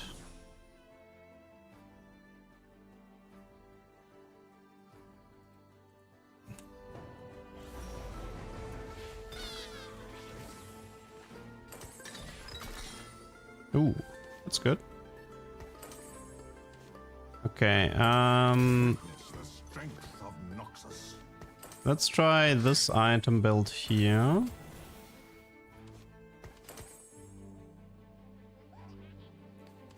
We can collect more Arcanists to get ready. It's next round, I think. Next round we kick out all the Targons and replace them with Arcanist. Okay, let's see his mana gain. So currently he's getting 20% of 90 mana with every kill.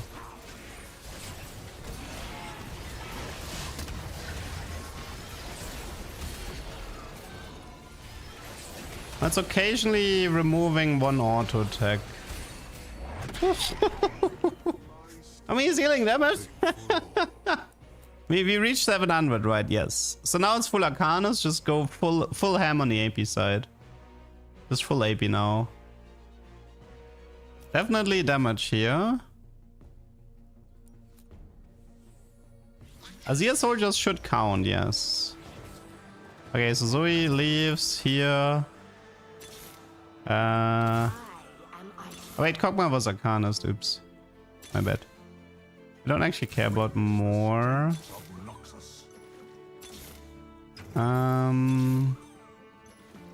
Nico's Arcanist. What else do we have? Lux, Kog'Maw, Lulu, Annie. I mean, I can still roll for Skarner too. Diana and Leona have to leave as well.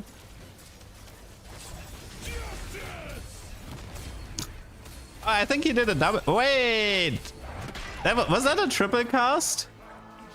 That actually kind of looked like a triple cast there. That was a lot of mana there.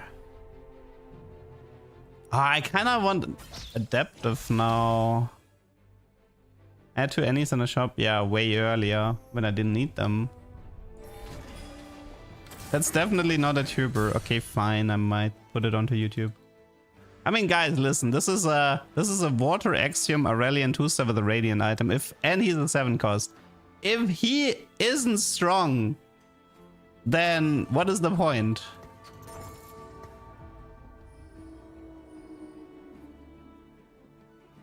Yeah, Annie would be best. Like, it's Annie, Kog'Maw, Lulu, Lux. Would be cool to find 6 Arcanist right now. Okay, more Aurelion. I could have used you earlier. Yeah, that's Lux, that's 1.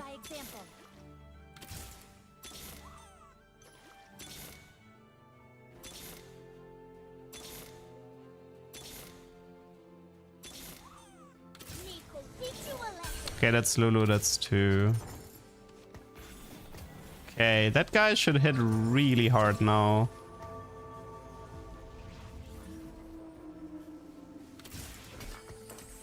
Okay, let's see. Yes, 150 AP. He needed 2 auto attacks for that one. No auto attacks for that one. I almost want to put him in the middle instead of the Water Axiom. Just so to get a better value out of the... Like, is it actually better to position him like this and try to get a better farm? I want to try...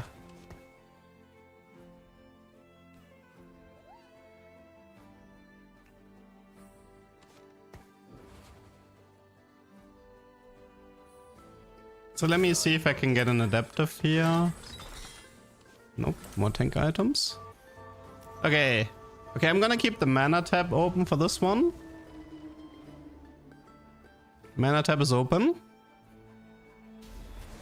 Auto attack, auto attack, auto attack, auto attack cast.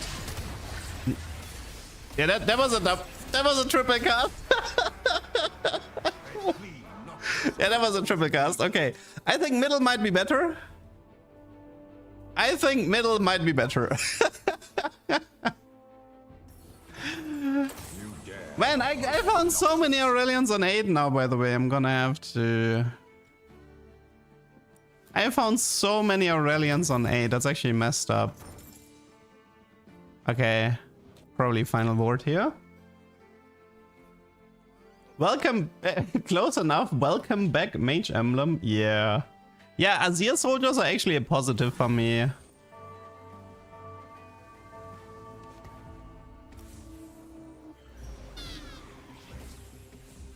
That is wild. How many stacks? It's like 1000.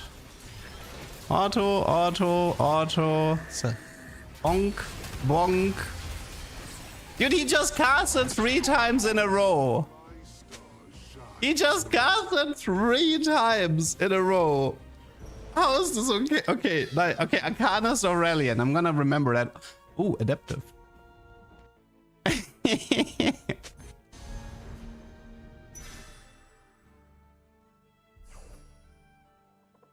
Wait, is adaptive better than Radiant Shojin?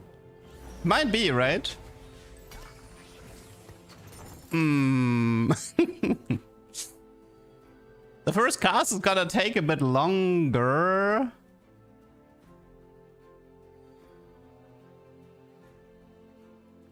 Well, let's experiment a bit. Let's compare. We can also remove the jeweled.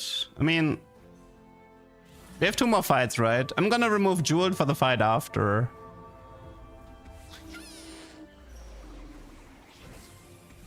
Assuming he doesn't forfeit. Okay, auto, 2, 3, 4, 5.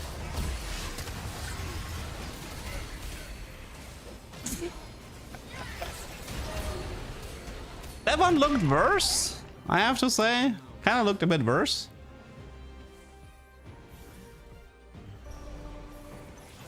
Okay, let's try the pure mana version.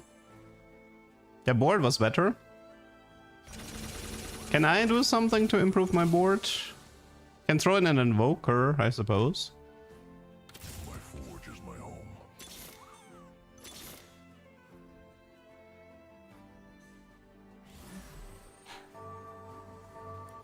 I mean, if I was him, I'd remove Azir, so there's no soldiers for Aurelian to gain mana from.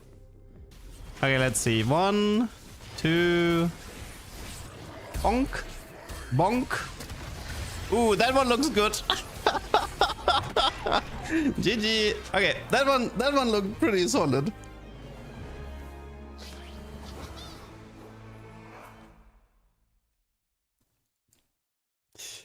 I think we got our tubers for today. This was Arcanist Aurelian. We got our tubers for today. Holy, Arcanist Aurelian.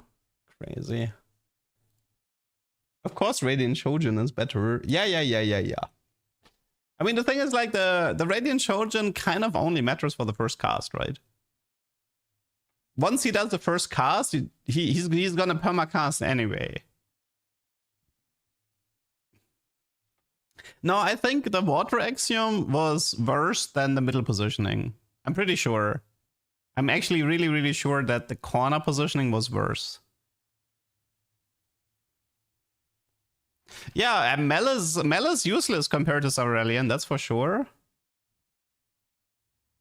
Although Mel could work with Arcanist Emblem too, but I still think she would be worse than Azor. Well, the refund is 20%. They buffed it. We're playing on PBE. It's a 20% refund for each kill. Yeah, Arcanist Emblem Aurelian. That one was... So, I think the way you play this is... You unlock Aurelian, you give him Arcanist Emblem, you ditch Targon, and you just play full Arcanist. I think that's how you play it. Yeah, I think that's it. I wouldn't be even surprised if you could just reduce yourself to 2 or 3 Targon right away. It's like 4 Arcanist, 4 Targon or something like this on level 8. And then you go into 6 Arcanist once that makes sense. Like, yeah, you need a few stacks. You do need a few stacks, but I don't think I would be staying on vertical Targon for very long. Now the thing is, like, it's more about getting Aurelian 2-star. But by going vertical Arcanist, you can win fights without having stacks on him. I think that's the point. But yeah. I don't even think he needs Invoker Emblem. The Arcanist Emblem was so powerful. The Invoker Emblem didn't even feel like it was necessary. Okay, let's see how long I streamed today. I mean, I kind of streamed short today, but I don't want to play all day on PBE anyway. So let's just recap today, and tomorrow is gonna be a long stream, okay? Thursday and Friday will be a really long stream because I need to get a lot of tubers to cover the weekend. So yeah, probably like 7-8 hour streams for Thursday and Friday to make sure we have enough tubers to get us through Monday on the new patch. But yeah, I think I'm gonna cut it short today. So to summarize, what did we learn about this patch? So Jinx looks very good. Noxus looks surprisingly good. And this causes an issue of, right now, on the previous patch, people kind of open-forted prep for T-Hex. And stage 4 became a problem. On this patch, it feels like stage 3 is a lot stronger because there's a lot more mid-game running around. Like, there's like 5 Noxus, there's Jinx with Zorn. So the mid-game feels more difficult and you tend to take more damage in stage 3. So in that regard, it feels definitely like the lobby pace feels faster. So that's one thing to consider for this patch. Emblems, like augments with emblems are probably worth more than before. But yeah, Arcanist Emblem is definitely top tier. You can definitely win out with Arcanist Emblem on Zeref Aurelian if you ever get there. It is very late game, but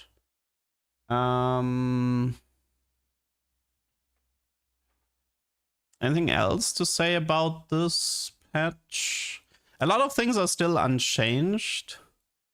I think the Yorick TF Graves comp might be okay because you get your 3 stars in stage 3. So you might be able to sort of like deal with the mid-game power spikes. But I don't know how the matchup is against Jinx. So that one, I can still see the going for TF and Graves 3-star with Shadow Isle. I mean, some people, like one way you could play this is you just do Yorick 2. You go for the 3 stars with Bilgewater, and then you immediately rush levels and you cap out with the Tarm Volley Rise thingy.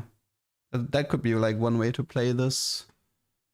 I mean, TF got buffed, right? Like, Graves may have gotten nerfed, but TF got buffed. Anything else worth mentioning about this patch? Zorn is good. High combat pace, especially in mid-game. Noxus, quite playable. Aurelian needs more testing. While the late-game cap of Aurelian looked strong, I'm still worried about the early mid game for Aurelion. And also, I tried a few times today to play an AP opener, and it was really annoying every time. So opening with an Arcanist Emblem still feels like a huge pain. That's just something to keep in mind.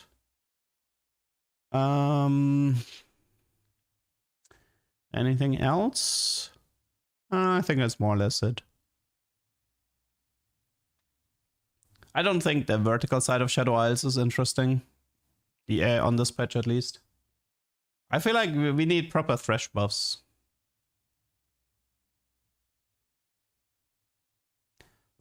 But yeah. So yeah, that's more or less the summary from today. And there will be a tournament this week from competitive TFT pros. And hopefully that one tells us a bit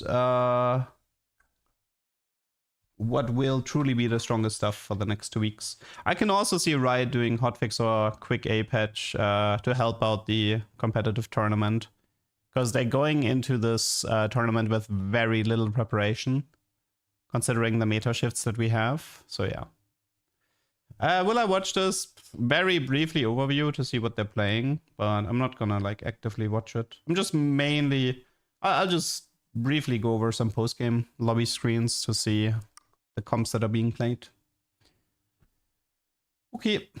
Yep, that's it for me. I hope you guys had fun. And like I said, stream start tomorrow will be earlier, and the stream will also go longer. So I would expect the stream to definitely start. Like, the stream start is probably between 11 and 12 European time, and go for like 7-8 hours most likely. Okay. See you guys tomorrow. Bye bye.